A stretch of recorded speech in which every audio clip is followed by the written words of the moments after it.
Chapter 903. After the departure of the Han family, Witherbone City was bustling with activity for a period of time. Not for anything else, but for stripping the House of Kieran's assets. The House of Kieran used to be one of the most powerful families in Witherbone City. However, after the death of their patriarch, Shotio, 5 high gods, and hundreds of their divine guards, the House of Kieran was reduced to a second-rate family clan. With the death of all their top experts, the House of Kieran would not be able to protect its enormous assets. Those who had been envious of the Kieran family's wealth and assets for a long time took action on the day the Han family left Witherbone City. Shotio and the House of Kieran had done so much for Hill, and he should be more than willing to help them. He should prevent those jealous family clans from taking action against the Kieran family. However, the first person to take action was none other than Hill. Using the excuse that the House of Kieran had provoked an unimaginable number of enemies for Witherbone City without Hill's consent, Hill took over the Kieran family's largest territory and assets. Most of the Kieran family's assets fell into Hill's hands overnight. While the Kieran family enjoyed the meat, others would have to drink the soup. The other families, big and small, took away the remaining profits of the Kieran family. Many of those who had grudges against the House of Kieran had been afraid of Shotio and the House of Kieran's power. But now, they were taking revenge on the Kieran family. They hunted down the orphans, women, and children of the Kieran family. As Shotio had suffered great humiliation before his death, many of the Kieran family's divine guards felt the same. They felt that the Kieran family had been branded with the mark of humiliation. They left the House of Kieran and joined other family clans. They became murderers of the Kieran family's orphans, women, and children. In almost a single night, a major family clan that had towered over Witherbone City for 1,000 years had been wiped out. All the direct descendants of the family clan, young and old, were hunted down by their enemies. In just a few days, the ancient House of Kieran was almost wiped out. There were not many members of the Kieran family left in Witherbone City. 90% of the Kieran family members were killed in the purge. However, there was one person that no one dared to touch. Witherbone City, south of the city, inside a dilapidated divine hall, Li Wei's body was curled up into a ball. Her eyes were blank as she held an urn of ashes in her arms. Beside her, the ancient lizard king, Degassi, wore a sorrowful expression as he lovingly combed Li Wei's disheveled hair while sighing repeatedly. In a short period of 3 months, the innocent Li Wei had experienced the cruelest change in the world. She had watched as Shotio, who had loved her dearly, was skinned and stripped of his bones. Her brothers and sisters were mercilessly killed, and her sisters were ravaged. A great clan had collapsed in an instant. Li Wei witnessed the scenes of agony. The earth-shattering changes finally destroyed her mind. Unable to bear all of this, she became deranged. In just 3 months, Li Wei, who used to be the proud daughter of the Kieran family in Witherbone City, had turned into a deranged woman who spouted nonsense all day long. As the proud daughter of the Kieran family, she should not have been able to escape after her clan was annihilated. However, as many people knew that Li Wei and Han Shuro were close friends, no one dared to touch a single hair on Li Wei's head even though her brothers and sisters had died in front of her. Everyone who had met Han Shuro sternly warned their family clansmen not to have any designs on Li Wei. They were truly afraid that Han Shuro would retaliate against them for Li Wei's vengeance. They knew that they were not over-gods. If Han Shuro wanted to kill them, it would be as easy as flipping his palm. Moreover, no one would avenge them. "Sigh, it's been hard on you." Degassi could not help but let out a soft sigh when he saw the deranged Li Wei. A figure approached like a ghost and quietly landed in the dilapidated shrine. He looked at Li Wei's current state and let out a deep sigh. "In this matter, Li Wei is the one I've let down the most." Degassi was startled. He stood up with a vigilant expression and subconsciously shielded Li Wei behind him. But when he saw who it was, his expression relaxed and he put on a bitter smile. "Why are you here?" Han Shuro could still remember the fluctuations of Degassi's soul. Given his current cultivation realm, it would be a piece of cake for him to search for Degassi's soul within a certain range. Han Shuro, who had come to Witherbone City to start a massacre, suddenly remembered Degassi and Li Wei. After hesitating for a moment, he decided to find them. Han Shuo's heart ached when he saw Li Wei's state. Although the Qiran family and Shotio had been heartless to the Han family, Li Wei was innocent. She had done everything she could for the Han family. Although her efforts were futile, Han Shuo would never forget her kindness. "How is she?" Han Shuo let out a soft sigh and asked Degassi. After going through so much, she had a mental breakdown. "Li Wei is the closest person to me in the Qiran family. I really don't want to see her like this." Degassi sighed and said, "After I came to the Qiran family, I learned that the previous owner of the Qiran family had died long ago. No one in the Qiran family thought highly of me. I don't care if they live or die. Only little Li Wei, perhaps because of my relationship with you, treats me well. Brian, can you think of a solution? I can erase that part of her memory and make her forget everything about the Qiran family. Only then can she start anew." Han Shuo thought for a moment and helplessly said, "I don't have any other way but to give her a fresh start." "That's fine. As long as she can be happy, it will be fine. Forgetting about the Qiran family is actually a good thing for her." Degassi nodded and praised Han Shuo's suggestion. Han Shuo placed his hand on the back of Li Wei's head and sent his consciousness into it. He gently wrapped around Li Wei's soul and began to wander through the wisps of faint light that were hard to see with the naked eye. He searched for all the memories related to the Qiran family and used his consciousness to erase them. If even Shotio, a cultivator of the energy of death, could extract memories from the souls of others, it would be even easier for Han Shuo, who had reached the Skybreak realm in demonic arts. His consciousness was more profound than any energy that could pry into one's soul. Erasing Li Wei's memories would not leave any residual effects. A few minutes later, Han Shuo let out a soft sigh and withdrew his hand. He looked at Li Wei, who had fallen into a deep sleep, and said to Degassi, "When she wakes up, she will completely forget everything about the Qiran family. Take her to Ethereal City in the Space Dominion and go to the Celestial Pearl Pharmacy. Don't stay here." Degassi nodded and replied, "I have been planning to take her away from here. Ethereal City is indeed a good place to be. I'm sorry. Everything that has happened to her is because of me. She is the only person in the Qiran family that I have let down," said Han Shuo with a heavy heart. He looked at Degassi and sighed. Degassi patted Han Shuo's shoulder and carried Li Wei in his arms. He said, "It's all in the past. Don't blame yourself. I know what happened. Shotio and those people have gone too far. I can't stand watching them die." Han Shuo felt a little better after hearing Degassi's words. After thinking for a moment, he asked, "Tell me about what happened, especially about those who participated in the attack on the Han family." Degassi stared blankly for a moment. Suddenly, his face jolted as though he recalled something. He cried out in surprise, "Brian, you didn't come back to look for us? You came back to kill Hill, didn't you?" Han Shuo did not hide anything from Degassi. He nodded and admitted, "That's right. Hill is the main culprit. Of course I won't let him get away with it. But Hill is the city lord of Witherbone City. His divine soul is imprinted by the overgod of death. You will incur the wrath of the overgod of death. This. Degassi started to panic and tried to dissuade Han Shuo from giving up. "I know. Don't worry, I'll be fine," replied Han Shuo. Han Shuo was rather touched. He suddenly felt that his friends from Profound Continent were truly kind and unreserved in their concern for him. Degassi forced a smile and shook his head when he saw that he couldn't persuade Han Shuo. He sighed and said, "Back then, when I first met you in the underground world of the Dark Forest on Profound Continent, you were just a puny necromancer. Who would have thought that after a few hundred years, you would rise to prominence on Elysium? Now, you even dare to provoke an overgod. Life is truly unpredictable." After hearing Degassi's words, Han Shuo couldn't help but recall the time he spent with Degassi in the underground world. Back then, Han Shuo was indeed just a puny necromancer. Back then, Han Shuo didn't stand a chance against Degassi at all. Han Shuo did not expect that in just a few hundred years, Degassi would rise to power on Elysium and possess such remarkable abilities. "All right, I won't try to dissuade you.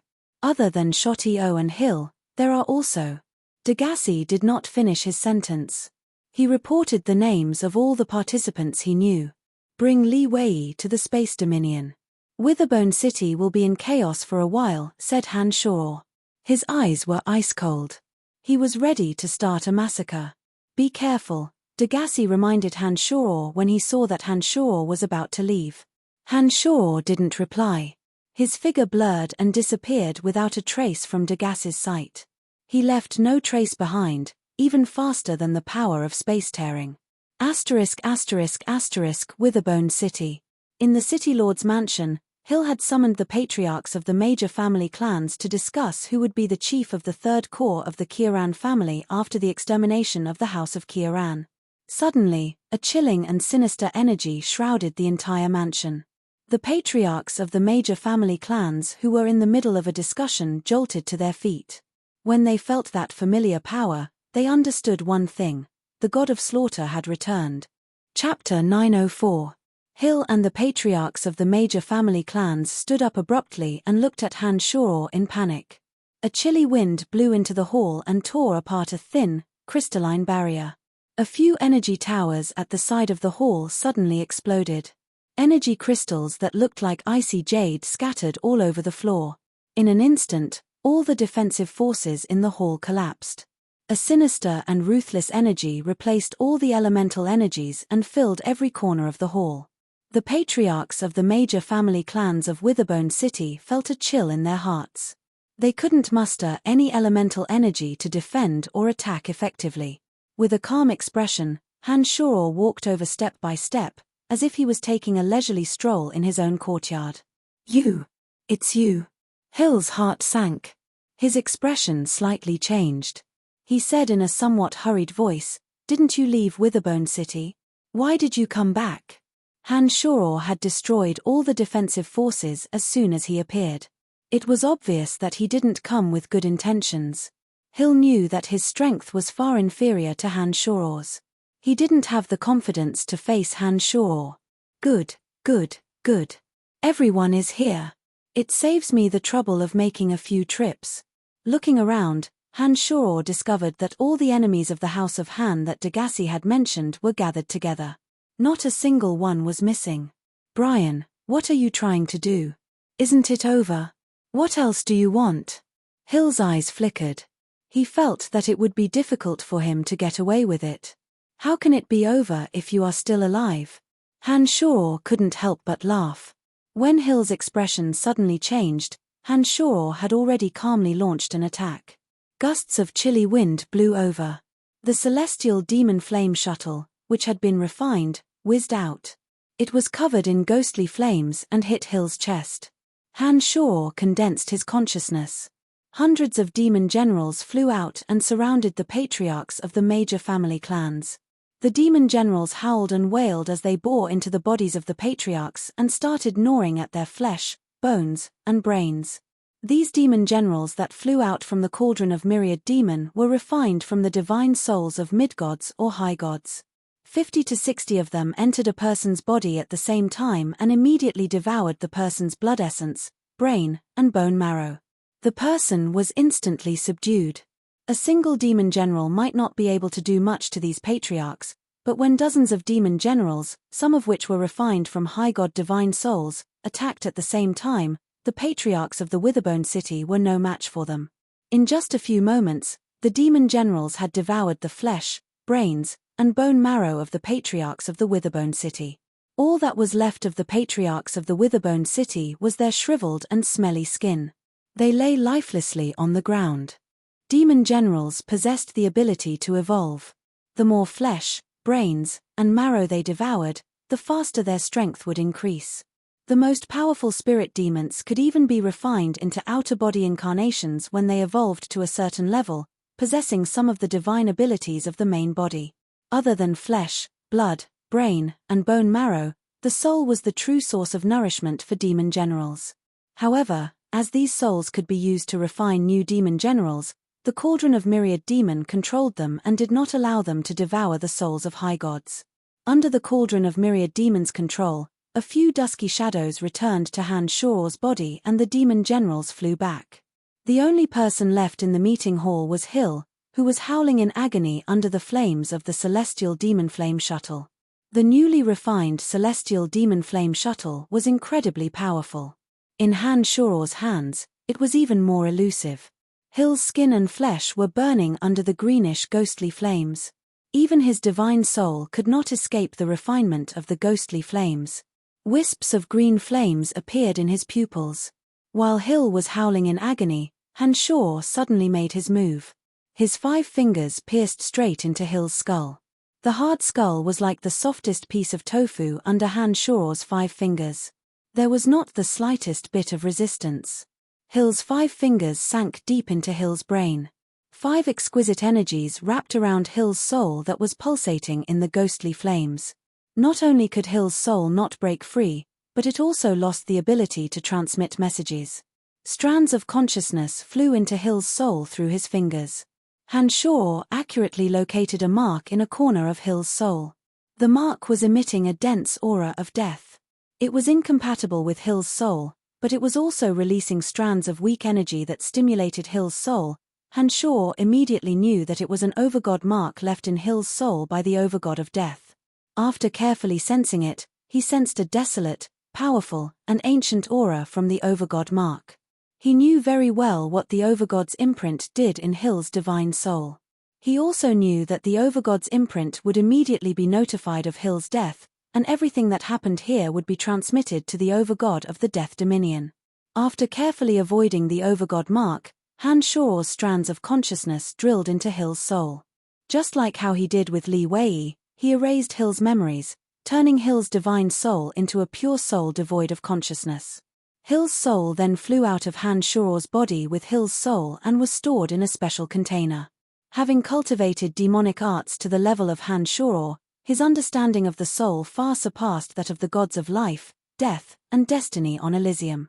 Han Shuo's marvelous consciousness allowed him to do whatever he wanted to a soul. This was a power that not even an overgod could achieve. In order to avoid incurring the wrath of the overgod of death, Han Shuo thought of a way to erase all of Hill's self-awareness. This way, while Hill's soul would still exist, all of his memories as Hill would be gone. From another perspective, Hill would be dead.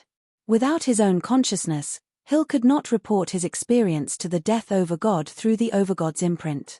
Because his soul was still there, the Death Overgod would think that Hill was still alive and would not think that his soul had actually undergone a tremendous change.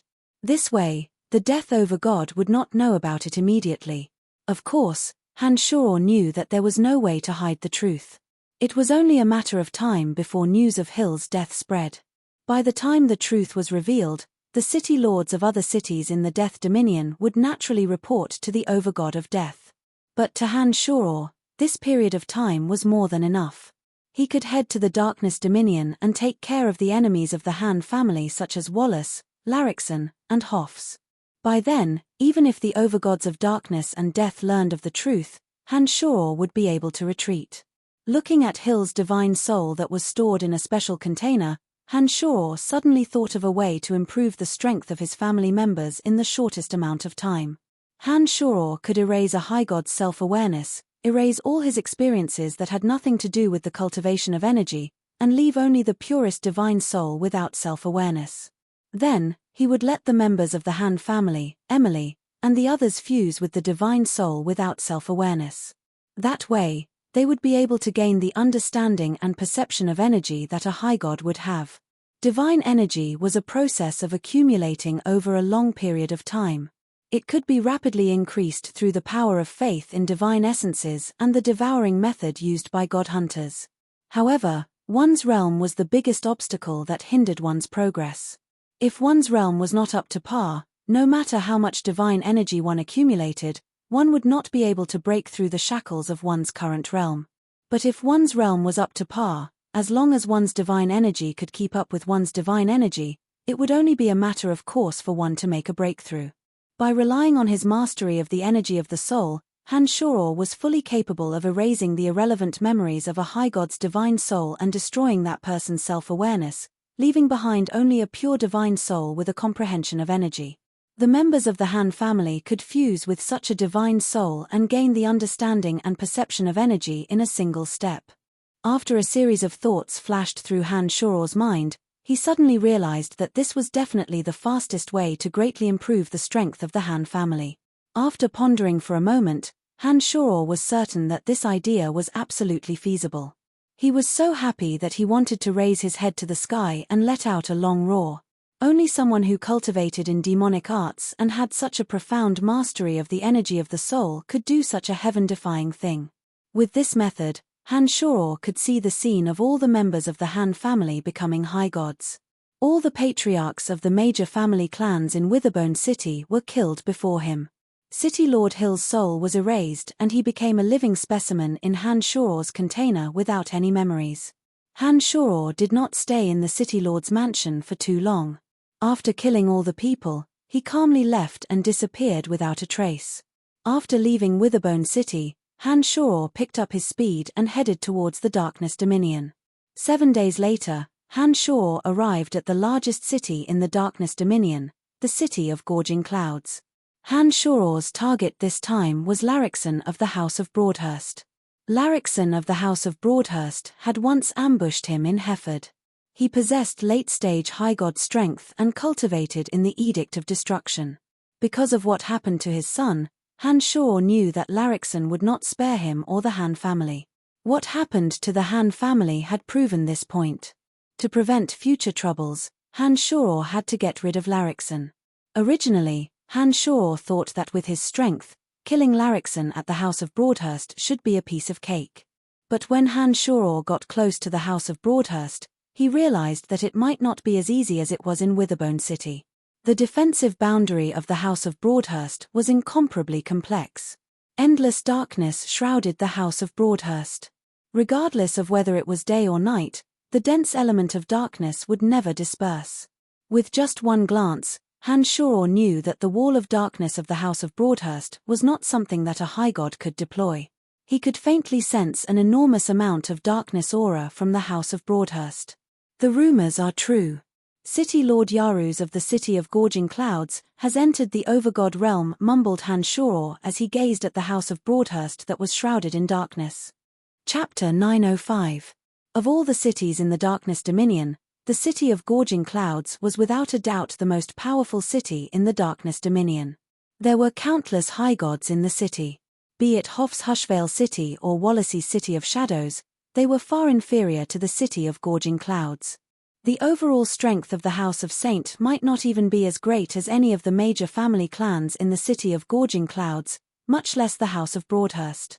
All along, there had been rumors that Yaruz, the City Lord of the City of Gorging Clouds, had surpassed High God Realm. However, rumors were just rumors. As Yaruz had always kept a low profile and had delegated many of the city's affairs to his trusted aides, as well as those who had seen him could not tell the difference between an overgod and a high god, the rumors were never verified. However, when Han Shoror stood in front of the Broadhurst residence and sensed the boundless darkness shrouding the residence, he immediately realized that Yaruz had indeed reached the realm of overgod. The endless dark elements hovering above the Broadhurst residence were all attracted by Yaruz. Using the energy towers in every corner of the Broadhurst residence, Yaruz could gather a large amount of dark elements for his own use. The gods cultivating in the energy of darkness in the Broadhurst residence could more or less benefit from it. Han Shoror, who was about to attack Larrickson immediately, stopped in front of the door and bunched his brows when he sensed the powerful aura of darkness surrounding the residence. If the House of Broadhurst didn't have an overgod like Yaruz, Han Shoror would have been able to sneak into the residence and kill Larrickson without alerting anyone. However, Yaruz's strength had exceeded Han Shoror's expectations. It was nearly impossible for Han Shoror to sneak into the residence undetected. If Han Shoror were to be discovered, he would be attacked by Yaruz. Of course, Han Shoror wasn't afraid of Yaruz, but if Yaruz were to attack, it would disrupt Han Shoror's plan. With an overgod and the high gods of the Broadhurst family present, Yaruz would have a very slim chance of killing Larrickson under Yaruz's protection. Not only that, the news of Han Shoror's return to the Darkness Dominion would also be exposed. Wallace and Hoffs might hide for a while after learning that Han Shoror had returned. This would bring many uncertainties to Han Shoror's operation. After hesitating for a moment, Han Shoror decided not to barge into the residence of Broadhurst. He would wait until Larrickson had left. Although Yaruz was the city lord of the city of Gorging Clouds, he wholeheartedly focused on his cultivation.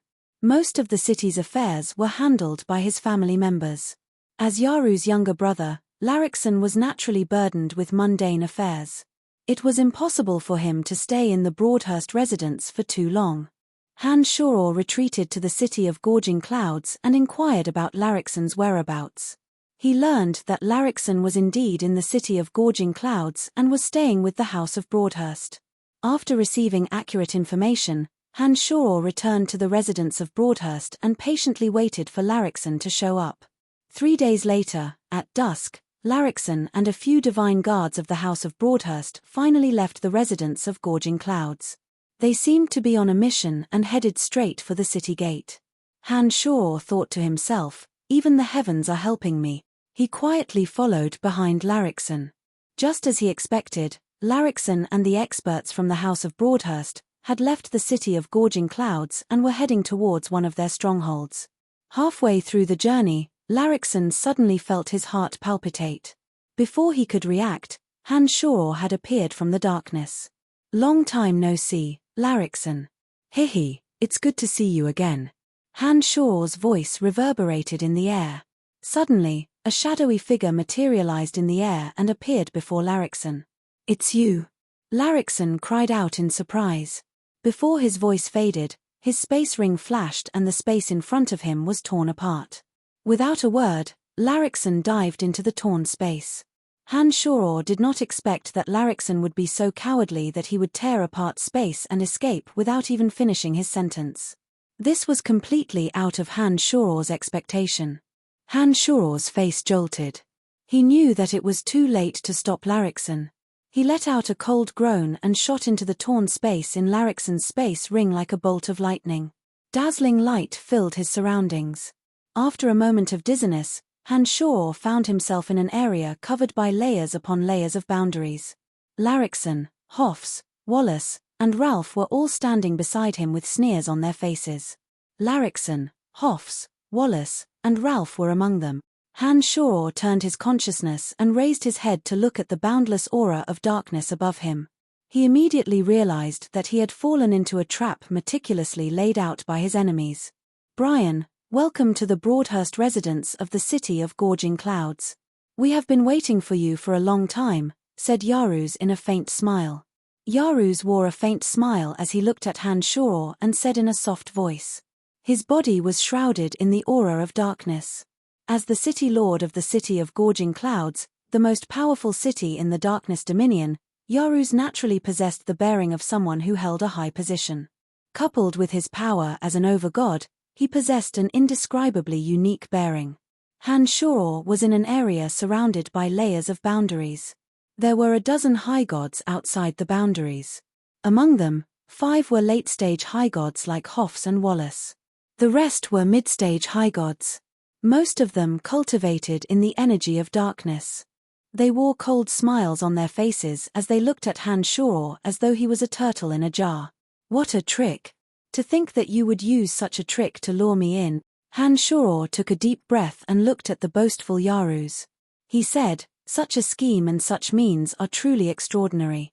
Yaruz, you are indeed the city lord of the city of Gorging Clouds. No wonder characters like Hoffs and Wallace are no match for you. The strength of an entire city can't even compare to a family clan of yours." "Shut up," shouted Hoffs coldly. He looked at Han Shoror and said in a deep voice, "How dare you be so stubborn even in the face of death? With City Lord Yaruz here today, no matter how powerful he is, he will not be able to walk out of here alive.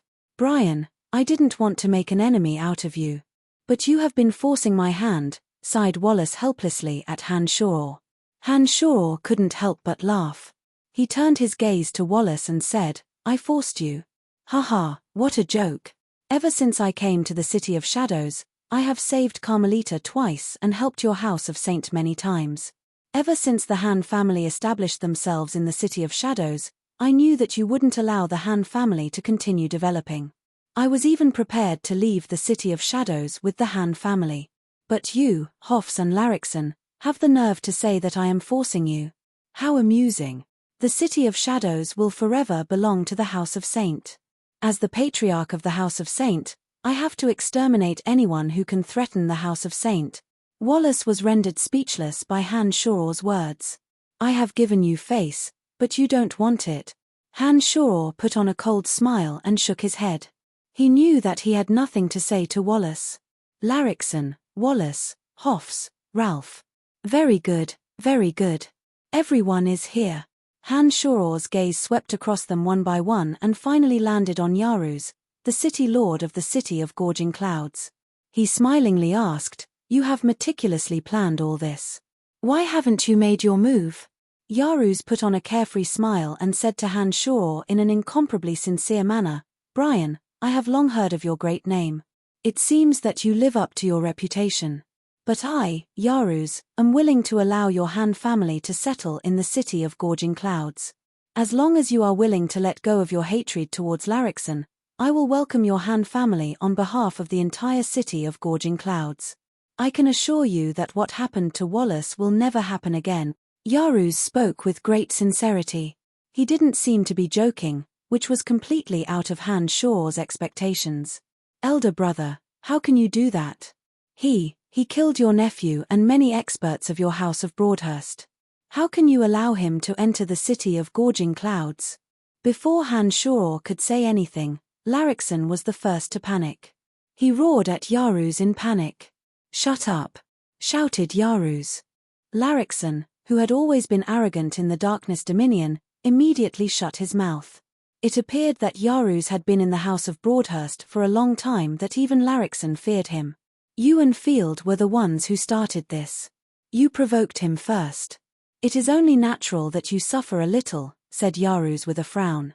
Yaruz frowned and scolded Larrickson. Compared to an over-god, your son's life can be ignored. You have plenty of energy anyway. Just give birth to a few more. Big, elder brother. Larrickson was stunned and he wanted to say something. Yaruz's face turned cold. He waved his hand and said, That's enough. I know what to do. Cut the crap. Larrickson, who was full of complaints, dared not utter a word after being reprimanded by Yaruz. He lowered his head and glared at Han Shoror with hatred in his eyes. Wallace and Hofs were astonished. Yaruz clearly did not discuss this with them. They looked at Yaruz with sparkling eyes, as though they wanted an explanation from Yaruz. Brian, as long as you are willing to come to my City of Gorging Clouds, I will write off all our grudges. Not only that, I will provide you with a mana, manpower, and resources that are much better than what you had in the City of Shadows. Anything that your Celestial Pearl needs, I will provide. What do you think? Said Yaruz as he looked at Han Shoror expectantly. Han Shoror was secretly impressed by Yaruz's way of doing things. However, he still shook his head resolutely and said smilingly, Thank you for your kindness. After what happened in the City of Shadows, my Han family will never submit to anyone again. Chapter 906. Back when Han Shoror left the City of Shadows, he had made up his mind that he would never bow down to anyone again. Although Yaruz was much more magnanimous than Wallace, Han Shoror was not willing to bet his Han family on the City of Gorging Clouds. Moreover, Han Shoror was not impressed by Yaruz's strength. How could Han Shoror be willing to submit to Yaruz's City of Gorging Clouds? Yaruz shook his head and sighed in disappointment when he heard Han Shoror's refusal. However, Larrickson, Hofs, and Wallace heaved a sigh of relief. It was as though a heavy burden had been lifted from their hearts. He really doesn't know what's good for him. Elder brother, there's no need to waste your breath on him. He deserves to die. Larrickson laughed. Yaruz looked at Han Shoror regretfully and helplessly said, I was sincere in inviting you to join the City of Gorging Clouds.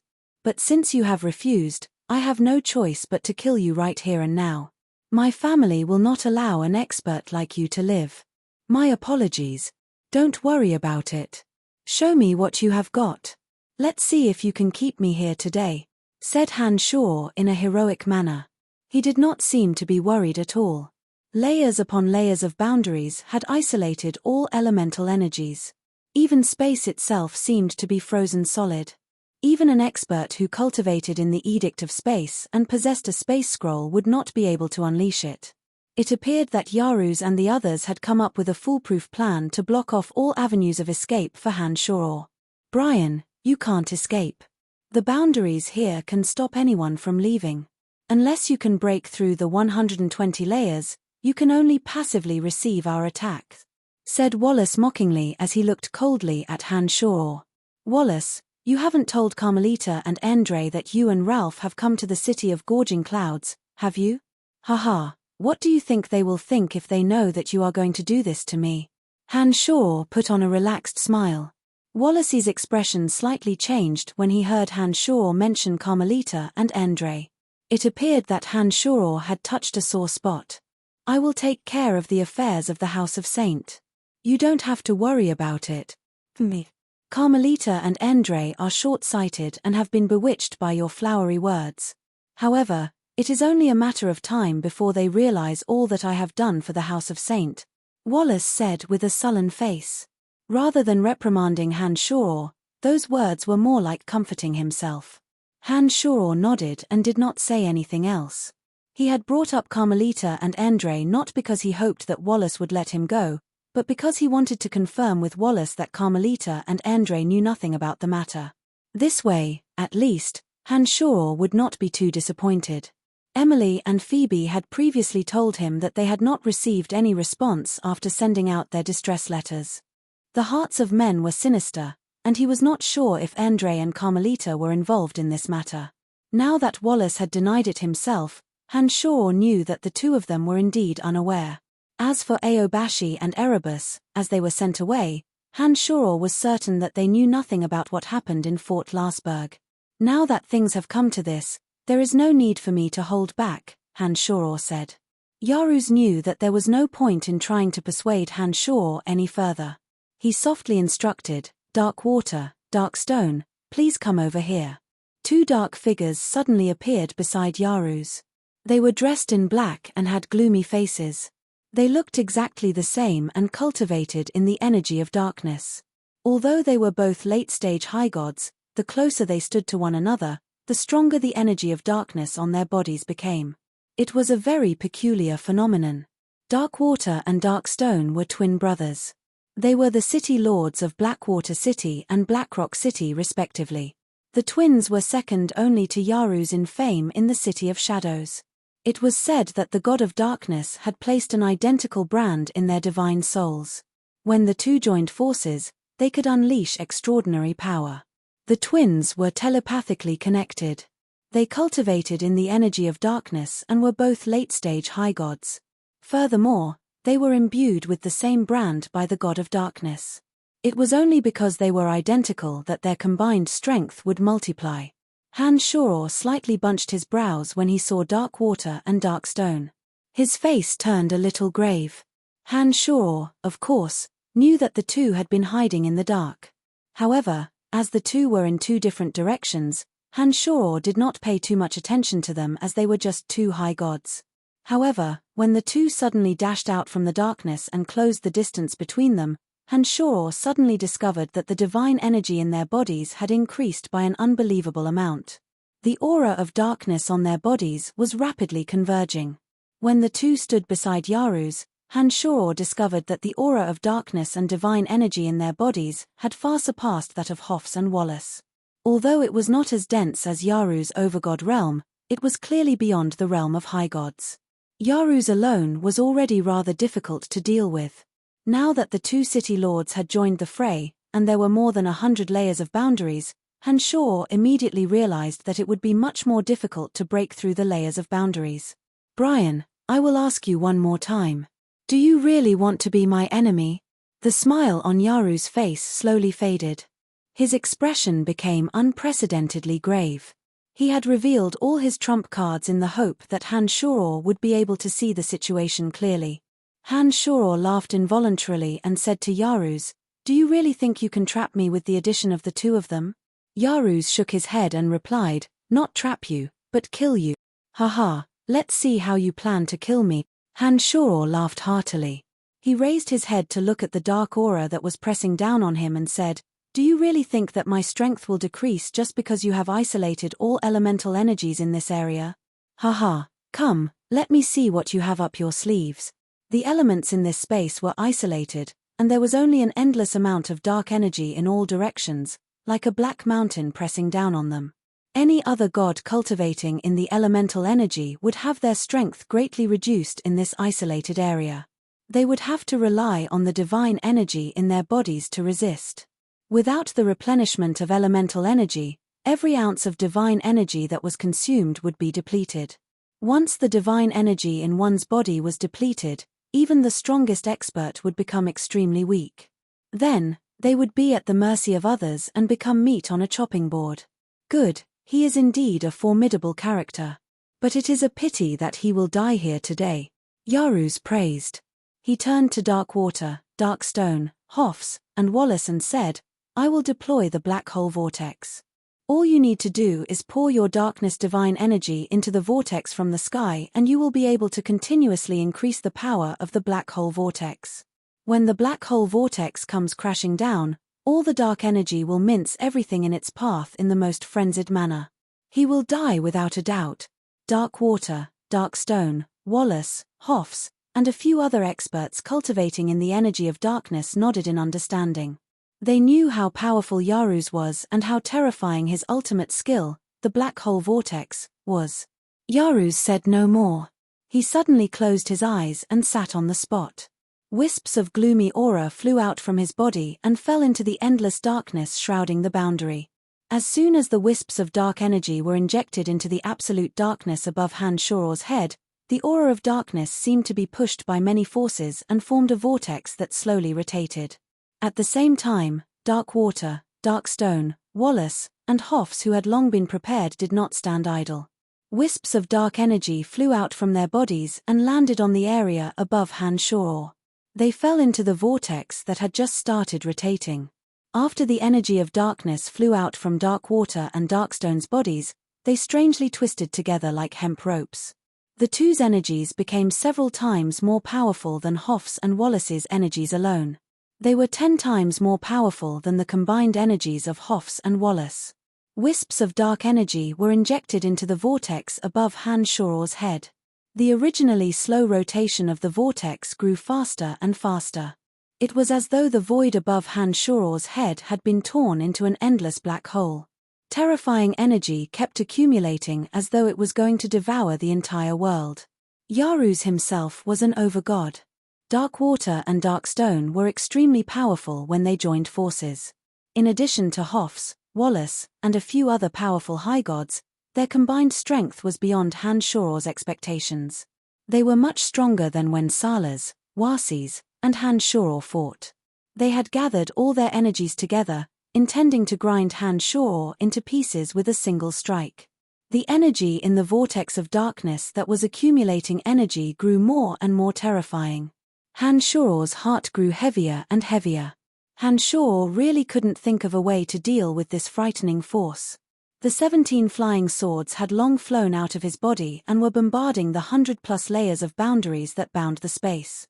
However, the 100+ layers of boundaries were extremely tough. The 17 flying swords simply couldn't destroy them all at once.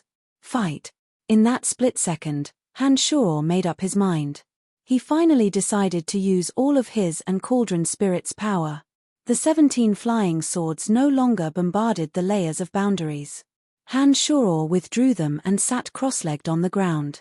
The demonic infant, the foundation of demonic arts cultivation, slowly flew out from his body. Thousands of strands of his consciousness transformed into rays of dark light and surged into the demonic infant, bestowing all of Han Shoror's essence, energy, and soul to the demonic infant. The demonic infant slowly flew out from the top of Han Shoror's head. A phantom identical to Han Shoror drifted erratically and grew longer and longer. At the same time, hundreds and thousands of demon generals whizzed out of the cauldron of myriad demon and disappeared into the demonic infant.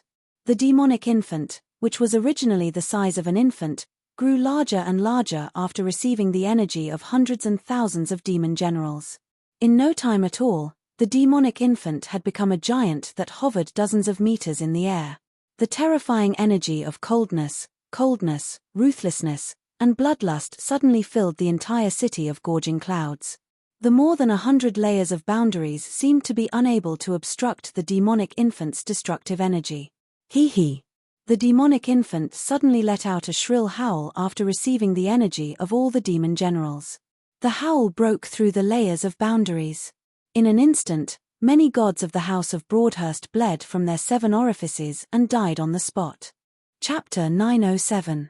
Han Shoror sat cross-legged on the same spot.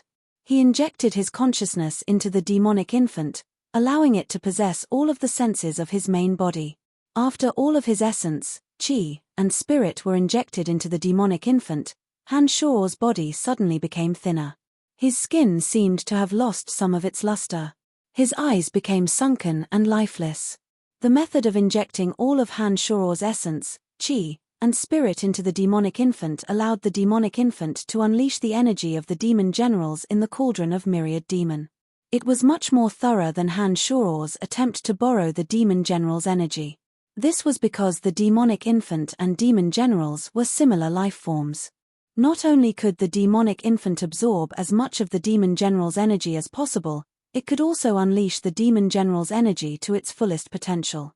Before Han Shoror's strength had reached the Skybreak realm, his demonic infant wouldn't be able to withstand the power of the myriad demon manifestation.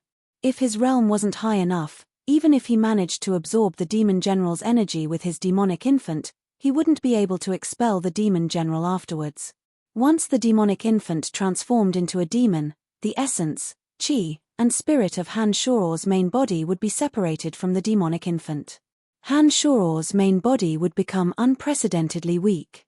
One mistake and he would be in grave danger.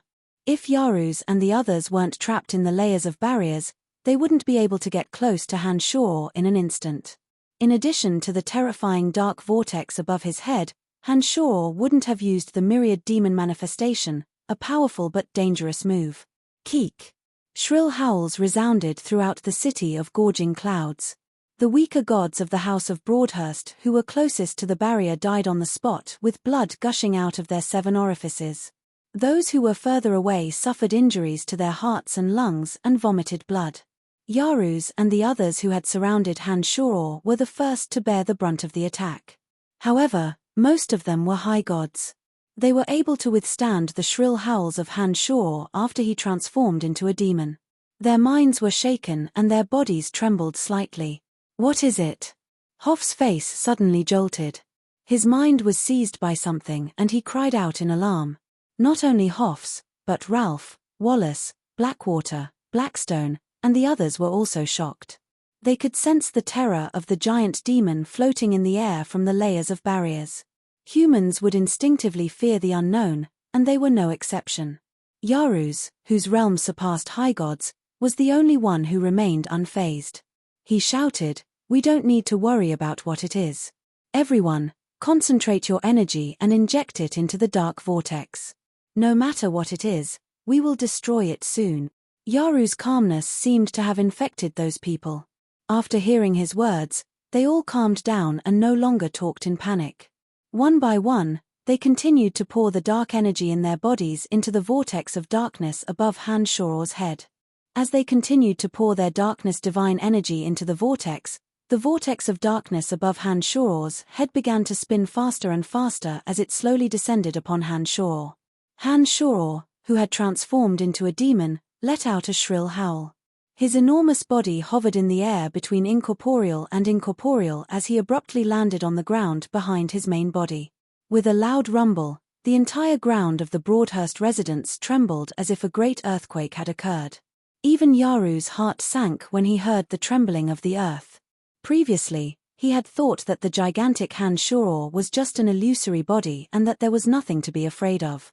But when the entire Broadhurst residence began to tremble, he immediately realized that the terrifying gigantic Han Shoror was real and not an illusory body at all. The other Han Shoror, who had gathered all the demon general's energy in the cauldron of myriad demon through his demonic infant, raised his head to the sky and threw a punch. At this moment, the violent power revealed its sharpness. This punch was so heavy that even Yaruz and the others, who were separated by 100 barriers, felt a chill in their hearts. Bang! Yarus, Blackwater, Blackstone, and the others joined forces to cast 120 boundaries. Under the tremendous impact, dozens of boundaries and seals were blasted apart, leaving a millstone-sized crater in the air. With one punch, more than half of the boundaries and seals binding the area were destroyed. However, Han-Shor did not stop there. He laughed sinisterly and threw another punch. Bang! Dozens of layers of the boundaries were blasted apart. Not good. Attack with all your strength. I'm going to trap the dark vortex. Yaru's expression changed. He knew that if he threw another punch at Han-Shor, all the boundaries binding the area would collapse. Once Han-Shor walked out of that area, the dark vortex might not be able to accurately trap Han-Shor. Blackwater, Blackstone, and Wallace were alarmed. Under Yaru's command, they attacked with all their might. Streams of dark energy flew into the air, gathering more and more power in the dark vortex. The dark vortex no longer approached Han-Shor slowly. As if the sky was falling, it suddenly enveloped Han-Shor. After transforming into a demon, Han-Shor was dozens of meters tall, which was already very large. However, the dark vortex created by Yarus and the others was even larger. It covered the sky above Han-Shor's head. Once it fell, Han-Shor would have nowhere to hide. Yarus, Darkwater, Darkstone, and the others had expended their divine energy to form layers upon layers of boundaries and seals. All of them were materialized using the divine energy of darkness. Therefore, the boundaries and seals that were able to firmly bind Han-Shor to this place were not hindered in the slightest by the dark vortex that was of the same origin. Not only that, when the two collided, the dark energy that was attached to the boundaries and seals immediately surged into the dark vortex, further boosting its power. Before Han-Shor could punch a third time, the dark vortex suddenly enveloped the transformed Han-Shor. The divine power that Yarus and the others had gathered in the dark vortex tore and strangled Han-Shor in an instant, trying to grind Han-Shor into pieces. Strands of dark energy surged into Han-Shor's demonic body in an instant, filling every demon general that made up his enormous body. In the blink of an eye, Han-Shor's enormous body was torn to shreds, spinning continuously within the dark vortex. The space around Han-Shor spun and the earth spun. Under the terrifying energy, the space collapsed with a loud bang. Strange and blurry colors suddenly shot through the void. At a glance, one could even see stars that were immeasurably far away. The dark vortex formed by Yarus could not only cause damage to physical space, but also to souls. The divine sense gathered on the demonic infant was also torn to pieces and torn apart repeatedly. The dark vortex disappeared as quickly as it came. It tore apart Han-Shor's consciousness in the blink of an eye. Then, in a flash, it vanished without a trace in that strange and blurry space-time rift. All the boundaries disappeared, and the blurred light above his head suddenly calmed down. There was nothing special in that area. Only Han-Shor's body sat motionless. After losing the demon infant, divine sense, and spirit, his main body had sunken eyes, a sallow face, and no signs of life. The dark vortex could only last for an instant. All the energy was concentrated on the other Han-Shor. Therefore, Han-Shor's main body was unscathed and unaffected by the vortex. Yarus heaved a sigh of relief and smiled. That was close. If we had allowed him to escape, our dark vortex wouldn't have been effective. This guy is too powerful. Once he escapes, there will be endless troubles in the future. Big brother, what about the other body? Larrickson pointed at Han-Shor's main body. All of his power has been drained, and even his soul is gone. What use is this body? Yarus shook his head and said regretfully, it's a pity that he possesses such mysterious power at such a young age. If I could use him, the strength of the Darkness Dominion would soar. Just in case, I destroyed that body as well.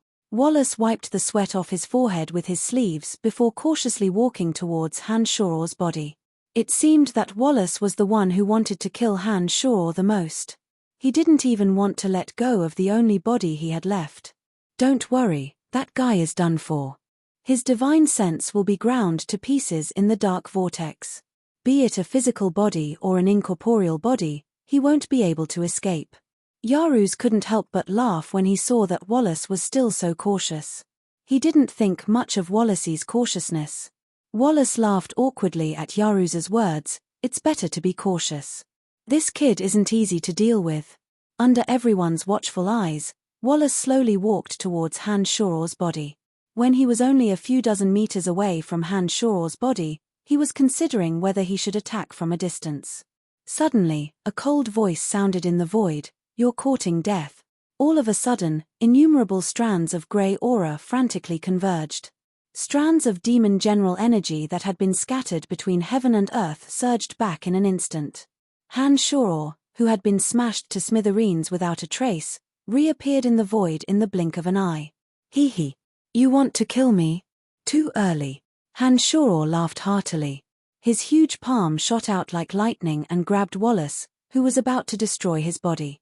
With a strong grip, Wallace's body was reduced to a blood bar. Yaruza's dark vortex was so powerful that even overgod souls like Sala's and Wasi's would not be able to withstand it. They would be torn to pieces by the dark vortex. However, Han Shoror's consciousness could be divided into thousands of strands and could change infinitely. Even if 10,000 strands were torn apart, he could still reassemble them. How could this dark vortex hurt his consciousness? It wasn't just Han Shoror's consciousness. Even the souls of the thousands of demon generals were unharmed. The moment the dark vortex enveloped him, Han Shoror's consciousness split into thousands of strands and mixed with the demon general's souls. They split at the same time and escaped the attack of the dark vortex. Han Shoror, who was in the thousand demon form, was formed from tens of thousands of strands of consciousness and thousands of demon generals. Since he could form into a demon, he was naturally not afraid of splitting. How could this dark vortex, which could tear him to pieces, destroy him completely? Chapter 908. If it wasn't for his absolute confidence, Han Shoror wouldn't have let his demonic infant out of his body to resist Yaru's dark vortex. After all, the demonic infant and the consciousness were the foundation of Han Shoror's existence. If either of them were to die, Han Shoror would be in big trouble. Han Shoror's consciousness and demon generals converged as Han Shoror transformed once more. Wallace, who was about to destroy Han Shoror's main body, was crushed to pieces by Han Shoror. As soon as the thought crossed his mind, Han Shoror took a deep breath and sucked Wallace's divine soul into his stomach. He would refine Wallace's divine soul into a demon general in the cauldron of myriad demon after everything was over.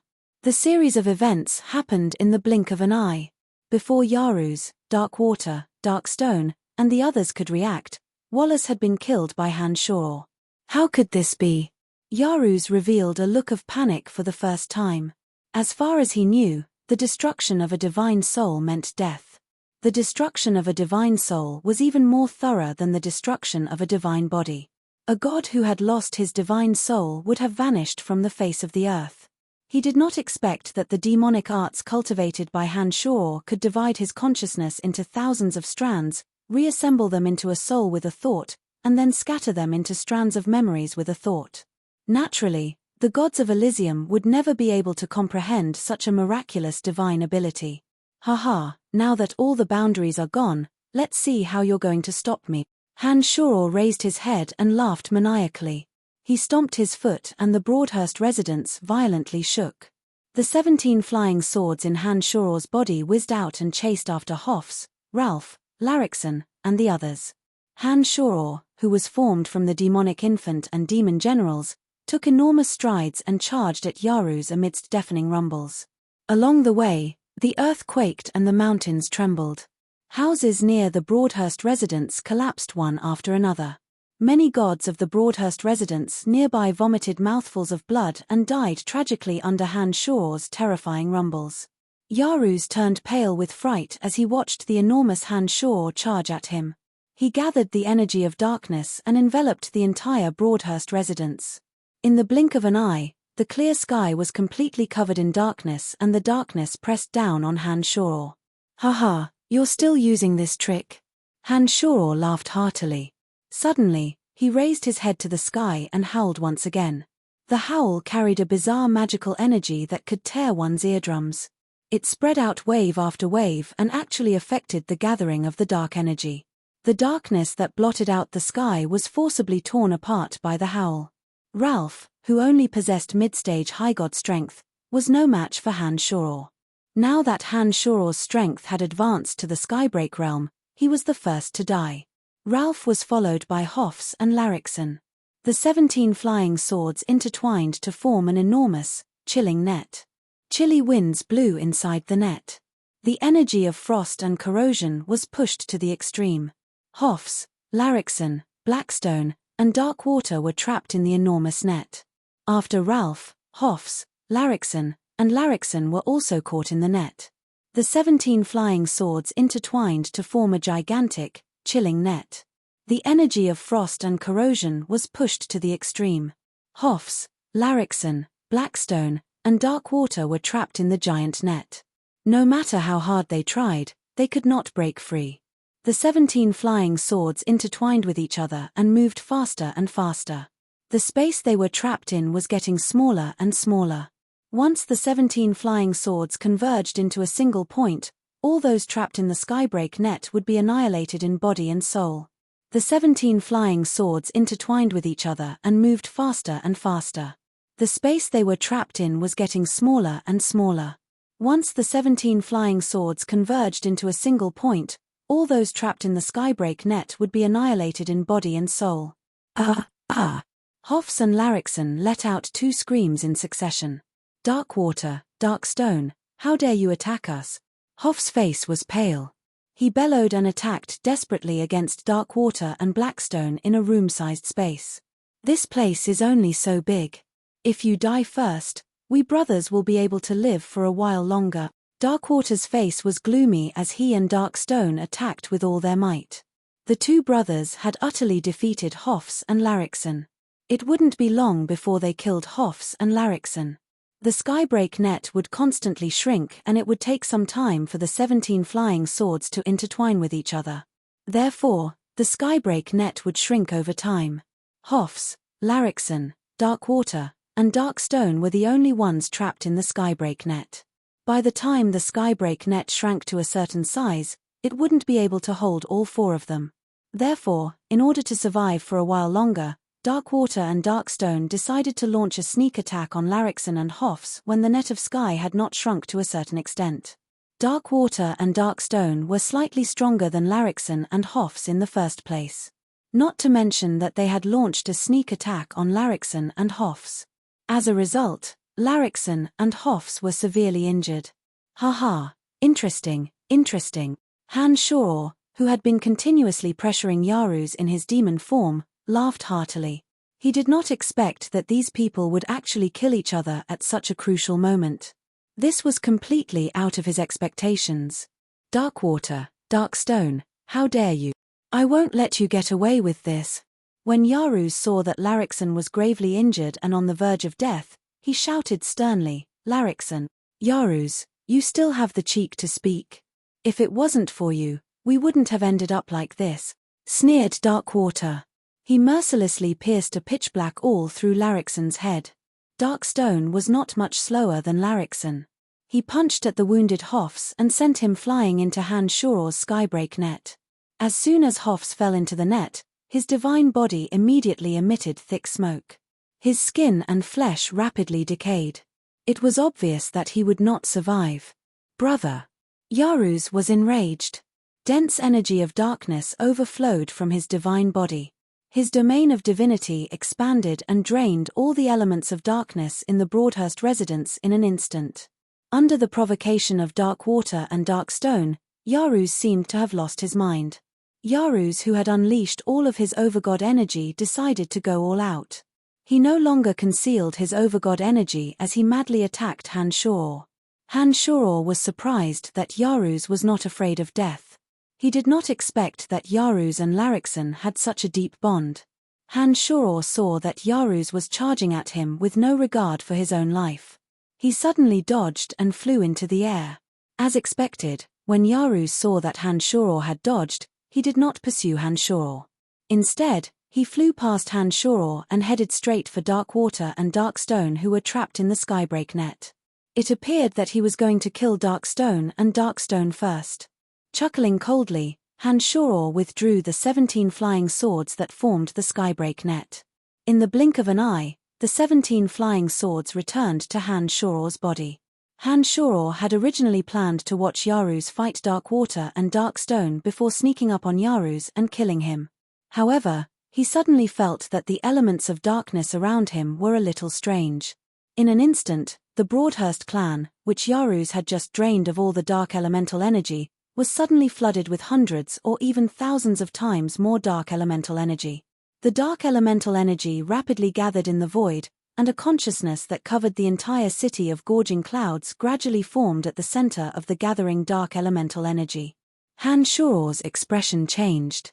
He immediately gave up on attacking Yaruz and Dark Water and Dark Stone. He also stopped materializing in the air in his demonic form. The materialized Han Shoror suddenly transformed into an erratic and distorted shadow. In the blink of an eye, he appeared above Yaruz's main body that was sitting cross-legged on the ground. Like a wisp of smoke, the demonic form of Han Shoror entered the main body's skull once more. At the same time, the three brothers, Yaruz, Dark Water, and Dark Stone, who were about to clash, suddenly felt the dark elements in their bodies vanish. The divine energy in their bodies was completely restrained by a terrifying force. The earth-shattering attack of the three suddenly became a brawl between rogues, without any power. With the element of darkness extracted and the divine energy in their bodies restrained, the three city lords of the Darkness Dominion were not even as strong as a base god. When their physical attacks landed on their opponents, they simply could not cause any damage to their opponents. Dark Water, Dark Stone, and Yaruz were entangled in a battle that was not the least bit aesthetically pleasing. Very soon, the three realized what was happening. Their expressions changed. They stopped fighting and looked up at the sky. Boundless darkness had enveloped the entire city of gorging clouds. It was as though all light had vanished from the city forever. The heavy pressure made it hard for everyone to breathe. The gods that cultivated in the energy of darkness could feel this familiar and intimate power from the depths of their souls. They couldn't help but bow to the ground.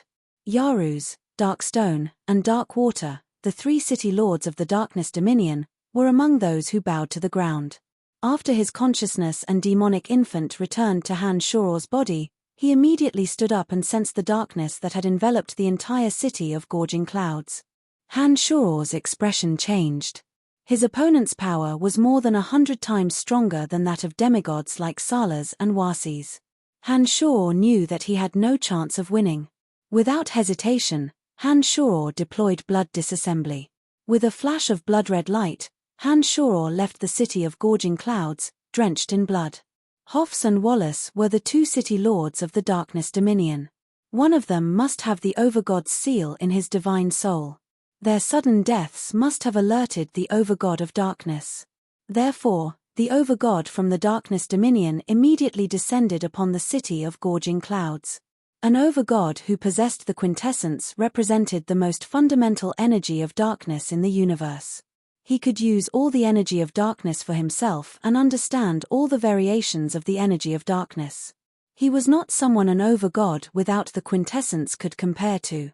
In this vast universe, there was only one Overgod of darkness who possessed the quintessence. Han Shoror knew that he wasn't a match for his opponent for the time being. Therefore, he made a prompt decision to flee the city of gorging clouds even if it meant getting injured. Chapter 909. The City of Gorging Clouds, the Broadhurst Residence. The two city lords, Yaruz, Dark Water, and Dark Stone, had stopped fighting long ago. They were kneeling on the ground with humble faces as they sensed the divine aura emanating from the darkness above their heads. All the gods cultivating in the energy of darkness in the city of gorging clouds knelt on the ground in panic. Boundless darkness enveloped the city of gorging clouds as if the light had never come. The density of the element of darkness in the city was 100 times higher than usual, forcing the elements of the other elements to temporarily disperse. The other elements in the city were unprecedentedly thin. The darkness above the Broadhurst residence grew denser and denser. It condensed into an enormous, erratic shadow. A solemn, and heavy divine aura suddenly emanated from it, causing the hearts of many to tremble. Yaruz, Dark Water, Dark Stone, forget about your past grievances. As city lords of the Darkness Dominion, you shall not start a war over such a trivial matter. The deep voice sounded from the sky above the Broadhurst residence. There was no room for negotiation and no room for resistance. The 3 city lords, who had been fighting fiercely before, all had solemn expressions on their faces as they nodded at this voice. Yaruz raised his head and looked at the enormous shadow formed from the purest darkness. He respectfully said, "Over God, Hoffs and Wallace are dead. That man named Brian is a threat to our darkness dominion. I do not have absolute confidence that I can defeat him. Please, over God, let him return to the earth. I know what I'm doing. He will not return to the darkness dominion. If he dares to enter the darkness dominion again, I will personally destroy him." The majestic voice in the sky gave an answer. Soon after, it turned to Yaruz and instructed, "Andre of the House of Saint will be the new city lord of the City of Shadows. Field of the House of Lavas will be the new city lord of Hushvale City. Spread the news." Yaruz stared blankly for a moment. He didn't understand why the darkness over God didn't personally deal with Han Shor. From his point of view, even if Han Shor suddenly disappeared using some miraculous method, as long as the darkness over God wanted to, there was no way Han Shor could escape from the darkness dominion. "Is there a problem?" Seeing that Yaruz did not answer immediately, the dignified voice above his head sounded again, but this time, the voice was slightly louder, giving rise to an unparalleled fear from the bottom of one's heart. Yaruz was shocked. He knew that the Overgod's decree was irresistible. He hastily replied, "Andre of the City of Shadows will be the new city lord, but I have no idea where Field of the House of Lavas is. Field used to be in the city of Gorging Clouds. However, after Larixon's son died at the hands of Han Shoror, Donna left the Broadhurst residence with Field that very night. Larixon had been searching for the whereabouts of the Lavas family and Field, but to no avail. Yaruz had no idea where Field was right now. You don't need to know that. All you have to do is spread the news and Field and the Lavas family will appear in Hushvale City," said the Overgod of Darkness in an enigmatic voice. Yaruz realized that the Overgod of Darkness must have a plan. Field and the Lavas family were driven out of the City of Shadows by Wallace. Ever since they arrived at the City of Gorging Clouds, they had been depressed and frustrated. But after the death of Larixon's son, they had no choice but to flee again. From Yaruz's point of view, the Lavas family only existed in name. He did not expect that the Overgod of Darkness would issue such an order. Although puzzled, Yaruz did not dare to disobey the Overgod of Darkness's order. He nodded respectfully. The Overgod of Darkness above his head softly acknowledged. Suddenly, the boundless energy of darkness that shrouded the City of Gorging Clouds receded like a receding tide. Light once again shrouded the City of Gorging Clouds. Yaruz heaved a sigh of relief. He turned to Darkwater and Darkstone beside him and said in an unsightly face, "If it wasn't for the Overgod's order, I wouldn't have spared you today." Darkwater rolled his eyes and softly groaned. He said, "Yaruz, the 2 of us traveled thousands of miles to help you out of goodwill. Your brother's death was entirely caused by that Brian. Even if we hadn't done anything, he would still have died. You should have vented your hatred on that fella instead. If it wasn't for the Overgod's appearance, the 2 of us would have died in the City of Gorging Clouds. Yaruz, we have given you face," said Darkstone in a gloomy face. If Wallace and Hoffs hadn't promised to give us a crystal mine, would the 2 of you have come?" Yaruz sneered and said, "Forget it. He's already dead and we have gained nothing. Sigh, why didn't the Overgod kill him? If the Overgod had killed him, he wouldn't have escaped death as long as he's in the Darkness Dominion." Darkwater and Darkstone wore puzzled faces. Darkwater hesitated for a moment before he cautiously raised his head and looked at the sky. He said, "I heard from Wallace that that fella has a close relationship with the daughter of the Goddess of Destiny. Could that be the reason?" Yaruz's eyes flickered for a moment before he nodded and softly sighed, "Forget it. Go back and spread the news. I didn't expect that Hushvale City would be taken over by Field. He sure is lucky." Darkwater and Darkstone also couldn't understand the Overgod of Darkness arrangement. They shook their heads and left the Broadhurst residence. On a barren mountain in the northwest of the City of Gorging Clouds, Han Shoror was panting heavily with blood all over his body. The invincible omen body automatically protected him. Demonic yuan circulated rapidly within his body. A few seconds later, the torn wound, tendons, and flesh squirmed. Very soon, the incessant flow of blood stopped, and the wound began to scab over at a rapid speed. After reaching the Skybreak realm in demonic arts, the damage caused to the body by using demonic disassembly was no longer a threat. With a single thought, the demonic yuan would heal all the damage to the body. Han Shuro would only need some time to fully recover from the injuries he had sustained. After stabilizing his injuries for the time being, he prepared to leave the Darkness Dominion. The sudden arrival of the Overgod of Darkness gave Han Shuro a strong sense of danger. He knew that he was no match for the Overgod of Darkness for the time being. Therefore, he had to leave the Darkness Dominion as soon as possible. The power of the Overgod of Darkness was just too terrifying. Han Shuro didn't feel safe staying in the Darkness Dominion. Han Shuro streaked across the Dominion of Darkness, unleashing all of his energy and flying as fast as he could. 7 days later, Han Shuro finally left the Darkness Dominion and arrived at the edge of the Death Dominion. He had killed Wallace, Hoffs, Larrickson, and Ralph. In Han Shuro's opinion, he had achieved his goal.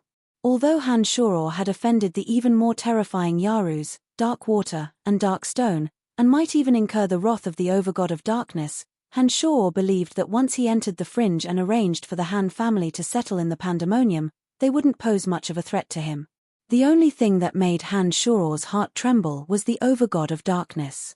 However, he couldn't understand why the Overgod of Darkness didn't attack him after he caused such a huge commotion in the Darkness Dominion. Judging from the strength the Overgod of Darkness had displayed in the City of Gorging Clouds, Han Shuro didn't think that the Overgod of Darkness could easily escape. Why? I have killed 2 city lords, Hoffs and Wallace. Why didn't he attack me? Han Shuro couldn't figure out the answer to this question even after he arrived at the Ronson Canyon. After arriving at the Ronson Canyon, Han Shuro spread out his consciousness and soon found a god hunter hiding in the dark. Han Shuro's figure blurred and appeared before the god hunter. Before the god hunter could resist, Han Shuro grabbed the god hunter by the neck and asked, "Where is Scarlet?" Who are you? Why are you looking for our Lord Chief?" The god hunter was shocked and he cried out in panic. Han Shuro chuckled and released the god hunter's neck. He smilingly said, "I'm from the Han family. Scarlet saved a member of the Han family. I'm here to thank her and ask her some questions." The god hunter heaved a sigh of relief when he heard that Han Shuro was from the Han family. However, he still put on a cautious face and asked, "Why are you looking for our chief?" Han Shuro bunched his brows and asked, "Han Hao used to be in charge of this place, right?" The god hunter put on a respectful face when he heard Han Hao's name. He asked, "When Chief Han Hao was in the Ronson Canyon, all god hunters had to listen to him. Do you know Han Hao?" Han Shuro nodded and smilingly said, "Take a good look at me. Don't you think I look like Han Hao?" After hearing Han Shuro's words, the god hunter seemed to have noticed Han Shuro's resemblance. He took a good look at Han Shuro and his expression suddenly changed. As though he recalled something, he immediately said, "All right, I will bring you to our chief." Han Shuro followed the god hunter into the depths of the Ronson Canyon. Along the way, Han Shuro discovered that many god hunters were hiding in the dark. It seemed that they were up to something big again. "Why are you hiding in the dark?" Han Shuro asked, puzzled. Recently, a lot more people have been traveling from the Death Dominion to the Destruction Dominion. Most of them are members of large family clans in the Destruction Dominion. The god hunters of Ronson Canyon are secretly planning to attack some of the smaller family clans. Aren't we just gathering information? Han Shuro did not try to conceal anything and frankly revealed what he was doing. After hearing those words, Han Shuro suddenly realized why so many family clans had left the Death Dominion. Those from the Destruction Dominion were most likely heading to Witherbone City to demand justice from Hill. They must have returned because they knew that Witherbone City was finished. That was why they left the Death Dominion. Chapter 9-10. Following behind the god hunter, Han Shuro came to a cold lake with a waterfall. Before the two could approach, a group of god hunters walked out from the dark and blocked their way. One of the god hunters, a man with a deep red nose, shouted, "Lamb, your chief is discussing business inside. What are you doing here instead of patrolling outside?" Although the red-nosed man was shouting at Lamb, who brought Hanshaw over, his eyes were wandering around Hanshaw's body. As god hunters of Ronson Canyon, they were very familiar with Scarlet's subordinates. Hanshaw was a stranger to them, and it was a special time for them to be cautious. Lamb slightly bowed and humbled himself before the red-nosed man. He smilingly said, "Please inform my chief that someone wants to see her." The red-nosed man looked at Hanshaw suspiciously and coldly said, "Lamb, did you not hear what I just said? Your chief is discussing business inside, and she's not the only one. You have to wait until they are done before you report to her. Don't tell me you don't understand the rules." Lamb was stunned. He looked at Hanshaw helplessly and said, "Why don't we wait? It shouldn't take long." Hanshaw bunched his brows. With one thought, a demon general soundlessly passed through the waterfall and entered the spacious cave behind it. Inside the cave behind the waterfall, Scarlet and a few godhunter chiefs were arguing about the timing of their attack. The parties were flushed with anger and their voices were getting more and more heated. The demon general circled around the back of the cave and observed everything inside. He then said in an indifferent voice, "I'm going to look for Scarlet." But Lamb anxiously tried to stop Hanshaw when he saw that Hanshaw was about to barge into the cave. "My friend, are you deaf? I was talking to you. Do you want to die?" The red-nosed man's face was as cold as ice. He took a step forward and stood in front of Hanshaw. His left hand casually stretched out and suddenly pressed on the man's shoulder. With a light press, a creak sound actually came from all the bones in the man's body. The man's blood suddenly rushed up to his head, and scarlet blood suddenly overflowed from his eyes and nostrils. Bang! Red Nose's huge head exploded, shooting onto the grayish-brown rocks, as if a bright painting had been drawn. "Enemies! Enemies!" The god hunters behind Red Nose immediately cried out as soon as they saw that their leader had been killed. How could you?" Lamb turned pale with fright and panic. He didn't understand why Hanshaw suddenly went on a killing spree. Hanshaw grinned and turned into a faint shadow as he shuttled back and forth among the god hunters. It was as though he was taking a leisurely stroll on a boulder beneath a waterfall. With a wave of his hand, he slaughtered the god hunters. "Don't worry, you'll be fine," Hanshaw said softly to Lamb as he sucked strands of his divine soul into the cauldron of myriad demon. "Murder! Enemies have entered! Enemies have entered! There are enemies in the cave! Everyone, come over!" The voices of god hunters could be heard from all directions. The god hunters who were hiding around the waterfall were rushing towards the area. But as soon as they arrived, they were slaughtered by Hanshaw with a smile on his face. Not a single one of them survived. Lamb's face was filled with fear. He kept a safe distance from Hanshaw, fearing that Hanshaw would suddenly attack him. The god hunter leaders of Tanai in Ronson Gorge who were quarreling in the cave heard the commotion outside. They immediately stopped quarreling and landed outside the waterfall. By the time they arrived at the waterfall and stood before Hanshaw, the ground was already littered with corpses. Every single one of them had their bones shattered by the tremendous force. First, their bodies were utterly destroyed, then their divine souls. The only one left standing, apart from the murderer, Hanshaw, was Lamb, who wore a terrified expression. "Who are you? What do you want?" A god hunter leader's expression changed and he sternly rebuked. "I am the patriarch of the Han family. I have come here today to purge the Ronson Gorge and take your lives," said Hanshaw in a nonchalant manner. Why are you doing this? We have no grudges against you. Last time when the Han family passed through the Ronson Gorge, we did not attack the Han family." "Why?" The god hunter leader was shocked. He had heard a little about the news from Witherbone City. When he heard Hanshaw's name, he immediately shuddered. "That's because you are afraid of Han Hao. Haha, if it weren't for Han Hao, perhaps the Han family would have been finished in the Ronson Gorge," explained Hanshaw casually. Before the god hunters could refute him, demon generals filled the sky and swarmed towards the god hunters like a dark cloud, drowning them in it. The main reason why Hanshaw attacked the god hunters was to provide enough soul energy for the cauldron of myriad demon. Other than that, He also needed the High Guard's divine souls to erase their memories and self-awareness so that the Han family members who cultivated in the same energy could fuse with them. The sky full of demon generals whizzed out and entangled the God Hunter leaders. Not a single one of them could break free. There were some high-level spirit demons mixed among the demon generals. The God Hunter leaders were no match for the demon generals at all. Soon enough, their flesh was devoured by the demon generals. The God Hunters that were even further away weren't able to escape the calamity either. They were all killed by the demon generals that appeared and disappeared mysteriously. About 10 minutes later, all the God Hunters in the vicinity of the cave had been devoured by the demon generals. Han Shoror continued to absorb the divine souls of the God Hunter leaders into the cauldron of myriad demon.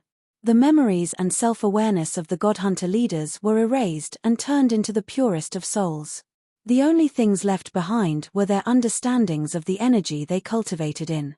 Other than Han Shoror, Lamb and Scarlet were the only ones who were still standing. When Scarlet saw the sky full of demon generals swarming towards her, she suddenly fell into despair. She thought that she would be killed by Han Shoror. But when the demon generals arrived in front of her, they gently floated past her as if she was invisible. Not a single demon general attacked her. Scarlet was overjoyed. She immediately realized that she had escaped this calamity thanks to what she had done for the House of Han. A sense of respect rose in Scarlet's heart when she sensed the terrifying energy of the demon generals. It was at this moment that she realized why the little skull Han Hao possessed such terrifying and mysterious energy. With such a formidable leader of the Han family, it was only natural that he wouldn't be weak. After a short while, Han Shoror had taken care of everything around him. After all the demon generals returned to the cauldron of myriad demon, there were no longer any threats in the vicinity. It was at this moment that Han Shoror looked at Scarlet smilingly and said, "Scarlet, is it?" Scarlet was rather surprised to hear Han Shoror mention her name. She bowed respectfully in front of Han Shoror and said, "I'm Scarlet. May I know what brings you to the Ronson Canyon?" "Haha, my son has mentioned you to me. He told me that you saved the Han family. I happened to pass by the Ronson Canyon, so I wanted to visit you and purge the Ronson Canyon of those unclean things," Han Shoror replied politely to Scarlet. Scarlet, who had just witnessed with her own eyes how Han Shoror massacred the Tanai God Hunter chieftains in the Ronson Canyon, felt rather flattered when Han Shoror spoke to her so amiably. She respectfully asked, "How did you hear of my name? The son you mentioned, is he Han Hao? You know him, don't you?" asked Han Shoror smilingly as he looked into Scarlet's eyes. Upon hearing Han Hao's name, Scarlet's petite body slightly trembled. She nodded in a flustered manner and replied, I do. I didn't expect that you are his father." After taking a short pause, Scarlet mumbled to herself, "I should have expected it. You two look so alike and your auras are so similar. No wonder. Han Hao has left the God Hunter Alliance and will sooner or later become an enemy of the hegemons of the Abyss of Death. I heard that you are on good terms with Han Hao. You don't want to become an enemy of Han Hao, do you? Are you interested in developing your career in the Fringe?" "Han Hao is also in the Fringe?" asked Han Shoror smilingly. He seemed to have guessed something from Scarlet's strange behavior. Scarlet was startled yet again. She stared at Han Shoror for a few deep glances before she cautiously asked, "Is this your idea, or is it Han Hao's idea?" Han Shoror stared blankly for a moment before he put on a faint smile and replied, "You can say that it's my idea. If it weren't for your help, our Han family would have perished here. Han Hao and I are very grateful to you. If you stay in Ronson Canyon, you might become an enemy of Han Hao one day. Therefore, I hope that you can leave the God Hunter Alliance. Since Han Hao wants me to go to the Fringe, I will make some preparations and leave this place as soon as possible," said Scarlet without any hesitation after hearing Han Shoror's words. Han Shoror was amused. He did not expect that Han Hao would make Scarlet so loyal to him. Scarlet was willing to give up everything in the Ronson Canyon and go to the Fringe after learning that it was Han Hao's idea. It was truly a surprise to him. Today, all the chiefs of Ronson Canyon had perished. If Scarlet did not leave the canyon, she would be able to gather all the God Hunters under her control and become the true leader of Ronson Canyon. Han Shoror had a whole new level of respect for Scarlet for the sake of Han Hao. However, although Scarlet had a voluptuous body, the scars on her face were rather unflattering. Han Shoror had some ideas. "Scarlet, come here. I will remove the scars on your face," said Han Shoror after observing for a moment.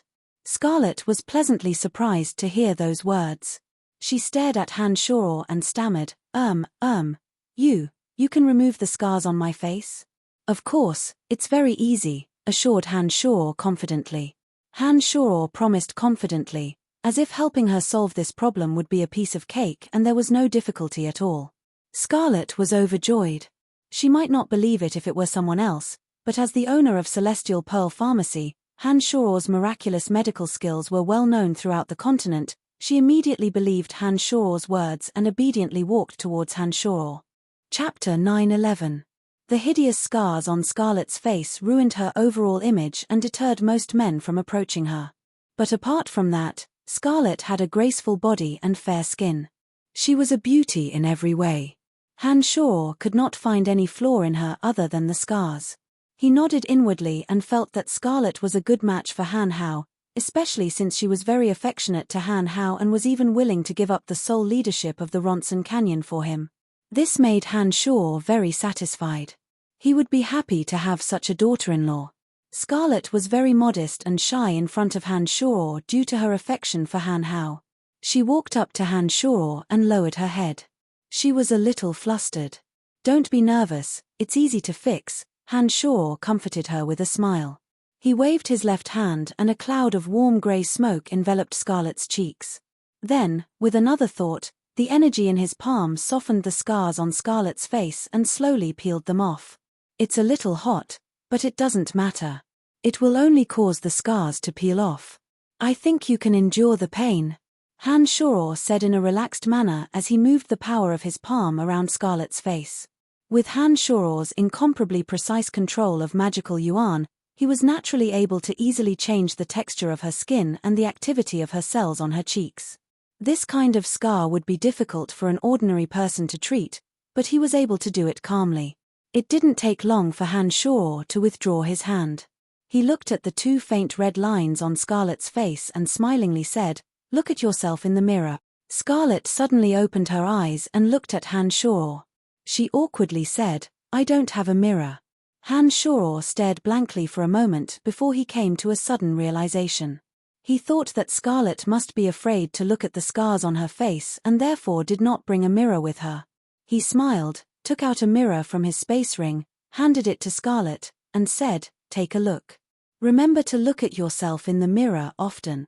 After taking a short pause, Han Shoror took out a bottle of medicine and handed it to Scarlet. He instructed, "This is the medicine I prepared for Carmelita in the City of Shadows. It's suitable for you as well. Apply it on the scars every morning and night. In less than a month, even the faint red lines will disappear." Scarlet took a deep breath when she received the medicine. She finally put the mirror in front of her face and cried out in surprise. She looked at Han Shoror with gratitude and said, thank you so much." Han Shoror waved his hand and courteously said, "I should be the one thanking you. Without your persuasion, my Han family would have been annihilated. I should be the one thanking you." Scarlet put away the bottle of medicine with great care. She put on a bright smile and said to Han Shoror sincerely, "I will make arrangements for the Ronson Canyon. After that, I will head to the fringe." Han Shoror nodded and smilingly said, "The sooner the better. I believe that Han Hao will be shocked to see you." Ha. It was in every woman's nature to love beauty. Scarlet had always felt inferior when she faced Han Hao because of the scar on her face. Now that the scar on her face was gone, her beauty was no longer compromised. Scarlet had become much more confident than before. As though she recalled the scene when she met Han Hao, Scarlet put on a bashful smile. "By the way, what's with the scar on your face? Forgive me for being blunt, but it was obviously caused by a sharp weapon. Who did it?" Han Shoror couldn't help but ask when he saw that Scarlet was in a good mood. "I did it myself." Scarlet hesitated for a moment before giving a shocking answer to Han Shoror. Before Han Shoror could ask further, Scarlet explained, "Back then, my family was annihilated. All the males were killed or forced to serve as divine servants. The females were raped and sold as singers. In order to escape from this fate, I cut my face with a sharp weapon. Scarlet told Han Shoror about her bitter past. From her, Han Shoror learned about her tragic past. Is the enemy still alive? Han Shoror's face turned dark and he softly asked. Haha, thank you for your kindness, but there is no need for you to do it. After I became a god hunter, I spared no effort to improve my strength. I have avenged my family many years ago, Han Shoror said.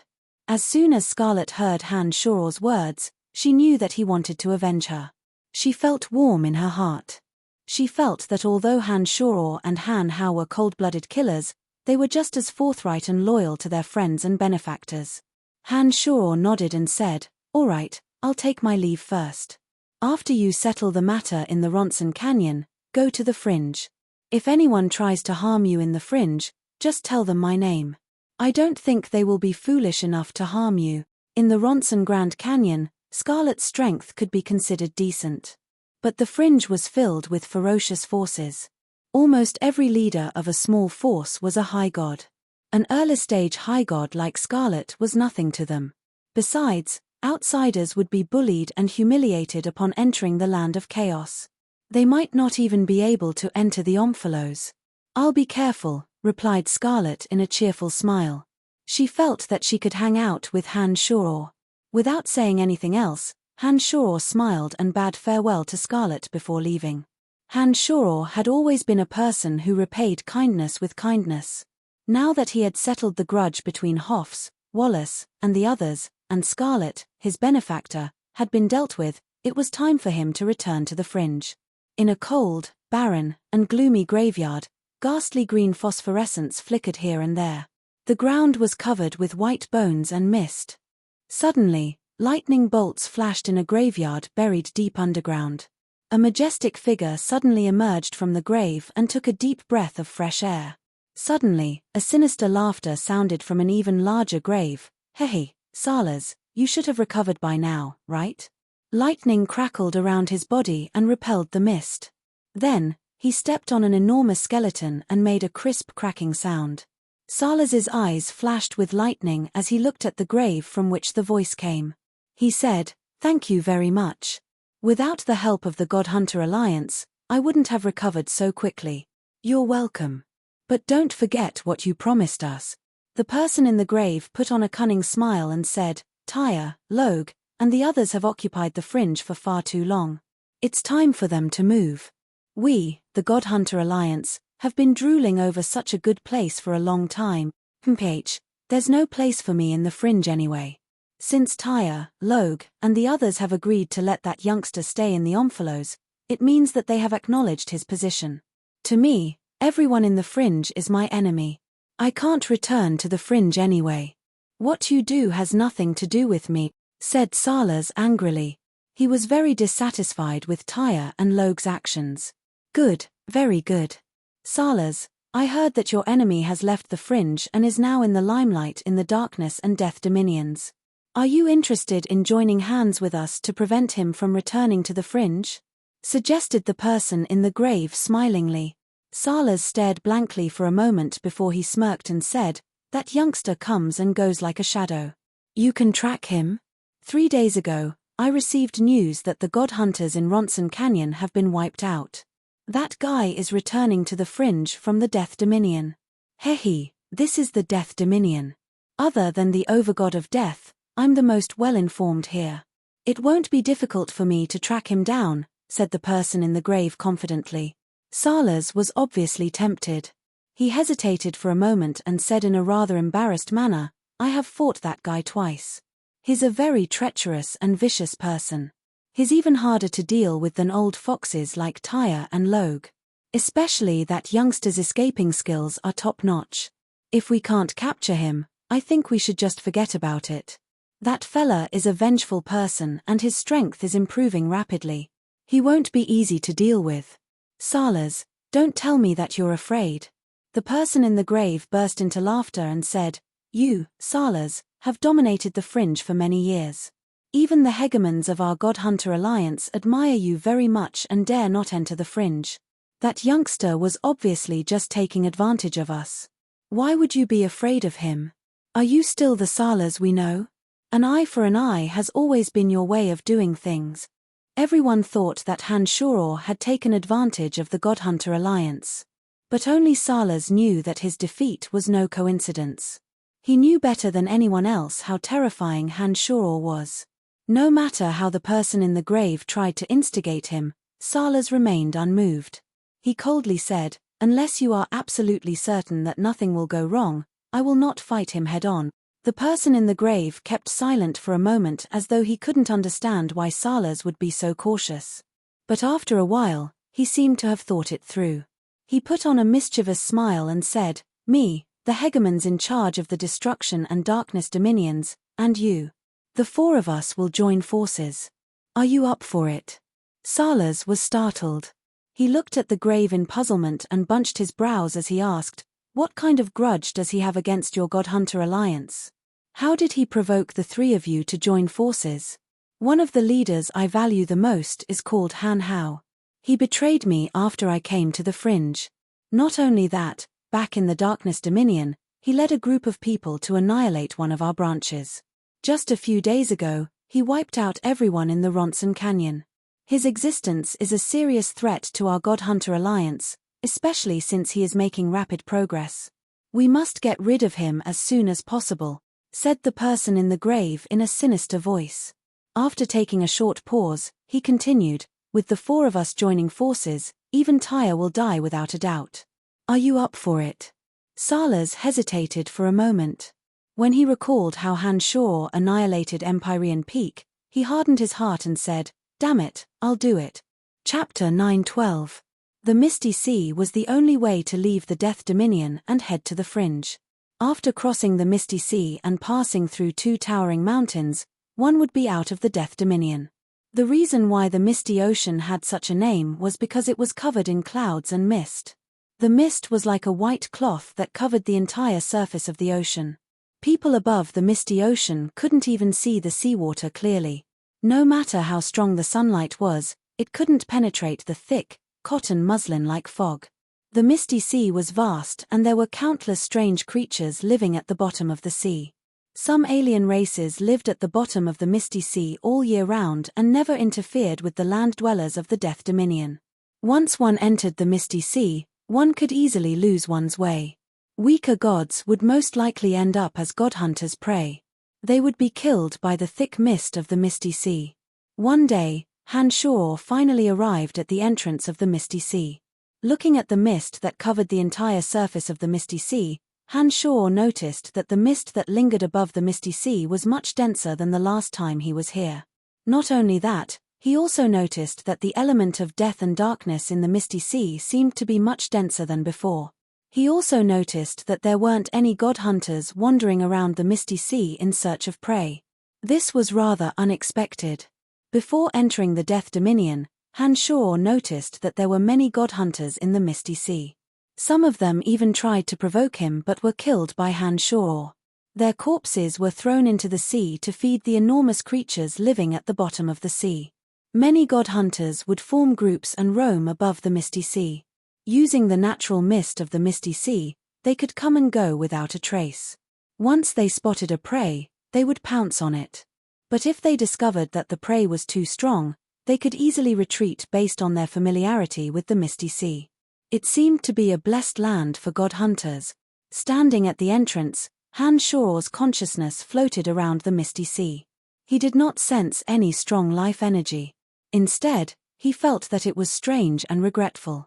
Along the way, Han-Shoror had wiped out more than a dozen godhunter factions of various sizes. Based on the information provided by Scarlet, Han-Shoror would purposely go to the areas where godhunters gathered and hunt them down using the powerful senses of his soul.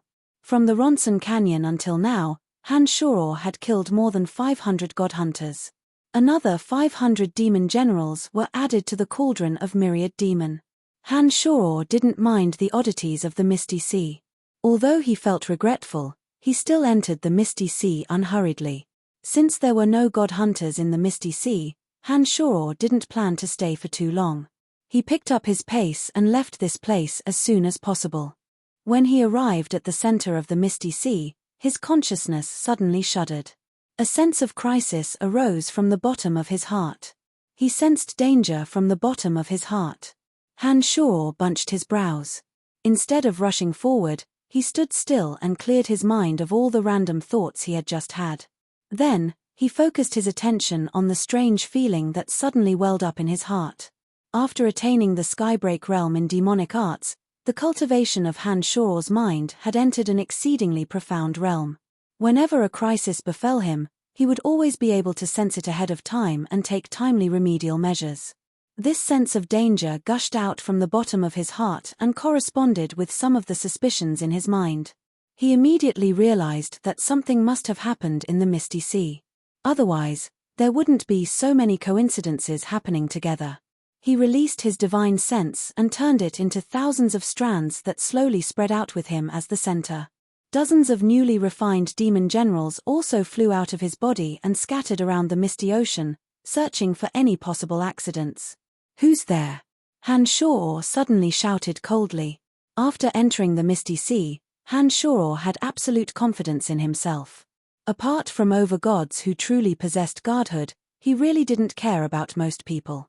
Furthermore, sovereigns were usually extremely arrogant people, so they definitely wouldn't do something like sneaky ambushes like this.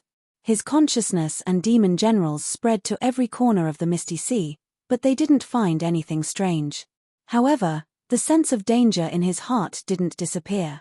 Instead, it grew stronger and stronger. This made Han Shuo realize that there must be enemies in the misty sea.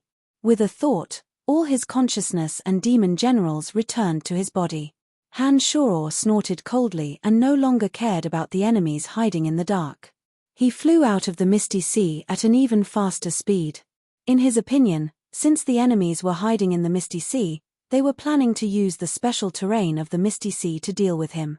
Therefore, they definitely didn't want him to leave the misty sea. Now that he had seized the opportunity to fly away, the people hiding in the dark would definitely show themselves and stop them at all costs. Han Shuo's judgment was correct. As he expected, when he tried to leave the misty sea at an even faster speed, the death and darkness elements in the misty sea suddenly started to gather strangely. In an instant, the white fog in the misty sea turned black and filled the entire sea. The death chi raged on the surface of the sea, mixed with the cold sea breeze, and spread across the entire sea in a very short time. As soon as the misty sea changed, Han Shuo immediately sensed that something was amiss. In an instant, layers upon layers of boundaries appeared on the misty sea. The boundaries gradually shrank towards him from all directions. It was obvious that the final target of all the changes in the misty sea was him. After carefully sensing the speed at which the death and darkness elements were gathering in the misty sea, Han Shuo's expression changed abruptly. He was slightly surprised. With his keen senses, he could sense the strength of the enemies hiding in the dark from the speed at which the death and darkness elements were gathering. He was sure that there were at least 2 overgods of death and darkness lurking in the dark. Although they were overgods without quintessence, 2 overgods gathered in the misty sea was still very terrifying. Just as Han Shuo was about to say something, he suddenly discovered that the bottom of the sea was boiling. The invisible seawater was filled with the power of destruction. Under the effect of the strange laws, the seawater was as hard as iron and stone, and it was rising bit by bit. There was also the gods of destruction. Han Shuo was shocked. He didn't expect that there were 3 overgods hiding in the misty sea. This was completely out of Han Shuo's expectations.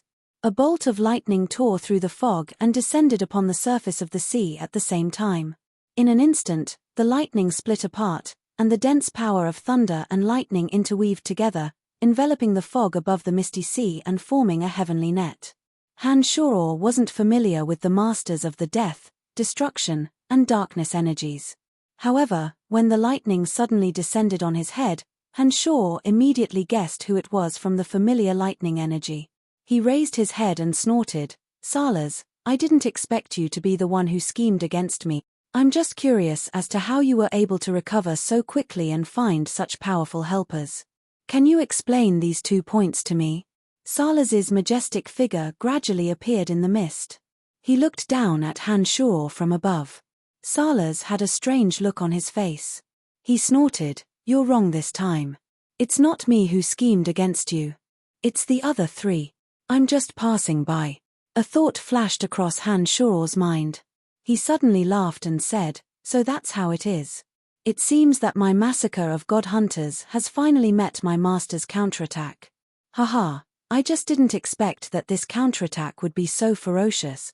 Amidst the boundless darkness, the silhouette of a 3,000-meter-tall giant gradually appeared. A pair of green eyes that looked like crescent moons hung high in the darkness, coldly looking down at Han Shuor. The terrifying energy of destruction seemed to have stirred up the seawater, causing it to undulate. The boundless darkness grew denser and denser. Another enormous shadow gradually appeared. The shadow was shrouded in the most intense element of darkness, making it impossible to discern its true appearance.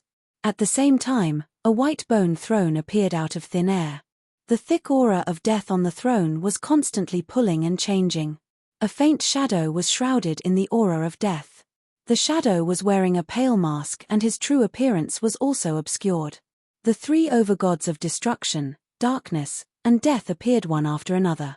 However, they either used darkness or masks to conceal their true appearances.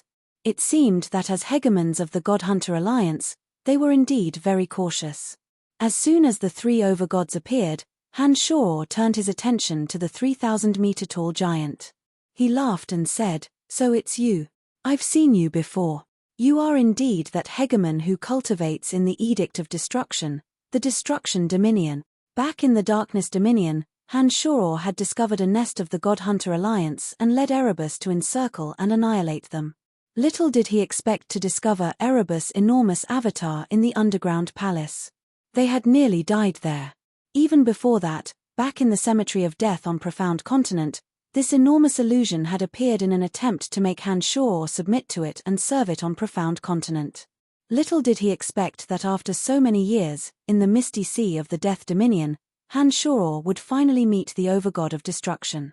With Han Shuor's current insight, he could tell at a glance that the 3,000-meter-tall giant was merely an illusion.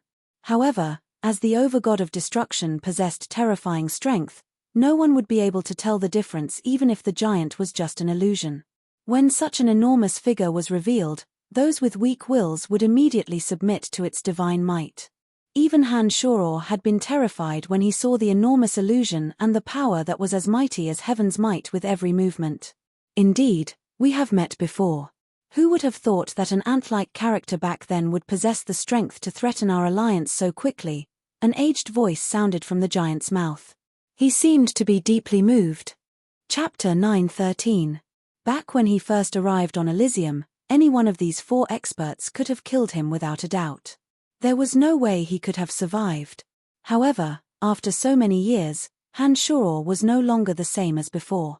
The fact that they needed all four of them to kill Han Shuor proved how important Han Shuor was to them. The hegemons of the Death, Darkness, and Destruction Dominions, in addition to Salas, had set up an inescapable net in the misty sea. Their goal was obvious. "Brian, don't even think about walking out of here alive today." Salas glared at Han Shuor and said hatefully. Han Shuor sensed the auras of the four and knew that the battle was going to be very difficult.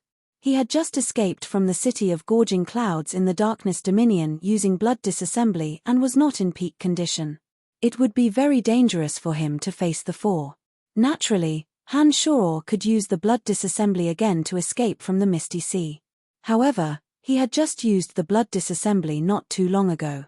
It wouldn't be as easy to use as it was the first time. Han Shuor knew that if he were to use blood disassembly again, his demonic body would be seriously injured and he would not be able to recover in a short period of time.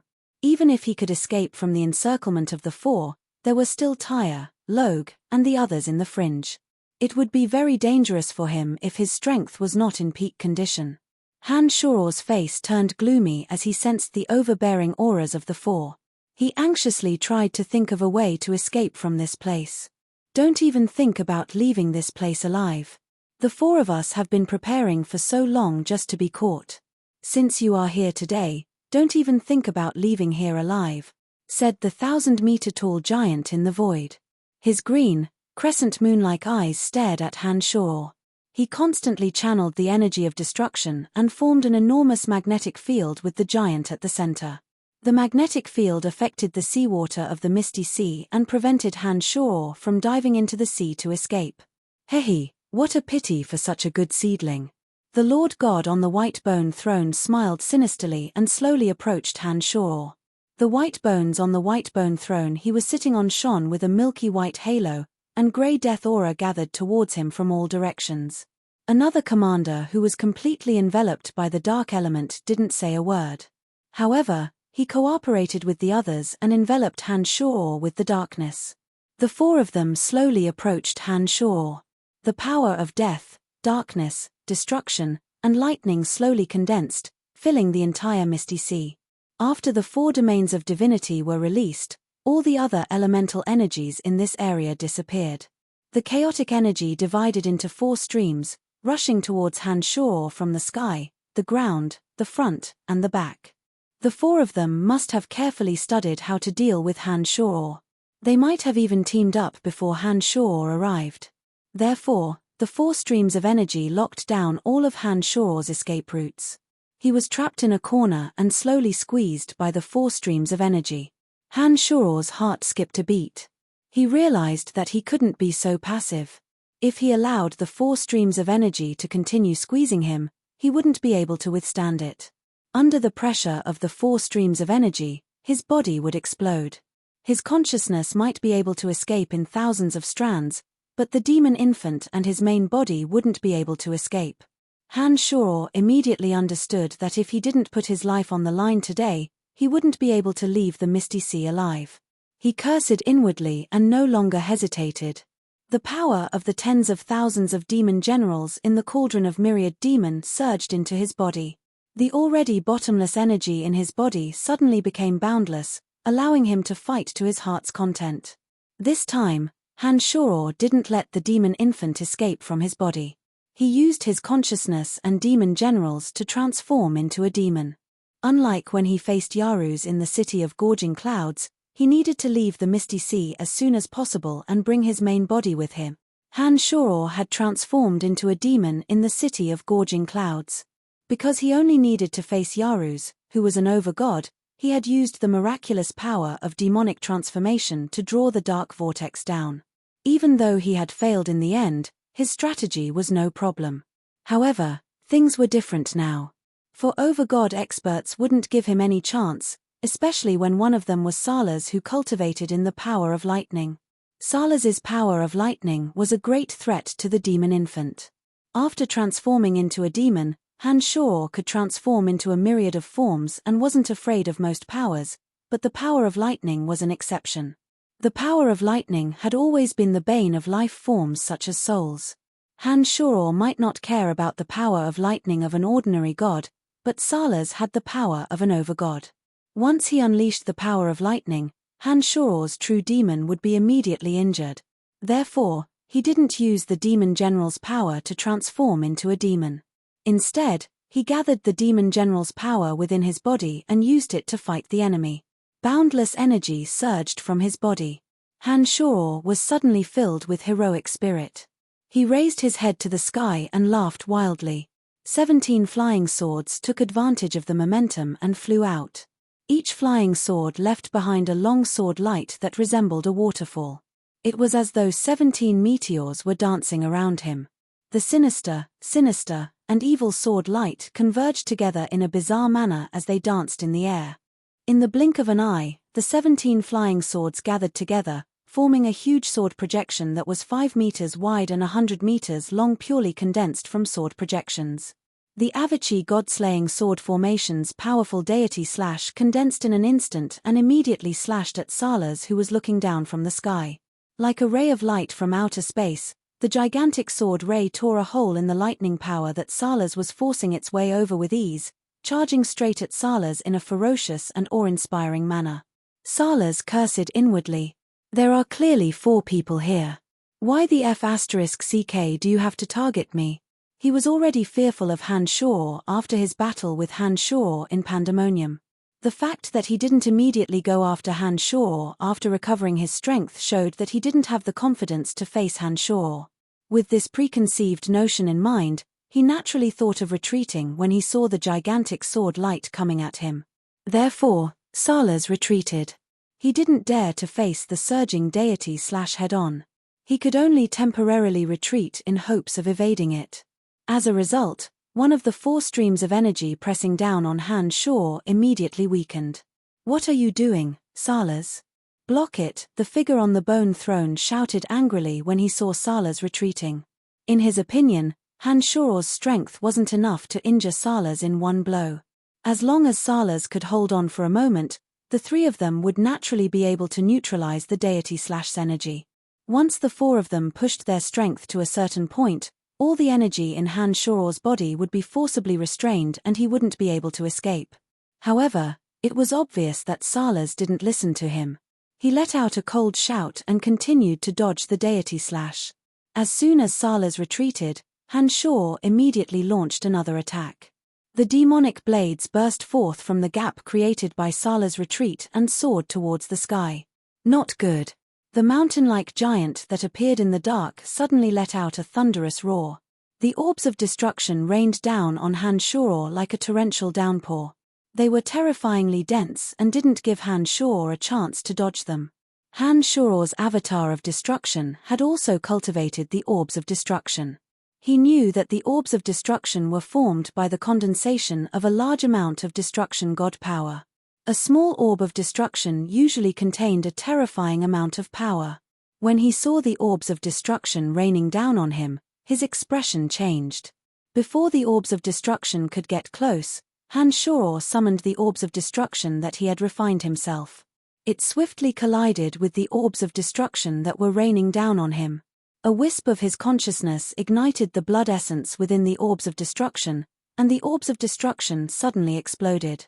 The explosion of the orb of annihilation affected the densely packed orbs of annihilation. In an instant, the sky above Han Shor's head was filled with terrifying, earth-shattering noises. The deafening noises were so loud that they could tear one's eardrums apart. Han Shor had long since refined the orbs of destruction. He had added a strand of destruction divine energy into the orbs of destruction so that they could be detonated together with his orbs of destruction to maximize the power of the explosion. Unexpectedly, Han Shor didn't use the same method on anyone else. He tried it on this hegemon of destruction first. The explosions sounded from above Han Shor's head. Then, as though triggered by the lightning energy deployed by Salas, all the lightning energy in the sky exploded. The deafening roars of thunder seemed to have descended from the 9 heavens, filling the entire misty sea with endless explosions. The explosions lasted for a very long time. When they finally stopped, the misty sea, which was shrouded in mist all year round, was suddenly illuminated by the blinding sunlight. It was as though the sky had been pierced through. "Sala's boundary has been broken. Daka, what the hell are you doing?" the figure on the bone throne roared furiously. "How am I supposed to know what's going on?" The giant grunted, clearly very depressed. "Daka, so your name is Daka." It was at this moment that Han Shor suddenly laughed heartily. He looked at the white-haired old man that was revealed after the dazzling sunlight faded away and the gigantic illusion disappeared. Time had left deep scars on his face. His wrinkles were deep and his hair was white like frost. Only his eyes shone brightly and were as sharp as blades. After laughing, under the blinding sunlight, Han Shor's body blurred. A dozen or so Han Shor split off and fled in different directions. With Sala's and Daka's defenses torn apart, the energy restraining Han Shor was no longer able to restrain him. The boundary above Han Shor's head also exploded violently. Han Shor broke free and fled without hesitation. In a flurry, they realized that the dozen or so Han Shors were all real and not illusions. They had no choice but to split up and chase after him. When they caught up with and killed the Han Shor transformed from demon generals, they suddenly discovered that a faint silhouette had long left the misty sea that had regained its brightness. After a few swaying movements, the silhouette's aura had vanished into thin air under the detection of their divine souls. Chapter 9:14. Salas and the 3 overgods regrouped at the center of the misty sea, their faces dark. The four of them had worked together for several days to set up a trap in the misty sea. In order to take down Han Shoror, they had even practiced their joint attack techniques. After spending so much effort to take down Han Shoror, they managed to surround Han Shoror. Yet, at the most critical moment, Han Shoror still managed to escape. If word of this got out, not only would the four of them lose face, even the reputation of the God Hunter Alliance would be tarnished. After evading Han Shoror's deicide slash, Salas didn't expend any energy to defend against it. When the lightning above his head tore apart the boundary above the misty sea, the 17 flying swords returned to Han Shoror's body and disappeared without a trace. Salas, it's all your fault. If you hadn't retreated first, he wouldn't have been able to escape. The four of them regrouped. The masked man on the white bone throne coldly snorted and angrily said, "This brat is indeed as cunning as a ghost. Today, the four of us joined hands and still couldn't stop him. He'll be even more difficult to deal with in the future." Salas was also furious and didn't give the masked man a friendly look. He snorted and said, "I was the one he attacked. If I had taken that attack head-on, I wouldn't be able to recover within 100 years. None of you know how terrifying that brat is without facing him head-on." The hegemon of destruction named Daka looked at Salas and the other two before nodding and saying, "Dagmar, Asa, that brat isn't easy to deal with. Now isn't the time to blame anyone. We need to find a way to get rid of him as soon as possible." After hearing Daka's words, Dagmar, who cultivated in the Edict of Death, seemed to realize that they still needed Salas' help to understand the situation in the fringe. So, he stopped berating Salas. After thinking for a moment, he furrowed his brows and said, before he left, "That brat suddenly transformed into dozens of living beings. They all had the aura of a god. Otherwise, we wouldn't have fallen for it. How did he do it?" Daka and Asa, who cultivated in the Edict of Darkness, looked at Salas. Of the four, only Salas was most familiar with Han Shoror, so it was only natural that they would look at Salas. He has a strange power that seems to be able to control souls. I don't know how he does it, but I'm sure that the souls he controls can transform into his appearance. Salas pondered deeply for a moment before he continued, "Compared to the last time, this guy has become much stronger. I still don't know what energy he cultivates. If we don't get rid of him in a short period of time, the day will come when all the hegemons of your God Hunter Alliance arrive and they won't be able to capture him. Salas, given his personality, he won't let you get away with it. Do you have any good ideas?" asked Daka solemnly. He felt that Han Shoror had become the biggest threat to the God Hunter Alliance. He also felt that Salas wasn't exaggerating. He can hide, but he has people he cares about. Those people are in the pandemonium. As long as we surround that place, he will have no choice but to fight us with all his might. Salas suddenly said after a moment of silence.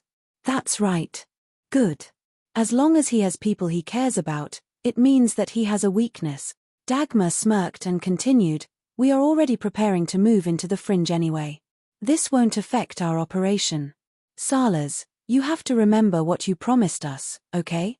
There's no place for me in the fringe anymore. If it's destroyed, so be it." Salas nodded, agreeing with Dagmar's words. As one of the 5 sovereigns of the fringe, he knew every region and every power in the fringe like the back of his hand. With his help, the God Hunter Alliance would be able to invade the fringe with ease. "Alright then, let's contact the other hegemons and discuss how we should work together to conquer the fringe," said Asa, who had been silent all this while. The four of them didn't say anything else. They looked at the misty sea that was illuminated by the sunlight and discussed their plan in a low voice before leaving the misty sea. After escaping from the misty sea, Han Shoror heaved a sigh of relief. That was close. The 4 overgods had joined hands to lay out an inescapable net in the misty sea. As long as Salas did not evade an all-out attack from the overgods, it would be absolutely impossible for him to escape from their encirclement. In fact, he might not even be able to use the Crimson Disassembly while surrounded by the 4 overgods. Among the 4, Han Shoror could sense that Salas was the weakest. The other 3 hegemons of the God Hunter Alliance were each more terrifying than the last, especially Daka, who cultivated in the Edict of Destruction. His true strength might not be any weaker than Tyre's in the fringe. If Han hadn't used the ferocious might he displayed against Sala's in the fringe to force Sala's to retreat, used the Orb of Annihilation to detonate Daka's Orb of Destruction, and used a demon general made from the divine soul of a greater god to escape, he might have died in the Misty Sea. The God-Hunter alliance is indeed not to be underestimated. Since Sala's is on the same side as the God-Hunter alliance, he must be plotting against the Fringe. It seems that the Fringe won't have many days of peace, muttered Han. He planned to return to the Fringe as soon as possible to make preparations. Han softly cried out. He suddenly sensed a strong and familiar life fluctuation from afar. He had already left the Death Dominion and was heading to the Space Dominion through a remote path. He was currently in the vast mountain range between the Death Dominion and the Space Dominion. As soon as he sensed the familiar life signature, Han calmed himself down and sensed it. His face lit up with joy. Just like how the six-horned tribal king of the soul race on Profound Continent could remember Han soul undulations, Han could now remember any soul undulations he encountered. Within a certain range, he could sense those soul undulations that were familiar to him. This was one of the most profound applications of the consciousness. He could sense that the familiar soul signature belonged to Donna, whom he had not heard from for a long time. Delighted, Han immediately flew in the direction of Donna, ignoring the presence of other life signatures around Donna. Unlike Han, Donna was preparing to enter the Death Dominion from the Space Dominion. She happened to be heading in Han direction as well. Therefore, the two soon met. Han suddenly stopped in front of Donna. He looked at Field, Dolores, and the others from the House of Lavas with a rather awkward face.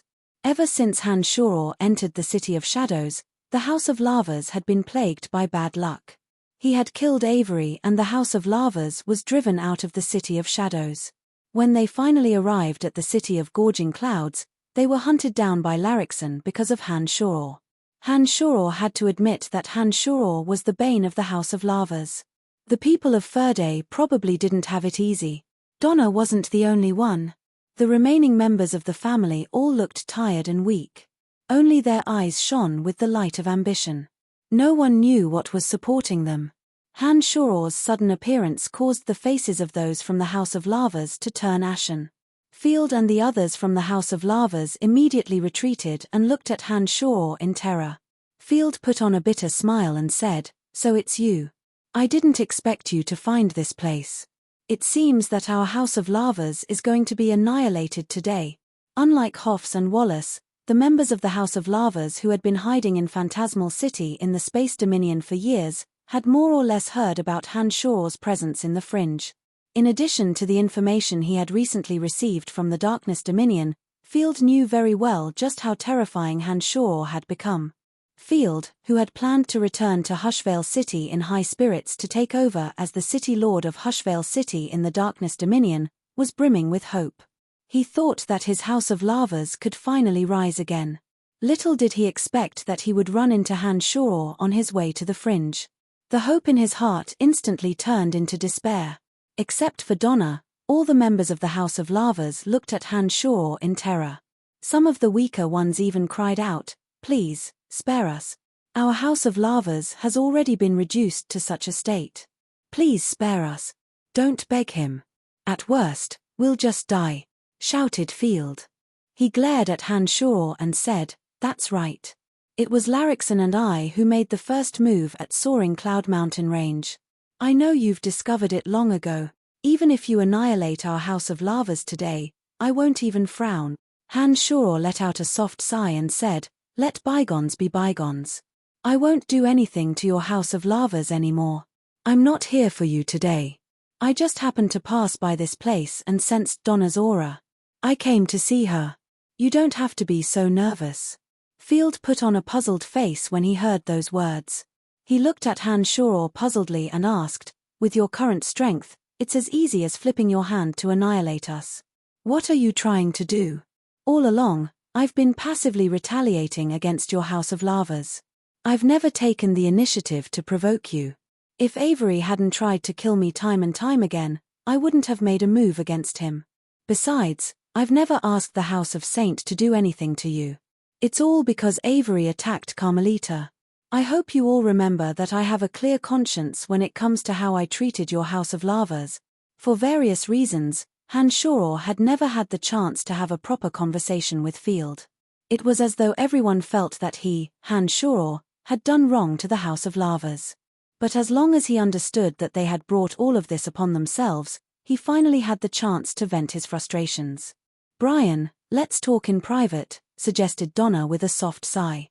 Hanshoro took a deep breath and nodded. He cast a glance at Field, who was wearing a complicated expression, and walked side by side with Donna towards a dense forest in the mountain range. Chapter 9:15. As soon as Hanshoro and Donna left, Dolores of the Lavas family immediately said to Field, "Patriarch, the Overgod left a divine mark in your divine soul. Through this divine mark, you can communicate with the Overgod of Darkness. If Patriarch can communicate with the Overgod of Darkness immediately and inform him that Brian is here, the Overgod might be able to descend to this place and kill Brian on the spot." Dolores was speaking very cautiously as though he was afraid that Hanshoro, who had disappeared into the forest with Donna, would hear him. The eyes of those members of the Lavas family who were pitifully begging Hanshoro to spare their lives lit up when they heard Dolores' suggestion.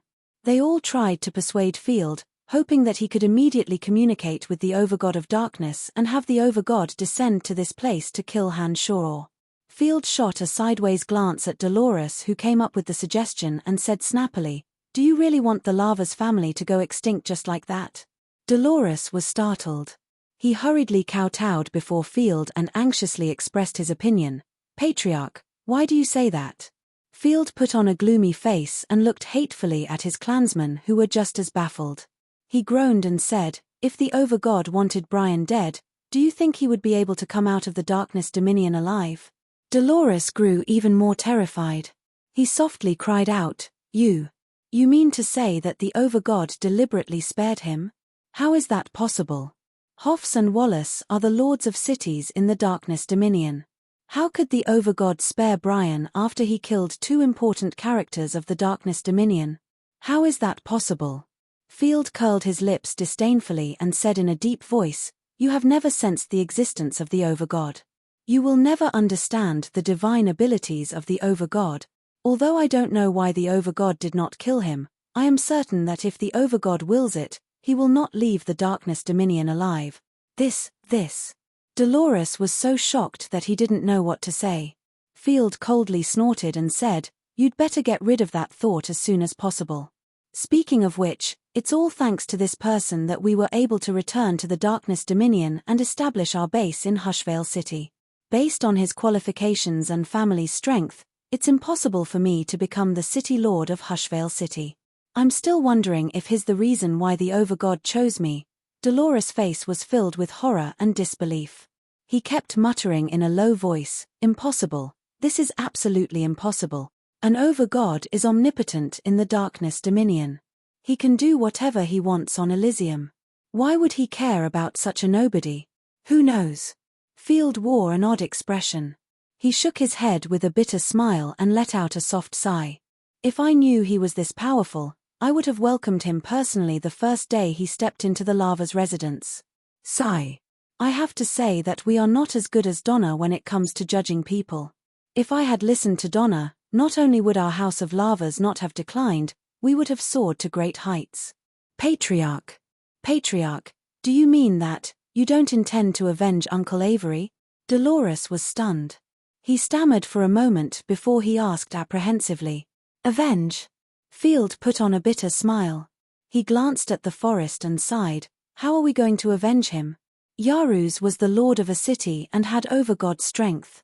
Not to mention Darkwater, the Darkstone brothers, Hoffs, Wallace, and Larrickson. But in the end, Yaruz, Wallace, and Larrickson were all dead while Yaruz was still free and unfettered. How are we going to avenge him? Who in our House of Lavas is capable of taking revenge?" But. Dolores wanted to say something, but he couldn't find any words to persuade Field, perhaps because he had thought of the terrifying reality.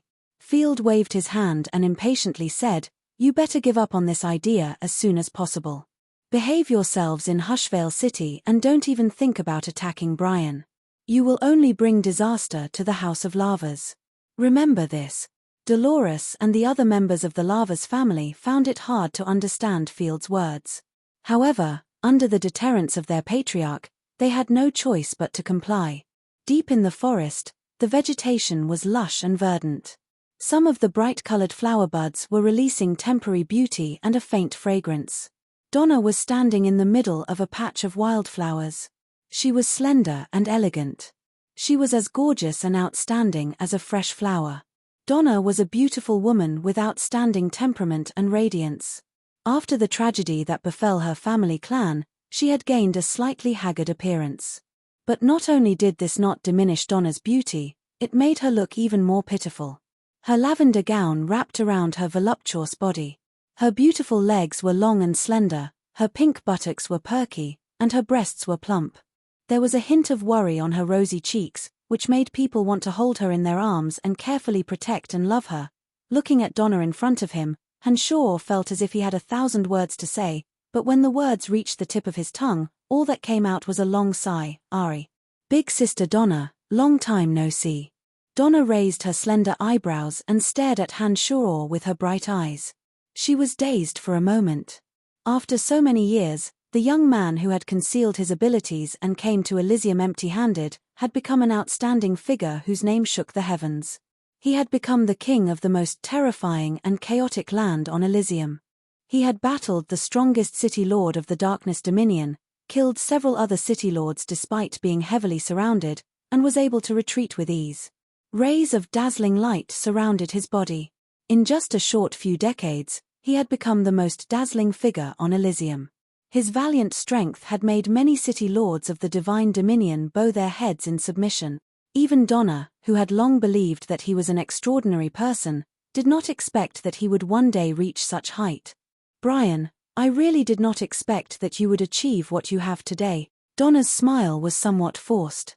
It was obviously not as radiant as it used to be. Sister Donna, where are you going? Hanshaw stared blankly for a moment. He felt that he should talk about something more substantive. We are returning to the Darkness Dominion. My father has been granted a divine seal by the Darkness over God. He has been ordered to return to Hushvale City and take over the position of City Lord.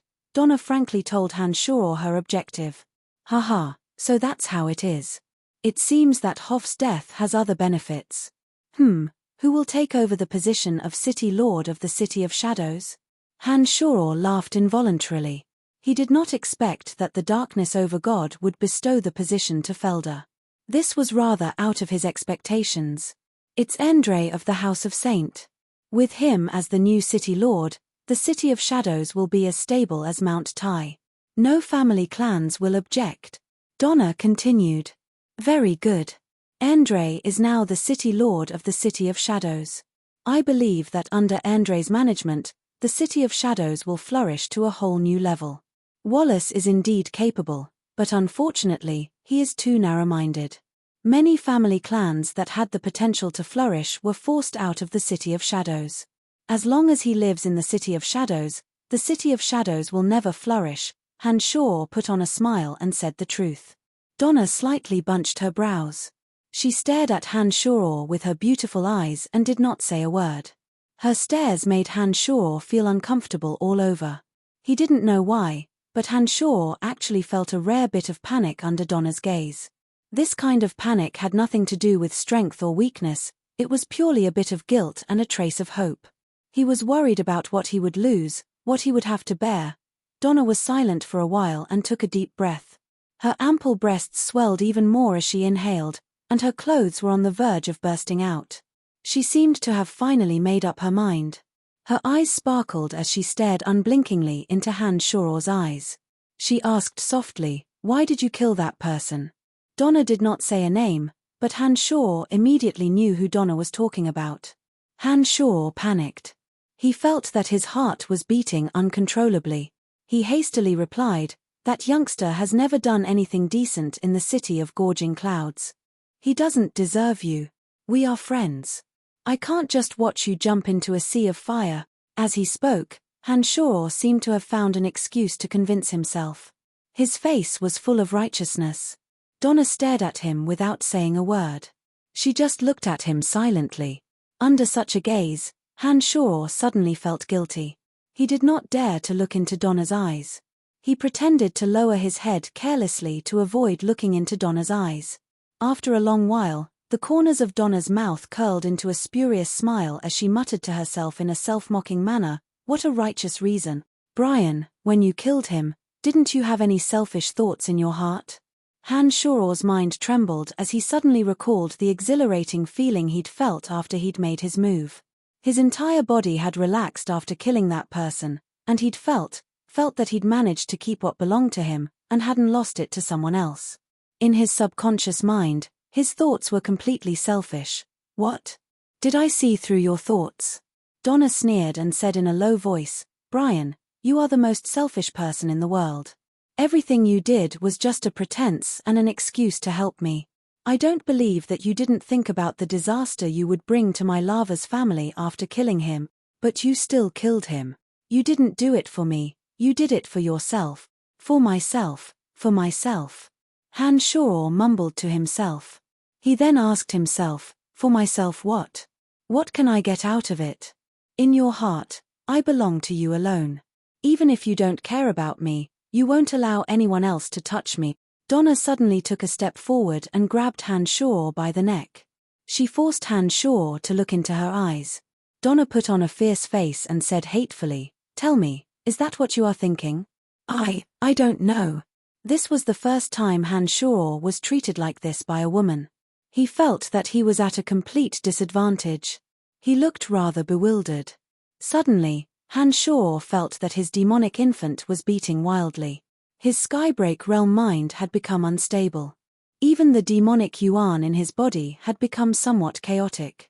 Hanshaw suddenly realized that the matter with Donna had become a demon in his heart. After a series of thoughts flashed through his mind, Hanshaw's face turned fierce. He pulled Donna into his arms and said fiercely, "That's right, that's what I'm thinking. I don't want anyone to touch the woman I fancy. That's the kind of person I am. What do you want?" In an instant, Donna's eyes were brimming with tears. She used all her strength to hug Hanshaw tightly. She buried her face in Hanshaw's broad chest and cried bitterly. She had finally heard those words. Chapter 9:16. Hanshaw had always refused to admit that he coveted Donna. He tried his best to avoid entangling himself too deeply with her. However, in the depths of his heart, just as Donna had said, he had long regarded Donna as his exclusive property. He would not allow anyone to encroach on her. Today, Donna's insistent questions had forced him to confess. Even his state of mind was in a state of chaos. Hanshaw finally understood how deep his yearning was. Such was the nature of relationships. Sometimes, when a woman was cursing and quarreling, it would seem difficult to put an end to it. But more often than not, a single hug would be enough to resolve everything. All their anger and resentment would dissipate in an instant. The relationship between a man and a woman could sometimes be incomparably profound, but it could also be extremely simple. Donna's many years of resentment and anger toward Hanshaw collapsed with a single sentence from Hanshaw. There was no longer any hatred left in her heart. She had even completely forgotten about her family feud. In the face of great things, some men could abandon everything for the sake of benefits. Their goals were clear. But women were different. They could abandon everything for a man. Whether it was family feud, family, or friends, they would all appear very fragile in front of their loved ones. At this moment, Donna's eyes were brimming with tears. She hugged Hanshaw tightly as though she wanted to squeeze Hanshaw into her body. Hanshaw was deeply moved. He did not say a word and allowed Donna to weep on his chest. He only gently caressed her soft long hair, using such gentleness to express his love and tenderness. After years of resentment, Donna's heart gradually calmed down along with her tears. Leaning on Hanshaw's broad chest, she felt incomparably tranquil. She had never had a single day of peace while she was in hiding with the Lava's family. But now, her heart was at peace because she had someone to rely on. She really wanted to rely on him for the rest of her life. Donna's heart was overflowing with sweetness, and a silly smile hung on her face. After a long while, Donna felt that she had vented enough. She awkwardly moved away from Han Shaw's chest and looked at the nervous Han Shaw with teary eyes. She suddenly felt that this silly Han Shaw was so adorable. Although he had dominated Elysium, he didn't have the slightest bit of aggressiveness or fierceness.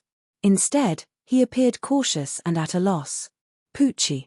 Donna, whose cheeks were still wet with tears, couldn't help but chuckle. She reached out and pinched Han Shaw's face. She snorted and said, "Look at you, it's as if I forced you.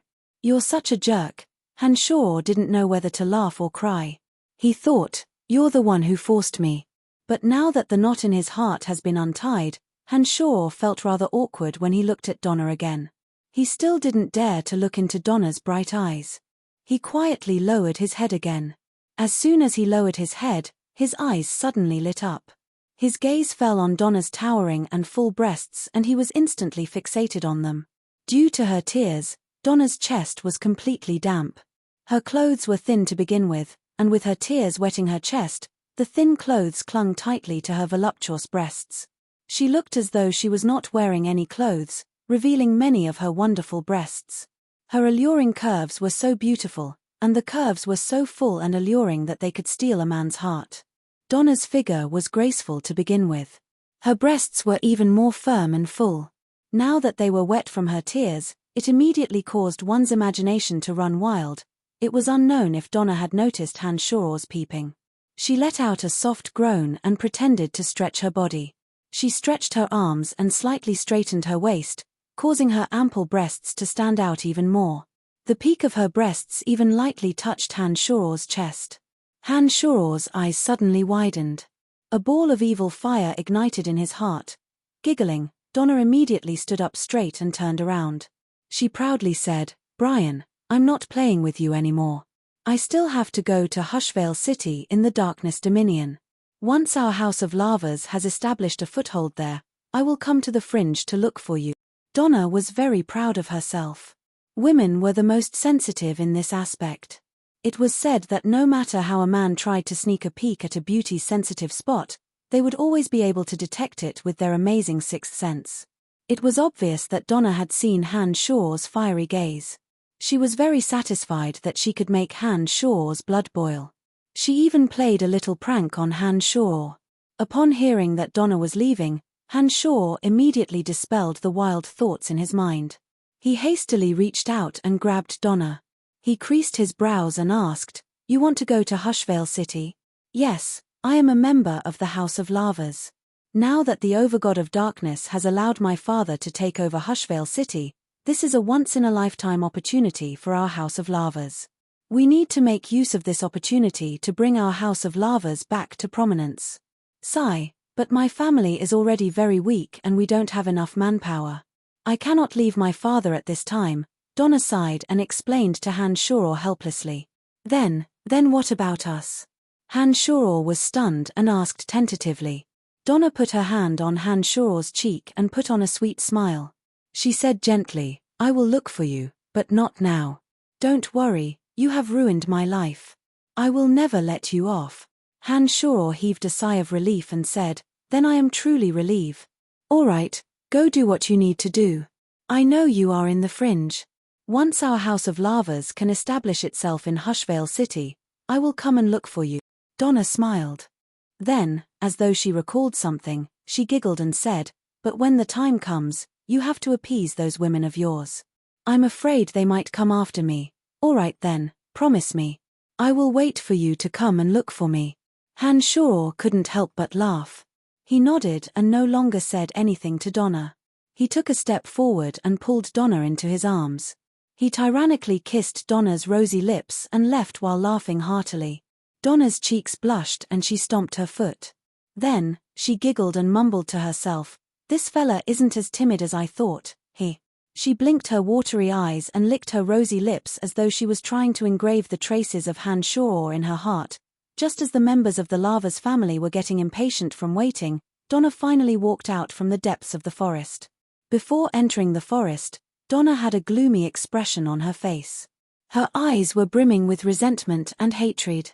Field was worried that Donna would disregard everything and fight Han Shaw to the death. He was worried that something might happen to her. However, When Donna came out from the forest, her eyes were sparkling and her face radiated radiance.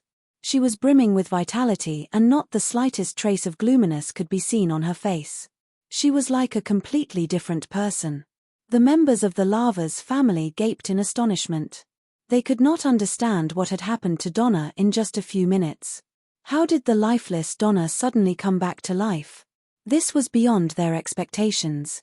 They were at a loss as to what to do. Field gazed deeply at Donna as though he had guessed something. He creased his brows and asked, "Where is he?" "He's gone. He's returning to the fringe." Donna tried her best to hide the joy on her face, but her reply was still as brisk as ever. Anyone could tell from her reply that she was different from usual.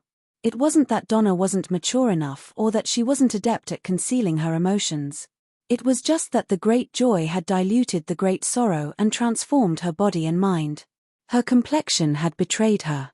"Oh." Field nodded. He swept his gaze across the members of the Lava's family and coldly shouted, "What are you waiting for? Hurry up and move." The group of people led by Dolores hastily nodded in acknowledgement. They secretly sized up Donna while cursing in their minds. Field and Donna were at the forefront. After deliberately putting some distance between them and the people at the back, Field stealthily approached Donna and whispered, "Nana, I don't care about the matter between you and him. But I want you to remember to think for the sake of our family. Don't bring unnecessary trouble to our family." Donna stared blankly for a moment. She looked to her left and right and saw that the members of her family were being dragged along. Puzzled, she asked, "Father, you aren't going to stop him?" Field let out a soft sigh and shook his head. He said in a self-deprecating manner, "Can I?" "Father, actually, I." Donna hastily explained. She wanted to say that she would also pay attention to the difficulties of her family. After all, she had some enmity with the Lava's family. Field waved his hand and stopped Donna from explaining. He said, "You don't need to say anything. It is I who has wronged you. If I had listened to you and met with him on the first day he arrived at the Lava's residence, perhaps none of this would have happened. Sai, it is I, your father, who stubbornly acted on my own accord. I didn't give him any respect at all. Step by step, I pushed the Lava's family into the abyss. In the end, I had no choice but to compromise and nearly sacrifice your happiness to that good-for-nothing Larrickson. Sai, of course I know that youngster isn't a good person. I brought this upon myself." After hearing Field's words, Donna understood his helplessness. She thought for a moment and suggested, "Why don't you expel me from the family? That way, I won't bring any trouble to the Lava's family." Field shook his head resolutely and said, "You didn't do anything wrong. I am the one at fault. Why should I let you go? All right, don't think too much about it. Although I don't know the reason, I can tell that the Overgod of Darkness and the Overgod of Death don't want him to die.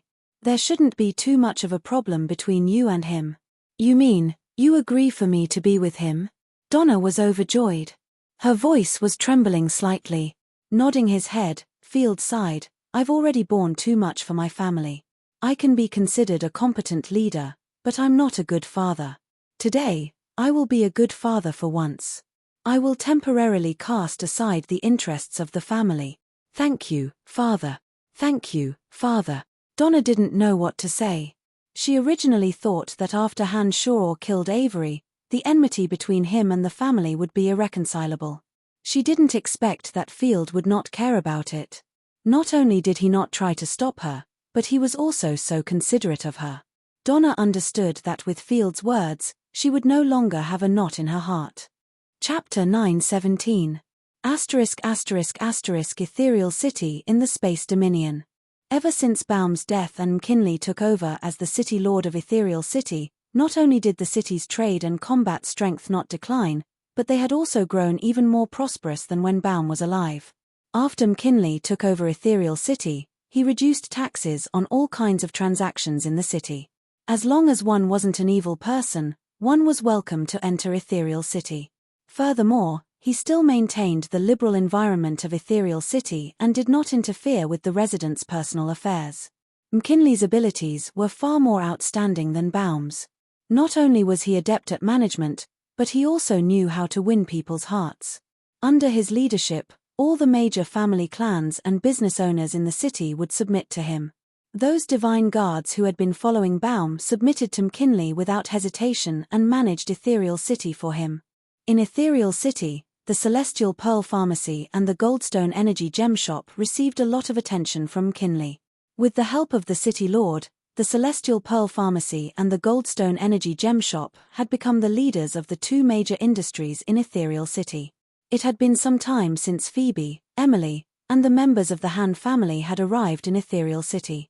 They had received a grand welcome from McKinley and felt as though they were at home. Unlike the City of Shadows, Ethereal City was not only very suitable for living but also more prosperous than the City of Shadows due to the fact that experts cultivating in all kinds of energy could gather in one place.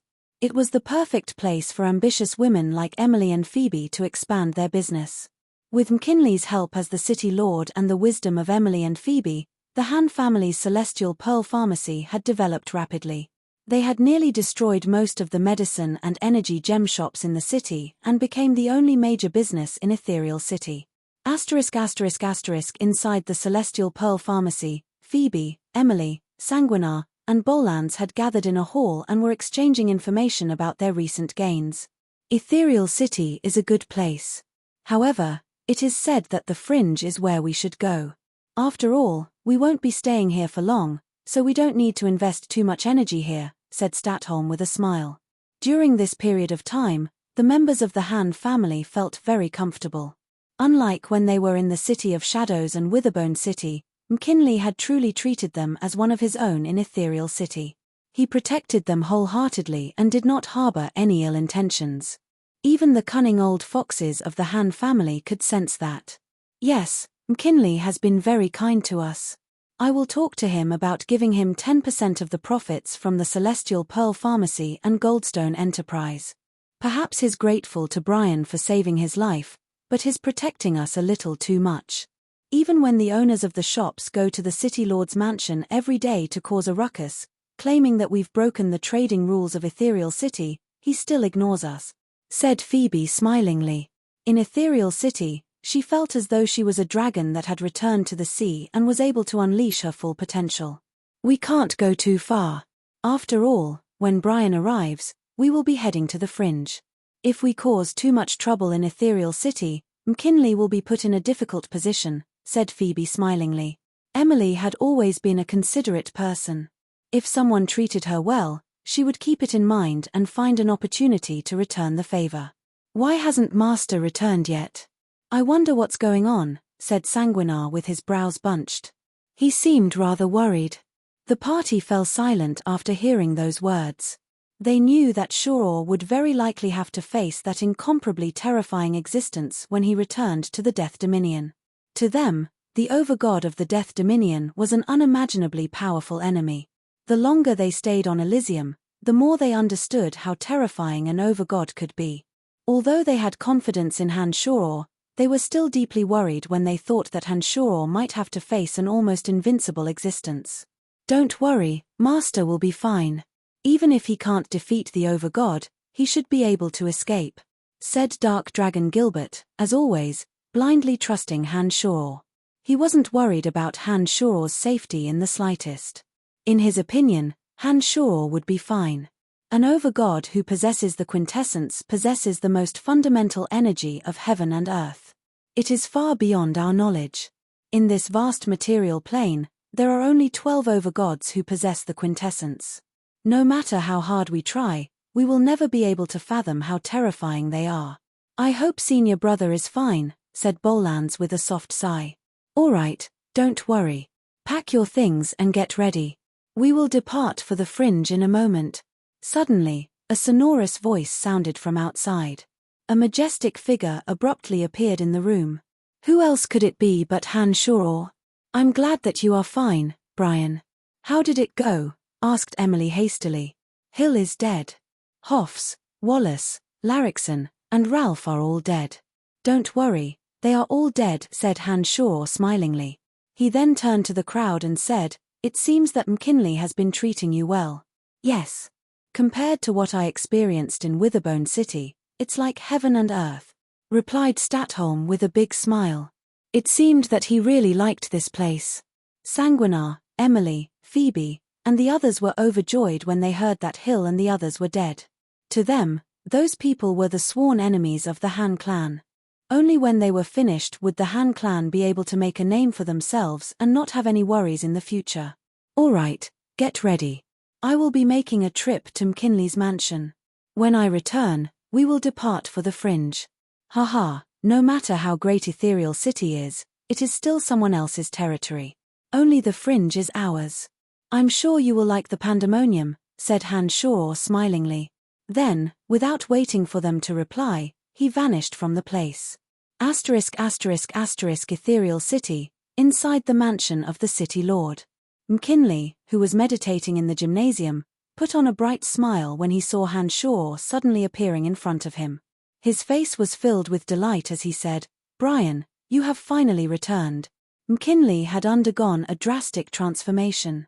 The depression he had accumulated over the years had been swept away. He appeared to be in high spirits. It seemed that he was very satisfied with his life as the City Lord of Ethereal City. "Haha, you are doing well, old fella. It seems that your strength has improved again. How is it? When will you become an overgod?" Han Shaw joked. Han Shaw and McKinley had spent a lot of time together over the past few years. Although the two did not meet often, as the fringe was very close to Ethereal City, they frequently exchanged letters. Han Shaw knew about McKinley's situation very well, and McKinley also knew about Han Shaw's big moves in the fringe. "No matter how much my strength has improved, I won't be as fast as you." McKinley laughed heartily. He shook his head and said in a somewhat angry manner, "You were so weak back on Profound Continent. But as soon as you arrived on Elysium, you showed off your abilities. To think that you would reach such a realm in less than 100 years. I really wonder what kind of monster you are. I will be bringing my people to the fringe soon. How is the item you promised me coming along?" asked Han Shaw after blinking his eyes. "I have long since prepared it for you." McKinley laughed involuntarily. A space ring flew towards Han Shaw. Magical mirror, teleportation scroll, space-time lock, and McKinley smilingly explained to Han Shaw how to use the space ring. The magical mirror could allow people to communicate with each other across long distances. It was very useful for Han Shaw to gather intelligence in the fringe. The teleportation scroll was a life-saving treasure that could allow one to tear through space and escape in an instant. Although Han Shaw did not need it, the important members of the Han family would have a much higher chance of survival if they had the scroll. As for the space-time lock, as the name suggested, it could freeze space. Most experts who cultivated in the Edict of Space would have the means to tear through space and escape. With the space-time lock, if the Han family wanted to attack someone, they could prevent that person from leaving the fringe alive. Apart from those 3 items, there were also a few other items that could only be refined by experts who cultivated in the Edict of Space. To Han Shaw, those items were very useful. Han Shaw had asked McKinley to refine them for him. Not bad at all. Haha, thank you. Han Shaw scanned through the space ring and discovered that there were dozens of magical mirrors, a dozen or so teleportation scrolls, space freezing locks, and a few other miscellaneous gadgets. All in all, there were still quite a few of them, more than enough for the current House of Han's use. "Brian, I heard that you caused a huge commotion in the City of Gorging Clouds and even fought with Yarus?" McKinley suddenly asked. He seemed to be very interested in Brian's story. Han Shaw nodded and smilingly said, "That's right. Yaru's strength has already reached the realm of Overgod, and he's an extraordinary person. If it weren't for his younger brother, Larrickson, I would be more than happy to befriend him. Unfortunately, we can only be enemies now. It's my fault for killing Larrickson." McKinley couldn't help but laugh. After thinking for a moment, he said to Han Shaw with some difficulty, "Brian, I have a favor to ask of you." Han Shaw was taken aback, but he soon smiled and said, "We're so close. Just tell me what you need. Even if I have to help you commit murder or arson, I don't mind." Upon hearing those words, McKinley's eyes were filled with gratitude. After a moment of silence, he said, "As you know, my divine body and divine soul were separated because of Jah, one of the 3 keepers of the light. Brian, I want to take revenge. I hope that you can help me. Jar was one of the 3 keepers of the God of Light's domain and the most devout believer of the God of Light. He possessed late-stage high god strength many years ago. McKinley obviously wasn't a match for Jar in a one-on-one fight.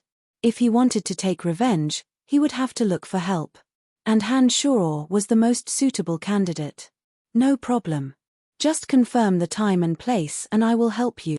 Han Shoror agreed without hesitation. Thank you.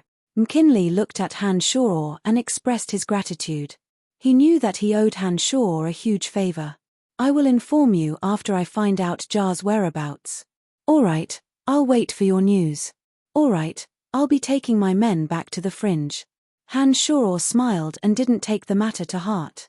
He didn't even bother to exchange pleasantries with McKinley. With a sway of his body, he disappeared. Chapter 9:18. The fringe did not change much because of Han Shoror's emergence. Fighting, killing, and pillaging were still the main themes of the fringe. On the outskirts of the fringe, small-scale and large-scale battles never ceased. As soon as Han Shoror and the Han family appeared in the fringe, they attracted the attention of many forces. But as soon as they noticed Han Shoror among the crowd, those forces immediately became quiet and fled as far as they could. In the fringe, Han Shoror had become a well-known figure that no one dared to provoke. Sanguis, Bolans, and Gilbert, the 3 of them loved to fight. They were like dragons returning to the sea after arriving at the fringe.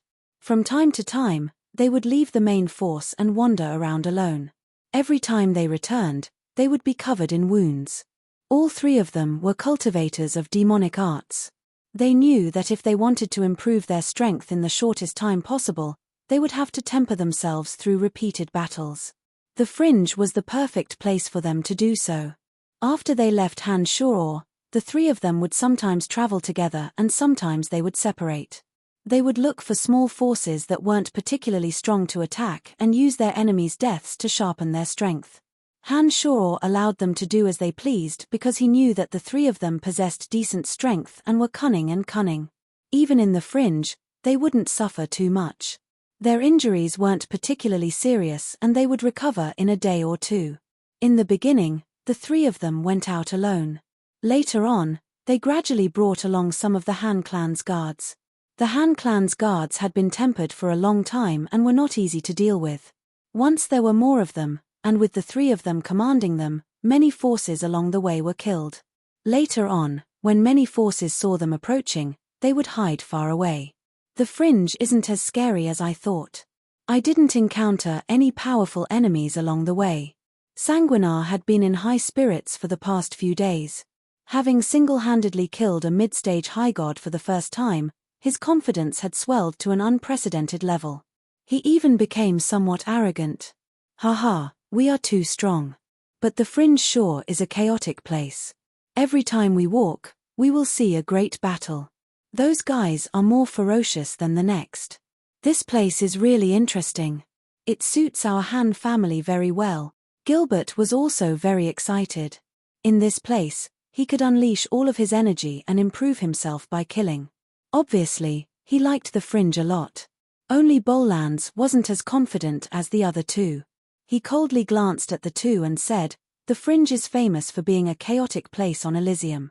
All kinds of fiends from the 12 dominions are gathered here. The 5 sovereigns definitely live up to their reputation. The reason why we haven't encountered any real enemies is that we have yet to venture into the heart of the fringe. Another reason is that the real major forces more or less know about our origins. They are wary of my senior brother's strength and dare not make a move on us. You too, don't be so full of yourself and think that the fringe is an easy place to deal with. Ever since Sanguinar and Gilbert nearly killed Shotio for his sake in Witherbone City, Bolans had regarded the 2 as his most trustworthy friends. Otherwise, Bolans wouldn't have spoken so much to them. If it were anyone else, he would at most let out a cold groan. Sanguinar and Gilbert knew that this was Bolans's personality. They never thought that there was anything wrong with his attitude. After hearing those words, Sanguinar put on a mischievous smile and said, "You do have a point, old man. But I believe that apart from the 4 sovereigns, there shouldn't be any other powerful forces in the fringe. In my opinion, Even without Master's name, we can still establish our own foothold in the fringe. That's right. The leaders of the smaller forces are only early-stage high gods. The three of us, together with 50 guards, will be able to make a name for ourselves in the fringe. Why don't we head to the Omphalos alone? I believe that we can reach there without using Master's power, suggested Gilbert excitedly after hearing Sanguinar's words. Sanguinar's eyes lit up and he replied, "That's right. We can head there first. With Master taking care of us, the matriarchs and those old geezers will be fine. No, if anything goes wrong, I won't be able to answer to senior brother." Bolans frowned, and without thinking, he straightforwardly refused. "Aya, old man, don't be so pedantic. We will be fine. Come on, let's go. We will head to the Omphalos and wait for them. After all, we have already asked them about the general location," laughed Sanguinar and took the lead. He didn't seem to care about the dangers ahead of him. Gilbert snickered and went over to tug at Bolans, saying, "It's all right, Master definitely won't blame us. The fringe isn't that bad after all. Hurry up, don't spoil everyone's mood." As he spoke, he dragged Bolans along, ignoring Bolan's grim expression. If it weren't for Sanguinar and Gilbert standing up for him in Witherbone City, Bolans would have decisively refused and would have led them back to the main army. But now that Bolans had considered Sanguinar and Gilbert as the most trustworthy people apart from Han Shoror, Bolans didn't want to spoil their fun. After hesitating for a moment, under Gilbert's tugging and tugging, he acquiesced to the duo's decision. But in his heart, he felt that it was inappropriate to do so. Sanguinar, Gilbert, and Bolans, along with 50 Han family guards, left the main army of the Han family and headed towards the Omphalos. In the beginning, the enemies they encountered were small forces led by early-stage and mid-stage high gods. With Sangui's, Bolans, and Gilbert's combined strength, as well as the terrifying strength of the House of Han guards, the three of them were able to rampage their way through. There weren't many forces that could contend against them. Sanguis and Gilbert were in high spirits along the way. They had forgotten the fact that the deeper they went, the more dangerous it would be. They shouted as they charged towards the center of the fringe, hoping to enter the Omphalos as soon as possible. However, when they were far from the main army of the Han family, some of the major forces in the Omphalos were unaware of their identities as well as Han Shoror's. On top of that, they had deliberately cut off their relationship with the Han family and did not intend to make use of Han Shoror's strength. Gradually, some of the more ferocious great leaders began to notice them. Finally, a late-stage high god led by a late-stage high god stopped them halfway up a mountain peak. Moreover, there was more than one late-stage high god. One was a late-stage high god of death, one was a late-stage high god of wind, and several mid-stage and early-stage high gods. There were also a group of mid-stage and late-stage mid-gods. The overall strength of this force far exceeded that of Sanguinar, Bolans, and Gilbert. "Hihi, you have been killing to your heart's content, haven't you? Hihi, you even dared to touch Lord Logue's subordinates. You really don't know how to spell the word death." The late-stage high god of death sneered. Looking at Sanguinar, Gilbert, and the others who were heavily surrounded, he shouted, "You have two choices before you. Either you surrender and become Lord Logue's followers, or you die." It was at this moment that Sanguinar and Gilbert realized that the fringe was not like the darkness and death dominions. Experts were as common as the clouds in the sky. Moreover, every one of them was unreasonable and heartless. As soon as one fell into a disadvantageous position, they would pounce on one and tear one to shreds. Sanguinar was confident that he could kill an expert with mid-stage high god strength. However, he also knew that against a late-stage high god, he wouldn't stand a chance. The enemy, on the other hand, had not only two late-stage high gods, but also 6 or 7 experts of the other two realms. Such a force was not something that they could handle. Sanguinar and Gilbert exchanged glances with each other. They finally regretted looking down on the heroes of the world. "Friend, we are from the Han family of Pandemonium." Bolans took a step forward and looked at Sanguis in a neither servile nor overbearing manner. He was much calmer than Sanguis and Gilbert. At this critical moment, Bolans' mental fortitude, which he had tempered through countless dangers and setbacks, came into play. "What? The Han family of Pandemonium? The bald man who was wearing a mocking smile a moment ago suddenly turned pale. He asked, "Who are you to Lord Brian?" "This is his disciple," replied Bolans as he pointed at Sanguinar. Bolans heaved a sigh of relief when he saw the man's attitude.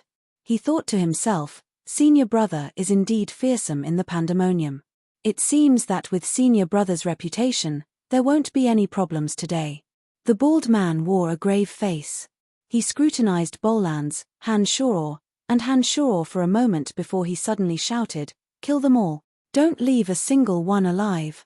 Otherwise, if Brian finds out, we will bring a lot of unnecessary trouble to his lordship. I will skin anyone who dares to escape." "How dare you?" Bolans was shocked and shouted fiercely.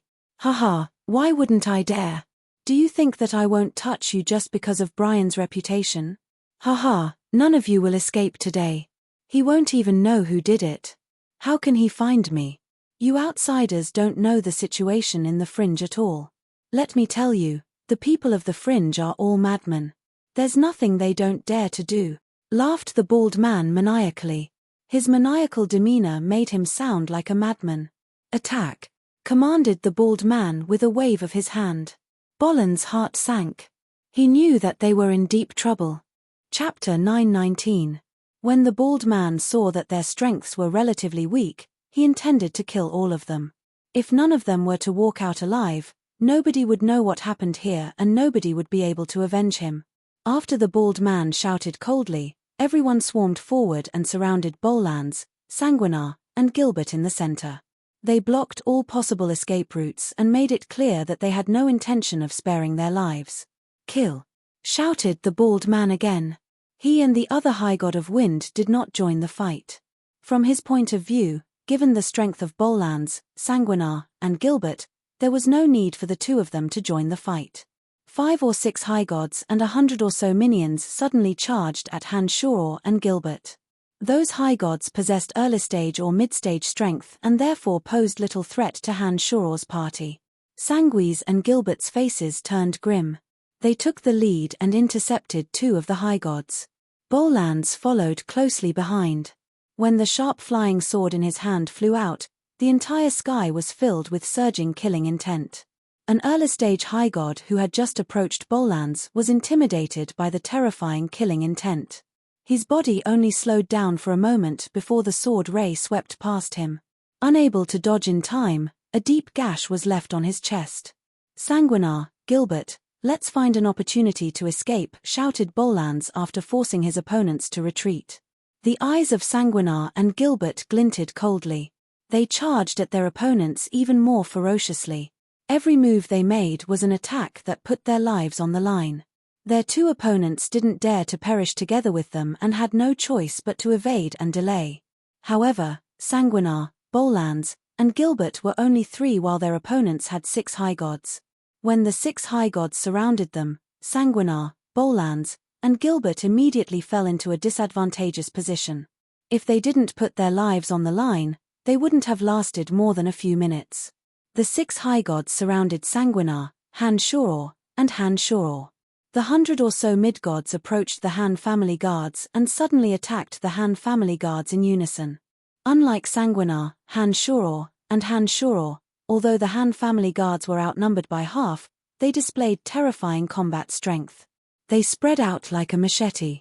Not only did they evade many attacks in an instant, but they also attacked in groups of 3 to 5, inflicting heavy casualties on their opponents. In the first clash, 5 of the Han family guards were injured and 1 was killed. On the other hand, 10 of the Han family guards were killed and 30 were injured. Although the Han family guards were all mid-gods and weaker than their opponents, they were able to gain the upper hand in a single attack. Such an achievement caused the bald man who had been observing coldly from the sidelines to jolt. He suddenly shouted, "2 of you, get rid of those guards."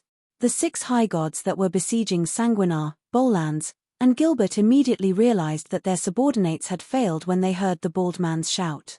2 of them hastily rushed towards the Han family guards. One of them was an early-stage High God while the other was a mid-stage High God. As soon as the 2 joined the battle, they immediately reversed the situation. The Han family guards, who had the upper hand, were now on the passive side. The number of casualties gradually increased. The pressure on Sanguinar, Han-Shoror, and Han-Shoror was greatly relieved. Originally, if the 6 of them had joined hands, Sanguinar, Bolans, and Han-Shoror wouldn't have been able to escape if they hadn't used their escape arts. However, because there were 2 of them, they only suffered some injuries and escaped the fate of being killed. However, it was apparent that the bald man who was observing the battle didn't want to prolong it. When he saw that his subordinates weren't able to finish off the Han family guards immediately, he couldn't help but sneer. Just as the outside world has said, the Han family cannot be underestimated. Even so, you won't be able to escape. As he spoke, another high god of wind slowly approached Bolans, Sanguinar, and Gilbert. They planned to finish off the battle as quickly as possible. When Bolans saw that the other 2 high gods couldn't help but intervene, he hastily shouted, "Sanguinar, let's go. If we don't leave now, we won't be able to." "But, what about them?" Sanguinar turned to look at the Han family guards behind him. His scarlet eyes were filled with reluctance. PFFF. In a moment of carelessness, Sanguinar's chest was pierced by a bone spear. Fresh blood immediately flowed from the wound. "Only when we leave can they be avenged." When Bolans saw that Sanguinar was hesitating, he grew anxious. He saw that the bald man was already closing in on them. If he delayed any longer, he might not even have the chance to use the escape art. "Hihi, trying to run? You won't get away." The bald man laughed heartily. As he spoke, he had already closed in on them and was about to attack. When Sanguinar, Bolans, and Gilbert were about to be killed, a maniacal laughter suddenly sounded. A majestic figure suddenly appeared between Sanguinar, Bolans, and Gilbert. The figure raised his hand and the energy of destruction formed a grey mist in front of the bald man, blocking his attack. "Polo, it's you?" cried the bald man in surprise. His face immediately turned ugly. He coldly groaned and said, "You better stay out of my business or you won't be able to get away with it. Luca, you sure are awesome. Since I'm here today, I'm not afraid of you." Polo arrogantly waved his hand and shouted, "Brothers, attack." Following Polo's shout, shadowy figures emitting chilling intent emerged from every corner of the battlefield. Without saying a word, they immediately joined the battle and surrounded the bald man's party. The bald man named Luca suddenly discovered that Polo had brought more than 300 high god experts with him. Among them, there were twice as many high gods as his party. The bald man's face jolted. He stopped attacking Bolans, Han-Shoror, and glared at Polo furiously. "Polo, you should know who I am. How dare you offend Lord Logue? Don't you know that after today, you won't be able to escape death? Don't King threaten me with Logue. I'm not afraid." Polo put on a domineering face and laughed maniacally. "Luca, oh Luca, the situation in the fringe is no longer the same as before. Tyre, Logue, Warses, and Asura are no longer the only ones in charge. You are so well informed. Don't you know who I'm with?"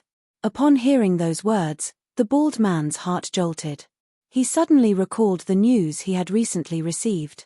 It was said that all god hunters in the fringe were under the control of one person. As Logue's confidant, the bald man naturally knew how close that person was to Han-Shoror. "You work for Han Hao?" The bald man's face turned grave. He was no longer as arrogant as before. "Haha, it's good that you know. Get the F***ck out of my way. Those fellas seem to be related to the Han family. If you deliver them to me, I will let this matter slide. I will consult the leader first." Polo put on a strange smile and looked at Luca. His party was stronger than Luca's and it was only natural for them to be arrogant. So what if he says he is from the Han family? Luca sneered and said, "Recently, too many people have entered the Omphalos under the banner of the Han family. Damn it, everyone claims to be related to the Han family. At this rate, how are we going to continue doing business? I don't care about that. Hurry up and let them go. Otherwise, don't blame me for being rude," said Polo in an extremely rude and unreasonable manner. Luca put on a furious face. However, he was not in a good position and could not back down now. He knew that the 3 people behind him were indeed related to the Han family. If he let them go, he would be in big trouble. Therefore, he did not know what to do. "Hey, you over there, you say that you work for Han Hao?" Gilbert suddenly shouted and tried to curry favor with Polo. Polo shot a sideways glance at Gilbert and replied impatiently, "That's right. What does that have to do with you?" Gilbert stared blankly for a moment. He did not expect that Polo would still be so domineering. He immediately shouted, "Damn it, I've known Han Hao since we were on Profound Continent. How dare you yell at me when you are working for that fella?" Upon hearing those words, Polo was startled. He squinted his eyes and sized up Gilbert, Bolans, and the others. He suddenly sensed that Bolans and Sanguinar had an aura similar to that of Little Skull Han Hao. Polo's heart skipped a beat.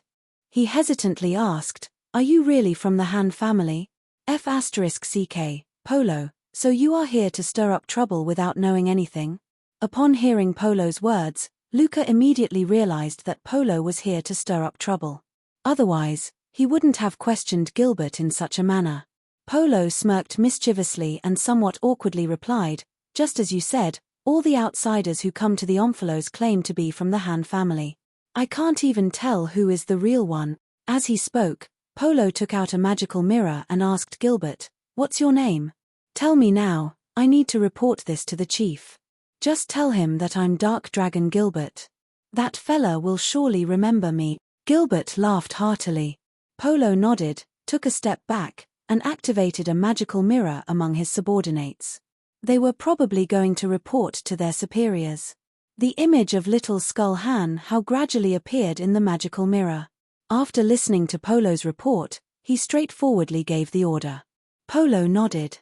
The smile on his face disappeared, and he walked towards Han Hao in a sinister manner. "What? Did I do something wrong?" Gilbert was alarmed when he saw that Polo looked like he was about to kill someone. "Kill them all. Spare no one," Polo suddenly commanded in a cold voice. "Kill who?" Some of Polo's subordinates asked hastily. "Of course it's Luca's men. Damn it, it's real this time. Like I said, they are pleasing to the eye," said Polo. Chapter 920. After hearing Polo's words, the God Hunter subordinates no longer had any doubts.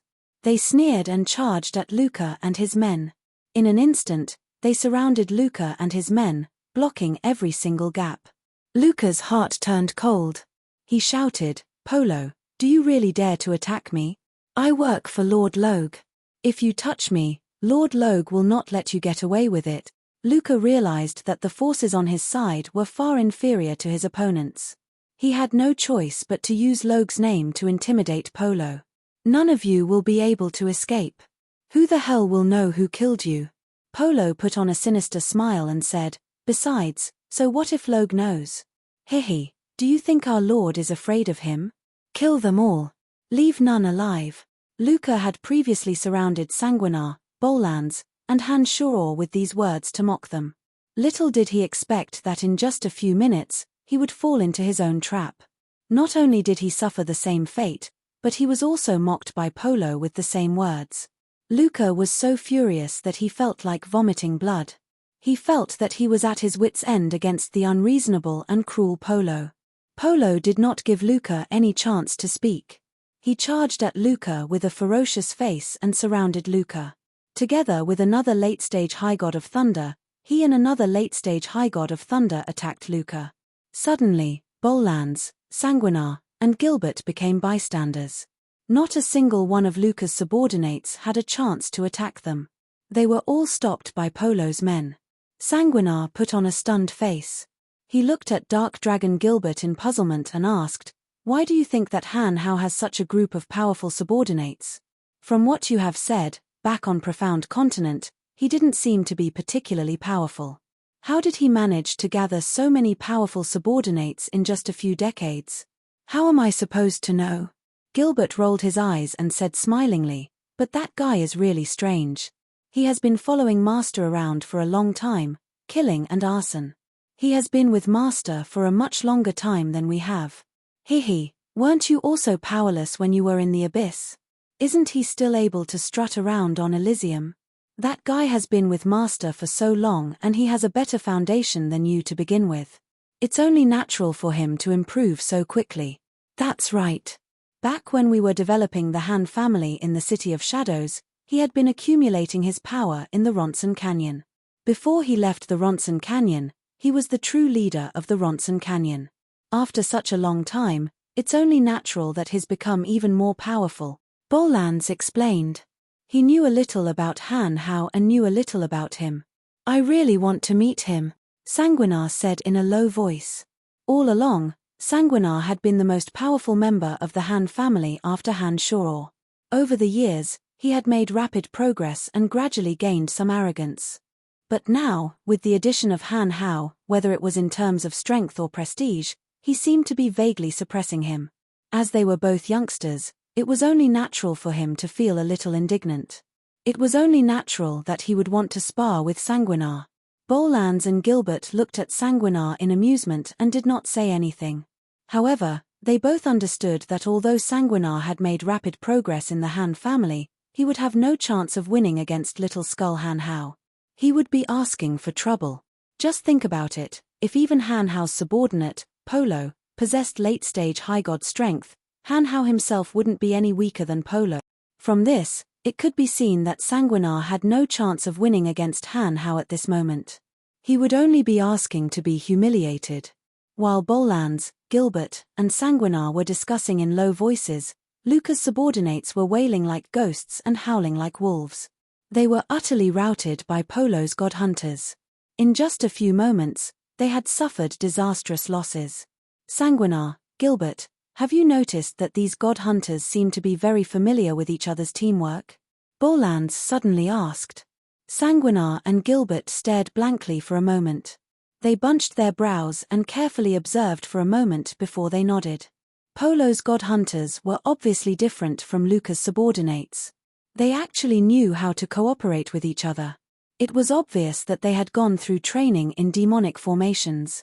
Although they weren't as well coordinated as the Han family guards who had been painstakingly trained in the 8 Desolation and Torment formation for many years, they were at least 10 times better than Luca's subordinates.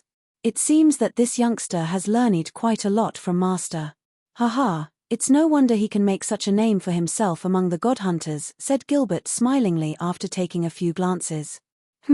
He is indeed extraordinary. It seems that Sanguinar has found himself a worthy opponent, said Bolans indifferently after taking a glance at Sanguinar.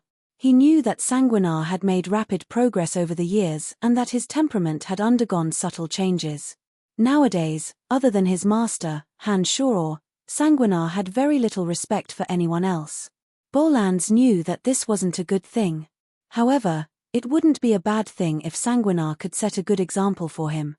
Especially since the other party was also a member of the Han family, friendly competition would be the best training for Sanguinar. Let's help out too.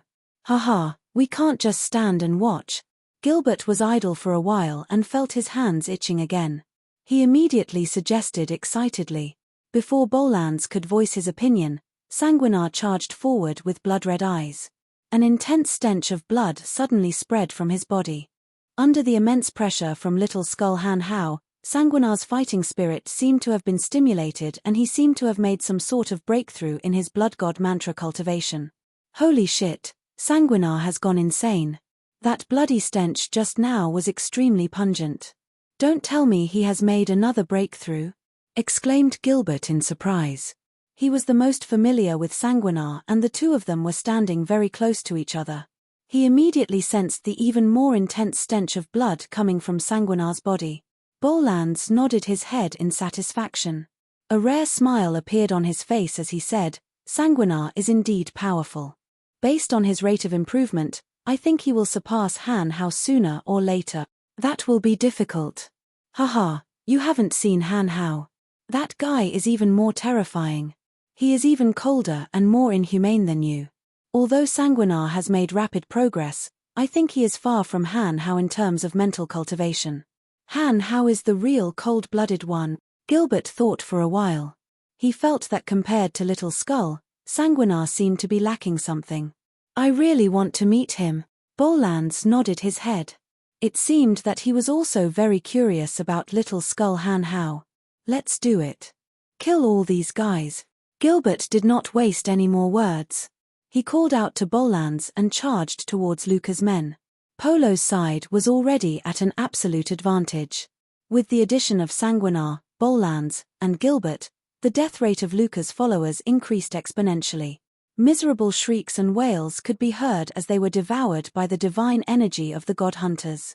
In the blink of an eye, more than 100 of Luca's followers were strewn with corpses. Only a few high gods were barely holding on. But it seemed that they wouldn't be able to hold on for much longer. Luca, you can't escape. Damn it, it's too bad that you don't cultivate in the energy of destruction. Otherwise, I would be rich today. Polo and 5 other high gods surrounded Luca. They bared their teeth and laughed maniacally. Their attitudes were incomparably arrogant. Polo, although you can't absorb it, don't you still have us? A high god of death greedily licked the corner of his scarlet lips. His ferocious eyes landed on Luca as though he was about to tear Luca apart and devour him alive. Luca, who was heavily surrounded, wore a face of despair. As he listened to the god hunters talking about how they could devour his divine energy without any scruples, Luca felt incomparably miserable. Every time he tried to use the items in his space ring to escape, he would discover that the attacks from the god hunters were several times fiercer than before. He had no time to use his final trump card. Luca's injuries became more and more severe. Gradually, he discovered that his eyelids had become extremely heavy. Even his divine soul's ability to think seemed to have been weakened. Poison, you have the upper hand, and yet you still use poison? Luca felt as though his body was filled with lead. He couldn't even die together with his enemies. He looked at Polo, who was wearing a sneer on his face, and shouted, despicable and shameless. You will die a horrible death.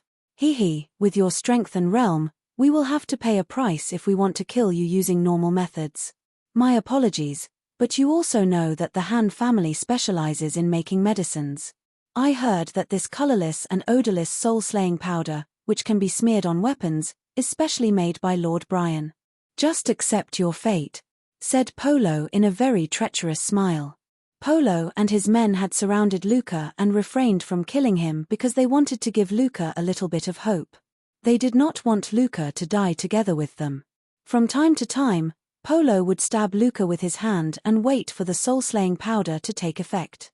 As a poison personally concocted by Han Shoror, the soul-slaying powder was not only colorless and odorless, but it would also not allow the target to immediately feel the effects of the drug. It would gently and slowly seep into the target's body. When the target truly feels the presence of the soul-slaying powder, it would be a sign that the soul-slaying powder has been fully released. At this time, both the target's body and divine soul would be affected. No matter how much they wanted to die, they would not be able to gather enough strength. They would be at the mercy of their enemies and would not be able to fight back, let alone self-destruct their divine soul. Ha ha ha. Master is really getting more and more despicable. He even made such a good thing like the soul-slaying powder. Ha ha. I will definitely ask for more of it when I get back. This thing is very useful in surrounding and killing experts. Unknowingly, it will force the target into a dead end. When he realizes it, he will be dead. After listening to Polo's description of the effects of the soul-slaying powder, Gilbert was very excited. Although he said that Han Shoror's method was despicable, his face was full of admiration and pride. Chapter 9:21. In the end, Luca couldn't escape his misfortune. Under the effect of the spirit-fading powder, he couldn't exert any of his energy. His divine energy was devoured by several high gods of death. Once Luca was dead, the remaining survivors were also killed. Just as Polo had said, not a single one was spared. The Godslayer powder played a huge role in this battle. Many of Luca's followers were unknowingly infected by the Godslayer powder. By the time they realized that something was amiss, their fates were already sealed. They were powerless to resist and were devoured by the god hunters one after another. After the battle ended, Polo's god hunter subordinates took out some blue powder and smeared it on the wounds of the dead. In no time at all, the corpses were corroded into puddles of blood, leaving not a single trace behind. Polo was very pleased with himself. He smilingly explained to Gilbert, Han Hao, haha, it's all thanks to the Celestial Pearl Pharmacy's special medicines. Bollands glanced at the corroded corpses, nodded indifferently, and said, "We would like to meet Han Hao. Chief isn't in this direction. It won't be convenient for you to meet him for the time being.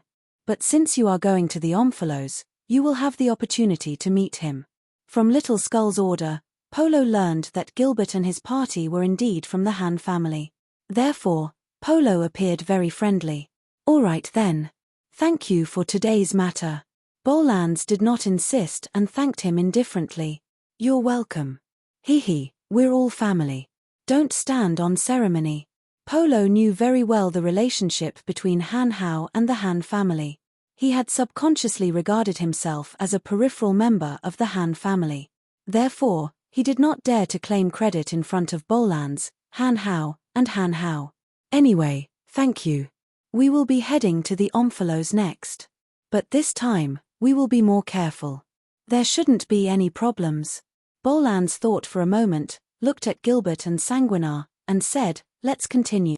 Sanguinar and Gilbert responded and led the remaining 30 members of the Han family away from Polo's side. They did not exchange too many pleasantries with Polo. After a long while, Bolans bunched his brows and said, "They are god hunters after all. The Han family cannot have too deep of a relationship with the god hunters. Otherwise, it will affect the Han family's business in other dominions." Sanguinar nodded in agreement with Bolans's words. "Yes, Master must have noticed this problem as well. That's why he hasn't admitted to his relationship with Han Hao. I think it's to avoid being talked about by others." Sanguinar, Bolans, and Gilbert continued their journey to the Omphalos. Han Shao, however, was still watching over them. For several days, Han Shao noticed that Sanguinar, Han Shao, and Han Hao did not return to the Omphalos, and Han Shao. Han Shao began to worry that they might be in danger. Within a certain range, Han Shao could sense the general location of Sanguinar, Gilbert, and Bolans. But if they were too far away from Han Shao would not be able to sense them. And now, the distance between Sanguinar, Gilbert, and Han Shao was far beyond what Han Shao could sense. Although Han Shao believed in the strength of Bolans, Sanguinar, and Gilbert, he was still in the fringe. Not a single fiend from the 12 dominions was to be trifled with. The fringe was a place of constant warfare and bloodthirsty experts. Even for Sanguinar, Bolans, and Han Shao would be in danger. 2 days later, when Han Shao discovered that Bolans, Gilbert, and Han Shao had yet to return, he started to feel a little anxious. Just as he was about to do something, he suddenly received a signal. With one thought, a demon general flew out and landed on the northwest side of the army. The demon general assumed the appearance of Han Shao. He looked at a god hunter prostrating on the ground and asked, "What's the matter?" This little skull, Han Hao's confidant, did not say a word. He respectfully took out a scroll and handed it to Han Shao. After reading the scroll, Han Shao immediately understood what had happened to Sanguinar, Gilbert, and Han Shao. After reading the contents of the scroll, Han Shao incinerated it and the demon general vanished. In the middle of the Han family army, Han Shao bunched his brows and mumbled to himself, "Did that Luca guy act on his own or did he act on Logue's orders?" The fringe, boneyard. White bones were scattered all over the place. Some wraiths wandered aimlessly around the boneyard. The dense element of death lingered in the boneyard like a faint mist. Those who cultivated in the energy of death would be able to make rapid progress in this place. They would also be able to exert their strength to the fullest. In the boneyard, there was a castle built purely from white bones. Logue, one of the 5 sovereigns, lived in that eerie white castle. At this moment, Logue was sitting on an enormous throne of bones with a sinister face, listening to the report of one of his subordinates. "Luca has gone missing. There's no news of him at all. We couldn't even find a trace of him in the area where he was active," reported the burly man who cultivated in the energy of death to Logue on one knee. "Luca must have been killed," Logue coldly groaned. Roger's face was gloomy. He snorted coldly and sat up straight, saying, "Those brats are definitely not Luca's match. There must be someone else involved. Brian is getting more and more out of hand. It seems that we have to take action soon, my lord. Ever since this man came to the fringe, many rules have been broken. We can't let this go on. The Han family is getting more and more arrogant. Many outsiders have joined the Han family. The Han family's strength increases every other day. The longer this drags on, the harder it will be to deal with them, said the burly man solemnly. Logue coldly groaned again, waved his hand, and said, "You may leave. I have my own plans." As soon as the burly man left, Logue immediately put on a friendly smile. He raised his head to look at the sky above Boneyard and said, "I have been waiting for you for a while." Tyre, the most powerful sovereign in the Fringe, appeared in front of Logue. Before Logue could speak, Tyre immediately said in a solemn tone, "Don't rush to deal with Brian for the time being. I have received reliable information that the hegemons of the God-Hunter dominions are gathering in the Fringe using all kinds of excuses. This time, unlike before, there are already 7 hegemons in action." "What?" Logue's face jolted. He cried out in surprise, "The 12 hegemons of the God-Hunter Alliance have never been united. Otherwise, the Fringe would have long been destroyed. Why are they so united this time? What's going on? I heard that Brian has wiped out the strongholds of the God-Hunter Alliance in the Darkness and Death Dominions. Those 2 hegemons believe that his existence has seriously threatened the existence of the God-Hunter Alliance. They want to eliminate Brian and the Han family at all costs. And it just so happens that the Han family is currently in the Fringe." "Everything makes sense now," said Tyre bitterly. "It's him again." Logue was enraged. He abruptly stood up and said, "Ever since this man came to the Fringe, he has been causing trouble for us. And now, because of him, the hegemons of the God-Hunter Alliance have united. This man is a scourge that must be eliminated as soon as possible. There's no rush for now. Let's think of a way to deal with the God-Hunter Alliance first," said Tyre as he shook his head. Tyre shook his head and looked at Logue, who did not conceal his killing intent in the slightest, and said, "I know you want him dead, and so do I. But the timing isn't right. Even if we attack Brian now, even if we kill him, the God-Hunter Alliance will not spare the Fringe. If we and Brian are both heavily injured, the gains will not make up for the losses." Logue's beady eyes glinted with maliciousness.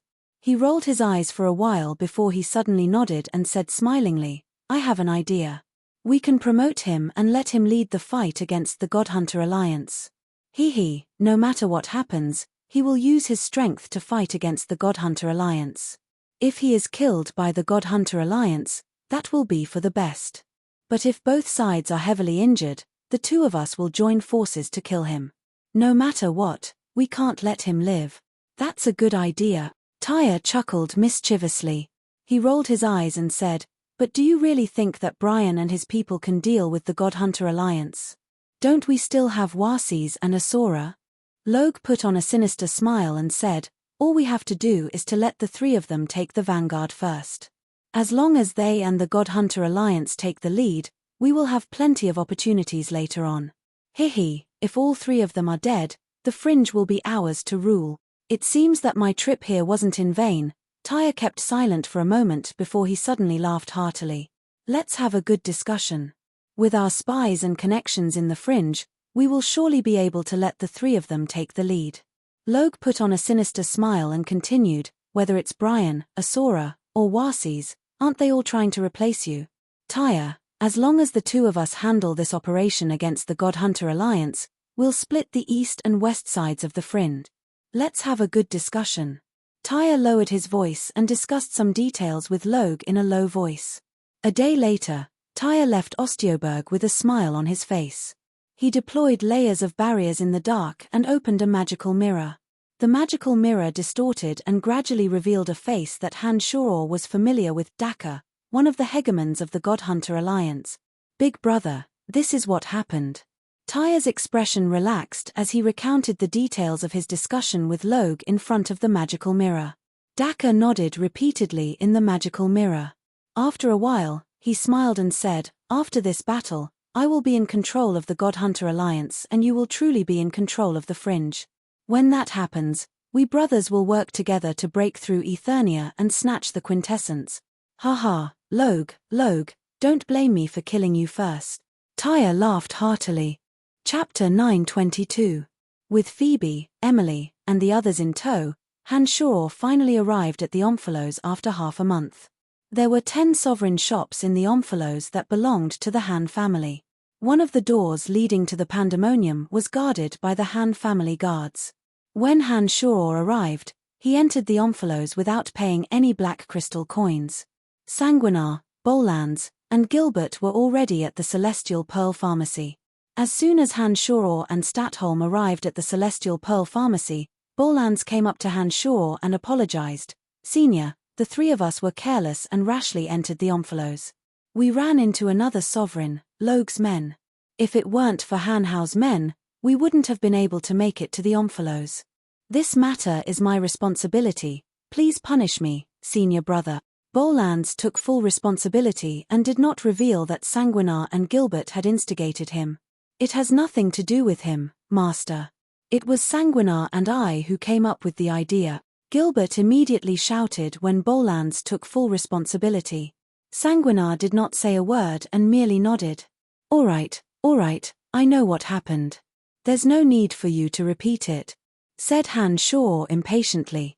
He shot a glance at Bolans and said, "I know you very well. This clearly has nothing to do with you.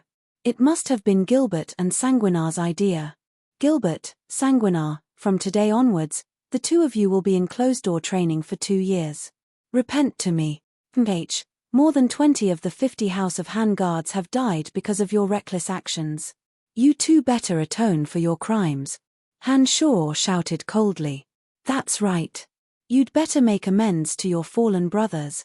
Sanguis and Gilbert behaved themselves and dared not say a word. More than 20 of their brothers had been killed. The two had realized their mistakes and accepted Han Shoror's punishment wholeheartedly. "Emily, Phoebe, Statholm, you will continue to manage the Celestial Pearl Pharmacy. After I have settled the matters here, I will return to the pandemonium," instructed Han Shoror. After settling the Han family members in the Celestial Pearl Pharmacy, Han Shoror went to Zovich and instructed in a low voice, "Contact Asura. Also, inform Tyre, Logue, and Warses that the God-Hunter Alliance will be invading the Fringe. Let them know what's going on." Zovich put on a solemn face after hearing Han Shoror's words. He nodded and respectfully excused himself. As soon as Zovich was gone, Han Shoror gathered all the members of the Han family in a secret chamber. He smilingly said, "You have all followed me from the profound continent all the way here. You have all made rapid progress over the years, but I still find it a little too slow." As he spoke, Han Shoror took out several fist-sized crystal balls. Inside the crystal balls was a misty gray gas that was constantly fluctuating. When the crowd released their divine souls, they could clearly sense a faint soul energy from the crystal balls. I'm sure all of you have sensed that there are faint soul undulations in these crystal balls. The souls inside were high gods who cultivated in all sorts of energies when they were alive.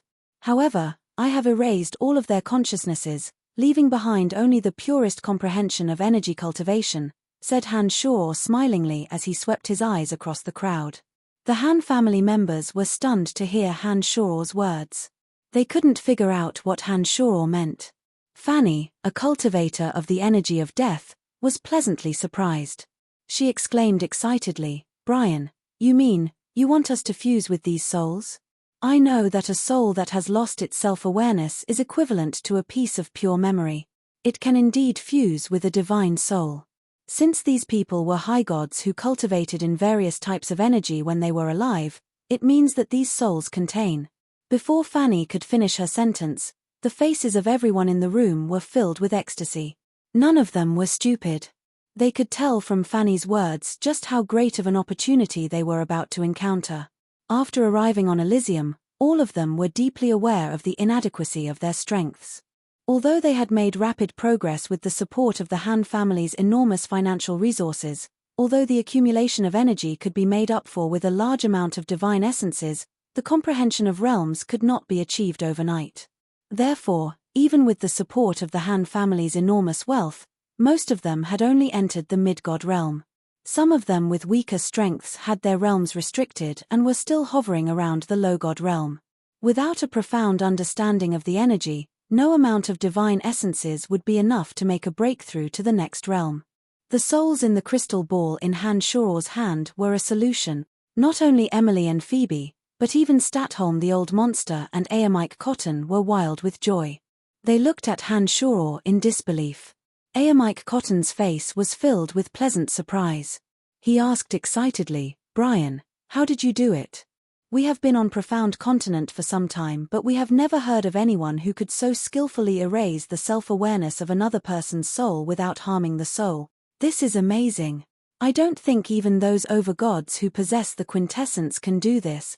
It was only after hearing Aamike Cotton's words that the crowd realized how difficult it was to erase the self-awareness of a high god's divine soul without the soul completely disappearing from the whirl.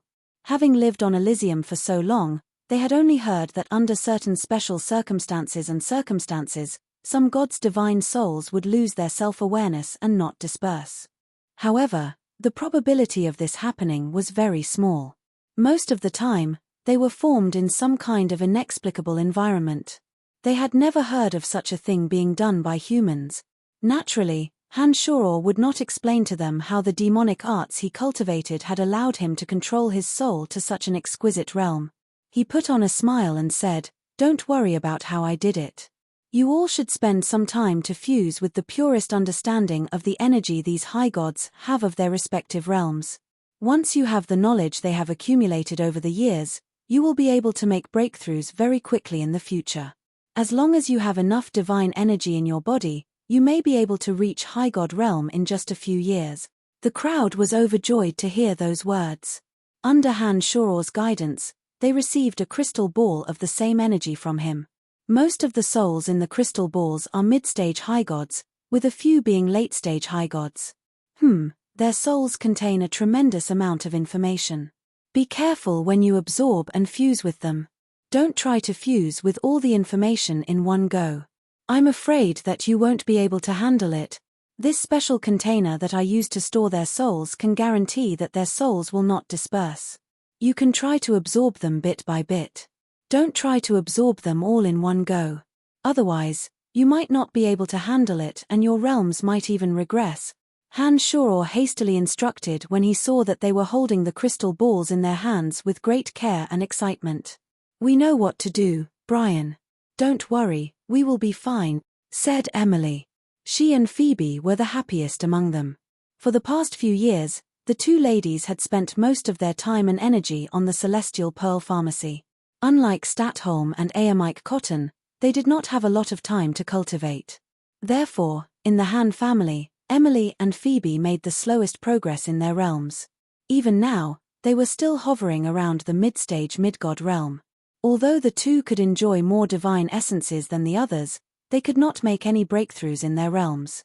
Emily and Phoebe were inwardly anxious when they saw the people around them making breakthroughs. However, the business of the Celestial Pearl Pharmacy was simply too complicated for them to spend too much time and effort on cultivation. They felt rather helpless and embarrassed. Now that they had the crystal balls, the problems that had been plaguing them were easily solved. Naturally, they were the happiest. "Brian, what we are doing is against the rules of the cultivation of the profound mysteries of energy. We must keep this a secret. We must not let anyone know about this.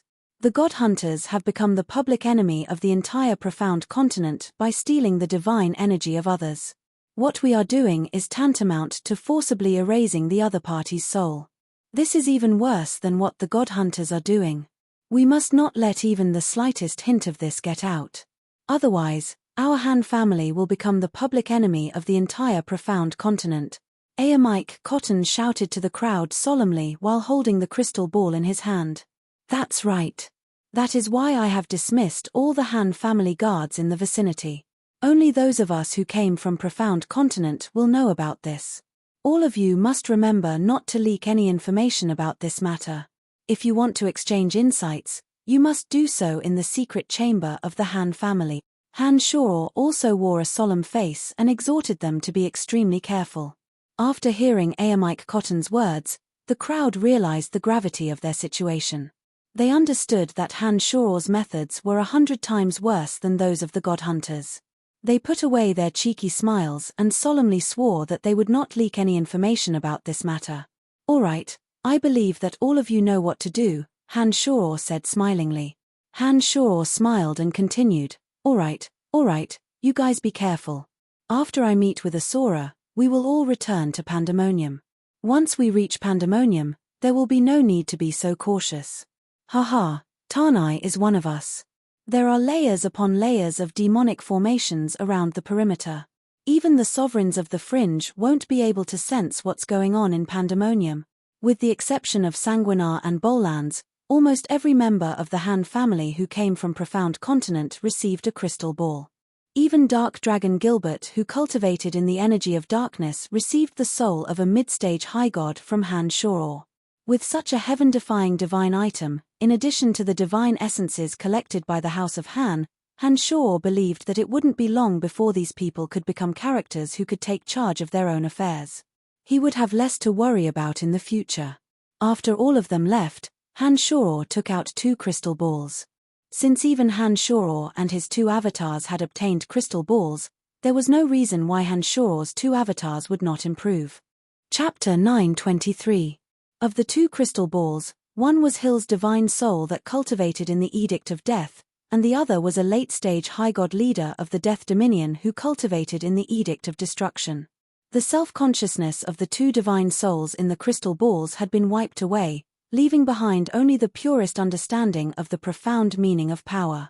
The moment the divine soul of Hill, who cultivated the force of death, had his consciousness wiped away, the mark that the overgod of death had left in Hill's divine soul turned into a puff of light smoke and disappeared from the world. By that time, Han Shoror had already left the Death Dominion. He knew that the overgod of death must have sensed the imprint that was left in Hill's divine soul the moment Hill's consciousness was erased. But Han Shoror wasn't too worried since he had left the Death Dominion and entered the Space Dominion. As a matter of fact, nothing out of the ordinary happened. Although the overgod of death knew that Hill was done for, he didn't seem to have taken any action. Han Shoror released his consciousness and his 2 avatars gradually floated out of the cauldron of Myriad Demon.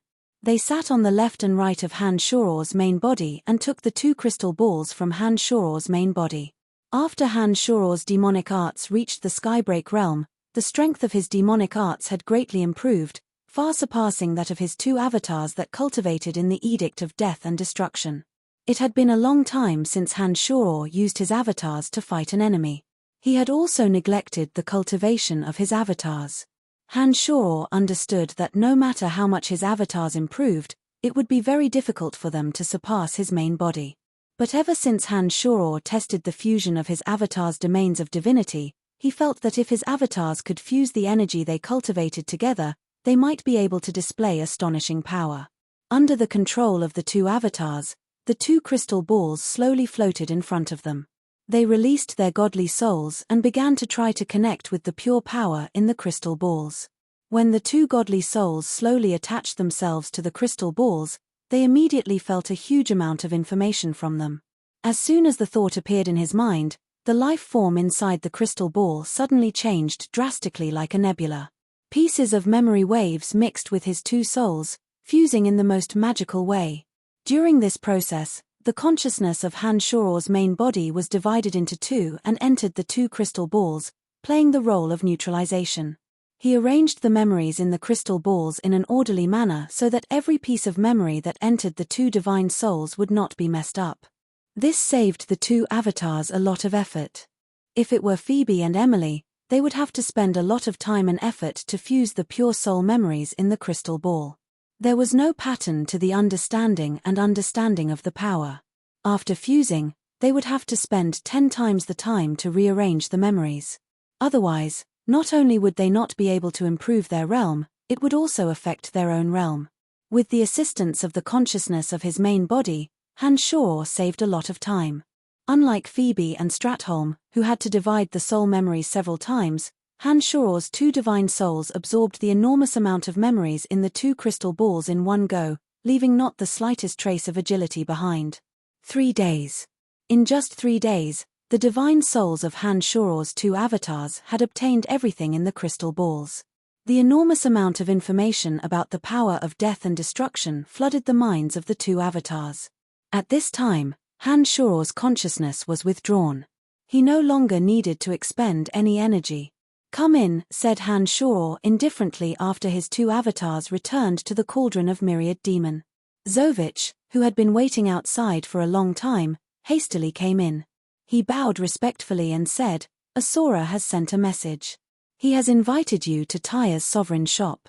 He said that Tyre, Log, and Wasis have arrived and are waiting for you." That was fast. Han-Shoror nodded and stood up. He instructed Zovich, "Keep an eye on the Celestial Pearl Pharmacy. Outsiders are not allowed to enter the Celestial Pearl Pharmacy. The members of the Han family would be eager to absorb the energy contained in the crystal balls." Han-Shoror had no choice but to remind Zovich to be careful. "Got it. Other than the front hall where the medicines are sold, the back hall is heavily guarded. No one will be able to enter," Zovich confidently guaranteed. "Good, very good." Without saying anything more, Han-Shoror walked out of the gymnasium and headed towards Tyre's sovereign shop. 10 minutes later, Han-Shoror appeared in front of Tyre's sovereign shop. The sovereign shop was not a place for business. It was a place where Tyre's subordinates gathered. It was mainly used to gather information about the Fringe and the 12 Dominions. Tyre's sources of information in the Fringe were the most extensive and accurate. He relied on this sovereign shop. One of Tyre's subordinates respectfully welcomed Han-Shoror as soon as he saw him. "Welcome. The lords are all here. Please come in." Tyre, Wasis, Log, and Asura were standing in 4 different directions with gloomy faces. When they saw Han-Shoror, they nodded in greeting. "Welcome, Brian. Brian, you're here. I've been waiting for you for some time," said Asura as he gestured for Han-Shoror to take a seat. "You may leave," Tyre instructed his subordinate. Tyre ordered the man who led the way. The man bowed and saluted the 5 sovereigns in the room before respectfully retreating. Only the 5 strongest sovereigns of the Fringe were left in the room. Tyre's men were guarding the perimeter of the room, not allowing anyone to get close to the sovereign shop. "Brian, the situation doesn't look good. After receiving your message, we have sent our men to keep an eye on the situation. We have discovered that god hunters from all dominions are gathering in the Fringe, intentionally or unintentionally. This time, it's different. The god hunters seem to have banded together. Quite a few god hunters from the divine dominions are moving together." Asura softly sighed when he saw that Han-Shoror had taken a seat. He then solemnly explained the current situation. "If the entire god hunter alliance is united, the Fringe is no match for them," Wasis coldly commented with a frown. "That's right. The reason why the Fringe hasn't been threatened for all these years is that the god hunters have been quarreling with each other and could not unite against us. But this time, it's clearly different. According to the information I received, it seems that the various factions of the God Hunter Alliance have reached an agreement and are determined to destroy the Fringe." Log nodded. "I have met the hegemons of the Death, Destruction, and Darkness Dominions. They are all very powerful. This time, it won't be easy to deal with them because Salas is with them. Salas is very familiar with the Fringe. With him leading the way, there will be no secrets in the Fringe at all." After pondering for a moment, Han-Shoror told Asura about his confrontation with the 3 hegemons of the God Hunter Alliance at the Misty Sea. "No wonder the God Hunter Alliance would come as a united front. It seems that you have done a great job."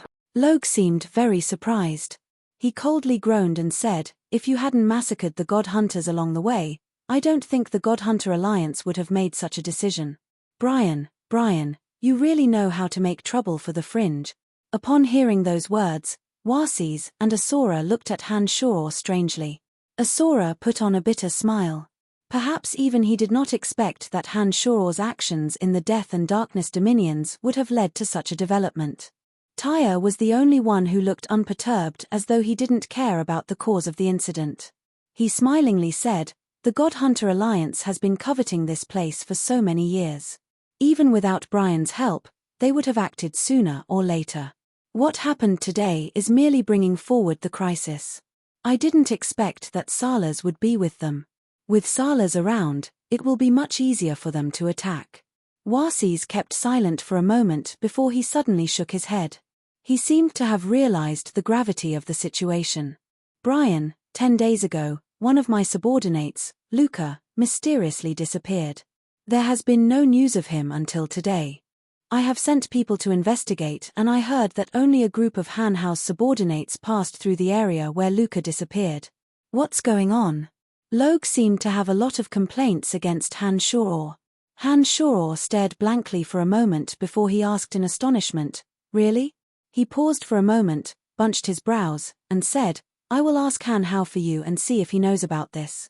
But I don't think it has anything to do with his subordinates." Han Shoror's face twitched as though he suddenly recalled something.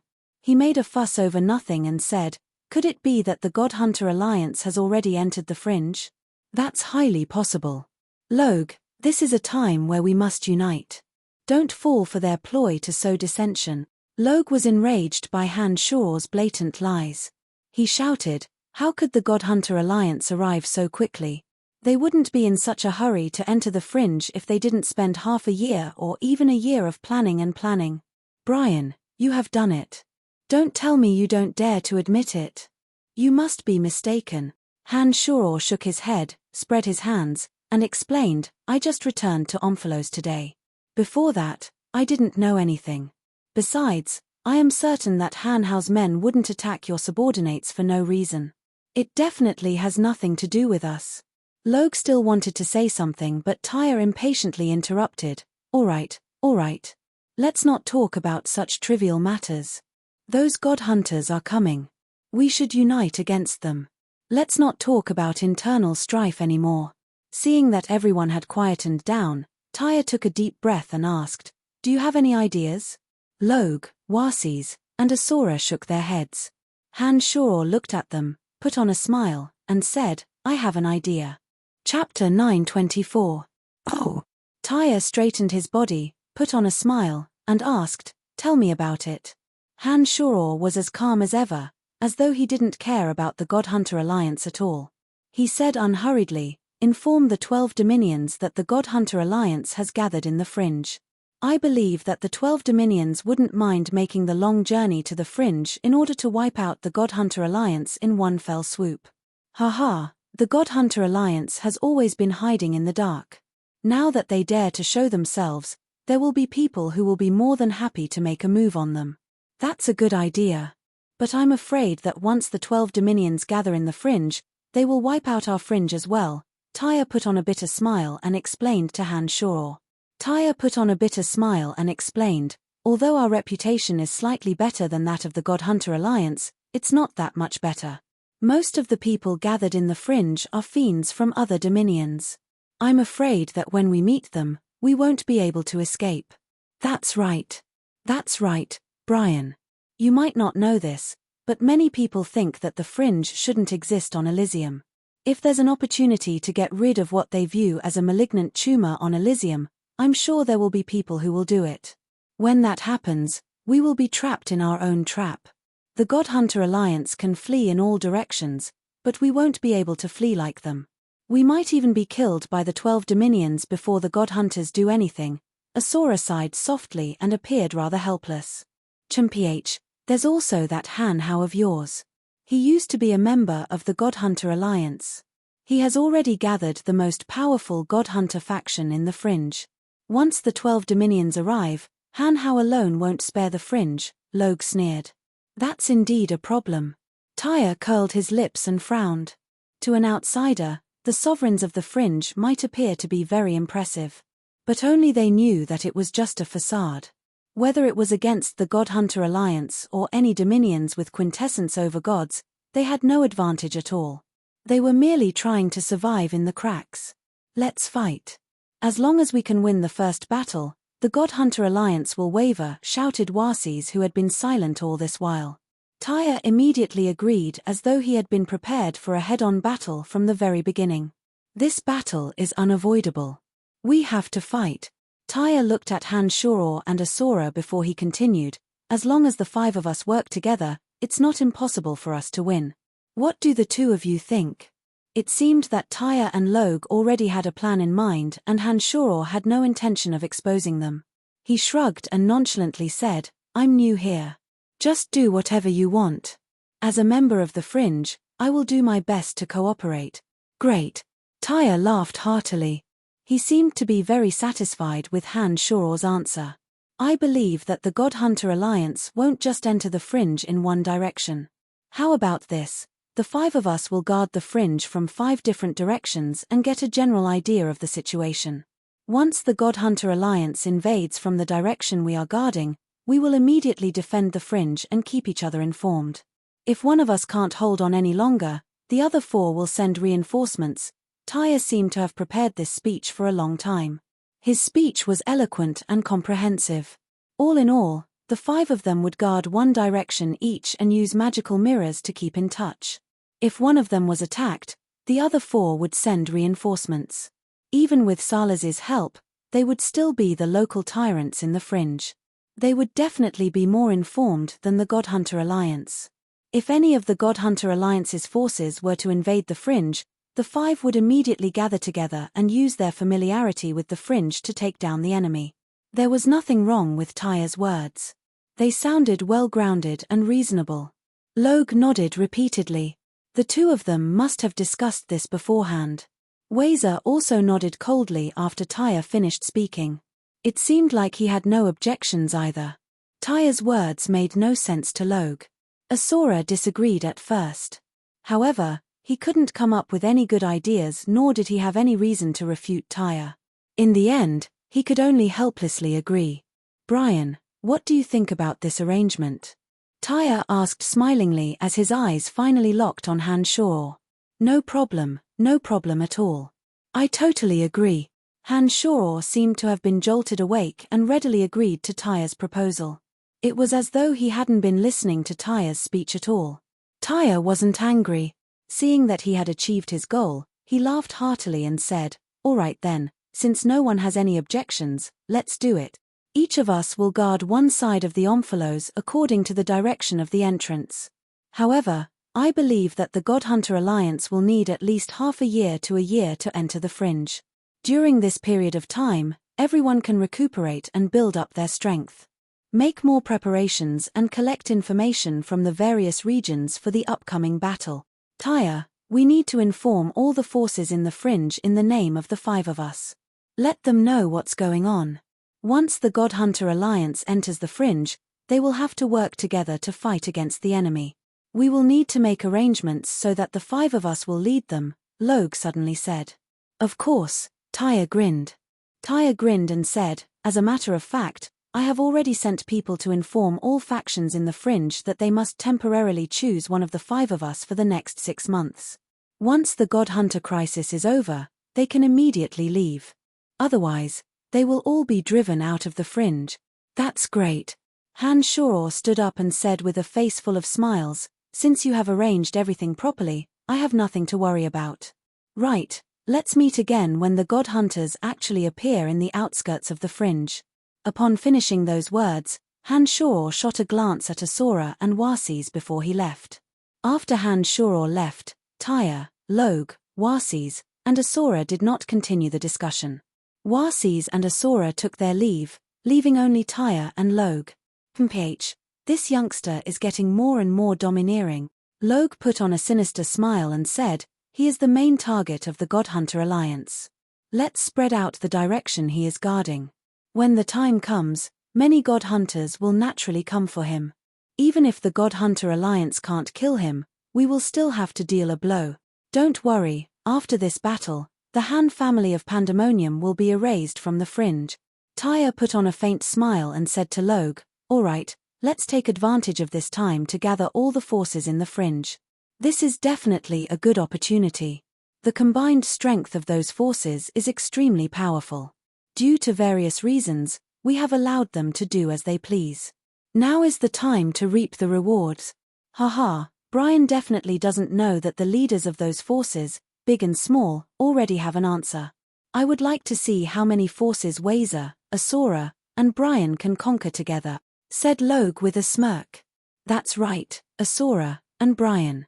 The Omphalos, the Celestial Pearl Pharmacy. Asura and Hanshaw sat on opposite sides of the teapot, sipping their wine. "What do you think, Brian?" Asura took a sip of wine and looked at Hanshaw. Hanshaw swirled the wine glass in his hand and stared at the dark red wine in it.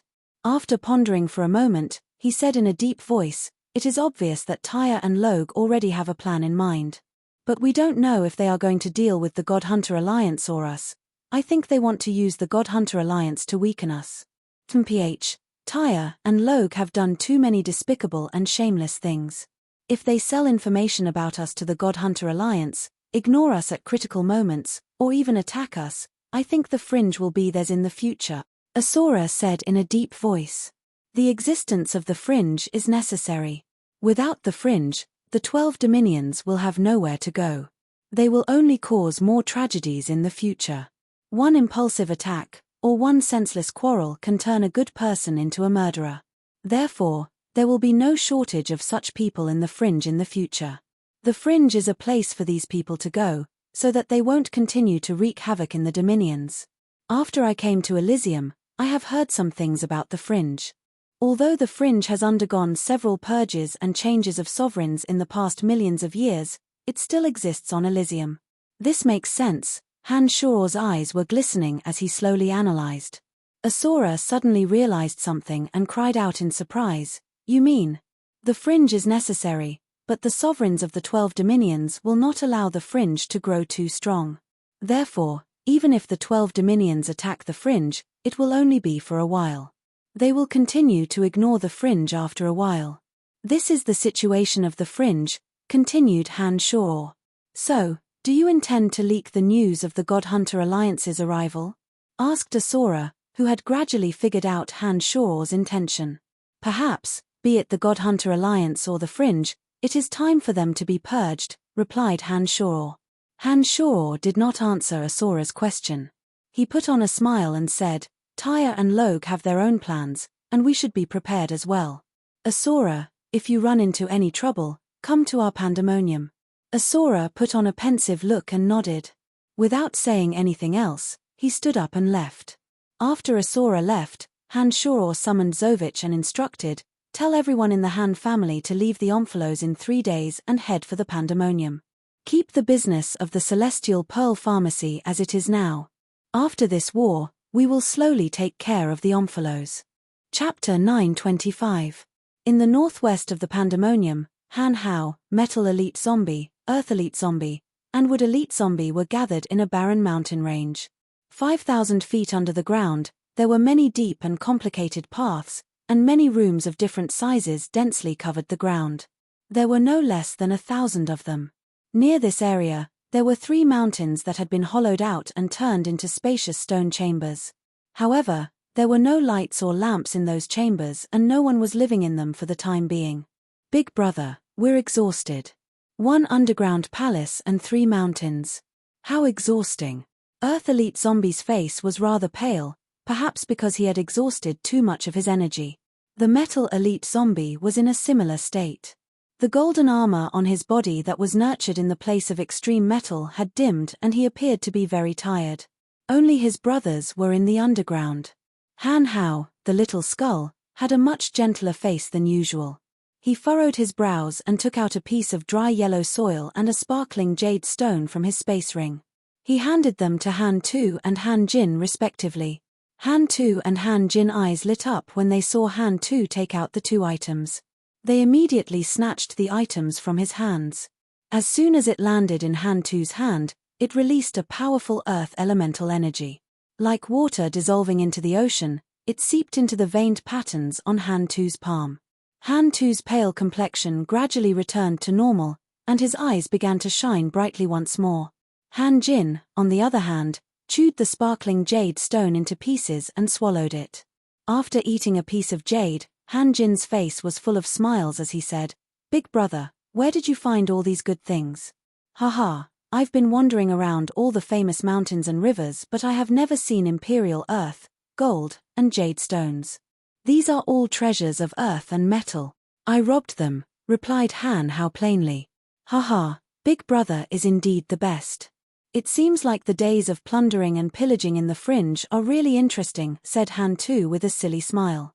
He was as honest as ever in front of Han Shor and Han Hao. "Why do little gold and little earth have it, but I don't?" Han Mu harumphed. "I didn't find anything suitable for you. If I do, I'll keep it for you." Han Hao glanced at Han Mu and said calmly, If you really have one, remember to keep it for me. Hehe, even if I don't have such good stuff, I'm fine with beautiful women. Big brother, you know that I like to create life, Han Mu said with a lustful expression. Return to the pandemonium. My subordinates and I will take care of the rest. These places are so big. It will take at least a year to fully equip all the lighting fixtures and daily necessities. Han Hao looked at the three people and said softly, Got it, big brother. Haha, it just so happens that I can open up another underground passage to the pandemonium. This way, no matter where we run into enemies, we can take care of each other. With this piece of imperial dust soil, I can expand the two passages. Han Tu scratched his head and said smilingly. That would be for the best, nodded Han Hao, the little skull. With one thought, he suddenly flew to the surface. After a while, Han Hao arrived at the surface. He had reverted to his cold and emotionless demeanor. He looked at one of his subordinates who was kneeling before him and asked, What's the matter? Chief, please have a look, said one of Han Hao god hunters as he bowed and handed over a communication scroll to Han Hao. After reading it for a while, Han Hao's eyes glinted and the scroll in his hand was burnt to ashes. After taking a glance at his kneeling subordinates, Han Hao instructed, Gather all the leaders and convey my orders. Prepare to leave the fringe in the next few days. The god hunter was puzzled. He did not understand why Han Hao would suddenly order all the god hunter leaders scattered across the fringe to leave. Although he was puzzled, he did not ask too many questions. He nodded and respectfully acknowledged Han Hao's order before slowly retreating. After the order was given, Han Hao, the little skull, returned to the underground and said to Earth Elite Zombie and the other two, Father has something for me to do. I'm afraid that I will have to leave the fringe for some time. What for? Han Mu stared blankly for a moment before he giggled and said, Big brother, bring me along. I've been quite bored lately. Han Hao shook his head and firmly refused. He said, Father wants us to disguise ourselves as foreign members of the God Hunter Alliance and ambush passers-by at the major checkpoints in the Dominions. This will let the divine guards in the cities of the Dominions know that God Hunters have gathered and spread the news. Father did not instruct you to follow me, so I can't bring you along. Also, Father will be returning to Pandemonium Tanai very soon. When that time comes, there might be other things for you to do. If that's the case, then forget it. Han Mu could only nod helplessly after hearing Han Hao's words. The four did not say anything else. Han Hao, the little skull, departed, leaving behind a few large, well-concealed projects for another day. Metal Elite Zombie, Earth Elite Zombie, and Wood Elite Zombie followed Han Hao and slowly made their way to the Pandemonium. Earth Elite Zombie continued to expand the tunnels along the way. On Glacial Peak, Warses, who cultivated in the Edict of Water, was sealed in an enormous block of ice. He looked like a fossil that had been frozen for tens of thousands of years. The top of Glacial Peak was covered in ice and snow all year round. The temperature was usually around -70 degrees Celsius. In some special regions of Glacial Peak, the cold toxins that never dissipated would accumulate and form blocks of extremely cold ice. The block of ice that Warses was currently in was the coldest part of Glacial Peak. The coldness in it was so intense that it could instantly kill a lowly high god. The reason why Warses chose Glacial Peak as his place of cultivation was because the cold toxins in the area were extremely cold.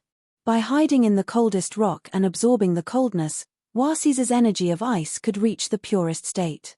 Outside the glacial cave where Warses cultivated, a group of high gods of water were sitting cross-legged.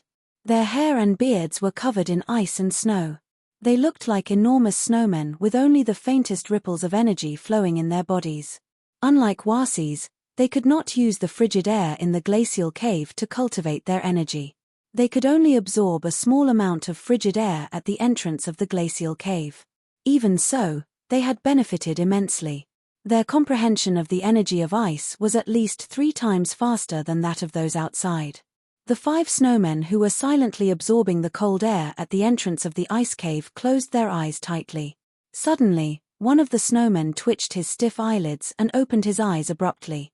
An erratic shadow, mixed with the howling cold wind, actually sneaked in from the outside in a trance. At first, The person thought that it was an illusion. He blinked his eyes and carefully sensed for a moment. Then, he discovered that there were indeed a few strands of frigid wind flying into the cave from the outside. He was startled. Creaking sounds came from all over his body. His frozen armpits began to unfreeze. He cried, "Oh no, someone has entered." The frigid wind in the glacial cave always blows from the inside to the outside. Just now, the direction of the frigid wind didn't change. It is clear that someone has entered the glacial cave at an extremely high speed and brought along a change in the direction of the wind. The faces of the other four changed. Creaking sounds came from all over their bodies. They asked in panic, "What do we do?" "Of course, we have to report to His Lordship immediately. His Lordship should still be cultivating in the glacial cave. If he can't get out of the glacial cave in time, he may be in danger," shouted the person. He was about to rush into the glacial cave to rescue His Lordship. Suddenly, a bone-chilling voice came from the glacial cave, "Stay where you are." When the five of them heard the voice of the icy cave, they immediately stopped in their tracks. The other four looked at the first person who spoke with a blank expression. He was stunned for a moment before he sat down cross-legged and said, "Since Master has spoken, there will definitely be no problems. We don't need to be anxious." Seeing this person sit down, the other four also nodded. One of them asked, "Anset, who do you think will come?" Anset shook his head and said, "I don't sense any familiar energy. It should be an expert on the same level as His Lordship. There are only a few experts in the fringe who are on par with His Lordship. In the past, His Lordship Salas and Lord Logue would often come to the fringe, but it was always an honorable visit. I wonder if it's them this time?" "I don't think so." The person who asked the question shook his head and said, "Salas has left the fringe and disappeared without a trace. As for Logue, I heard that he had some conflict with His Lordship the last time. I don't think it's him either. Other than those two, I don't know who else is coming." The five couldn't hear the voice coming from inside the glacial cave. They tried to guess the identity of the intruder, but no matter how hard they tried, they couldn't figure out who it was. After half a day, a dark shadow flashed out of the ice cave, turning into a faint light and disappearing into the distance. The five of them had been waiting for so long just to see who the intruder was. However, after the figure appeared, no matter how hard they tried, they couldn't tell who it was. A long time after the person disappeared, Anset pondered for a moment before saying softly, "It's definitely not Lord Logue and Lord Salas. One of them cultivates the energy of death, while the other cultivates the energy of lightning. If it were them, there would more or less be traces of the elemental energy of death and lightning here." "Then who could it be?" one of them asked curiously. "I don't know." However, that shadowy figure looked extremely majestic. There was a sinister aura in the chilling wind he brought with him. "He seems to be quite similar to a person who has been in the limelight recently," Anset suddenly said after a moment of silence. "Are you talking about the one from Pandemonium?" The four exclaimed in shock and amazement. Suddenly, a soft snort sounded from within the glacial cave. The five of them were startled. They kept quiet out of fear and no longer dared to talk about it. You're tuning in to the Celestial War YouTube channel. Don't forget to subscribe and join us on this journey to catch the most captivating stories.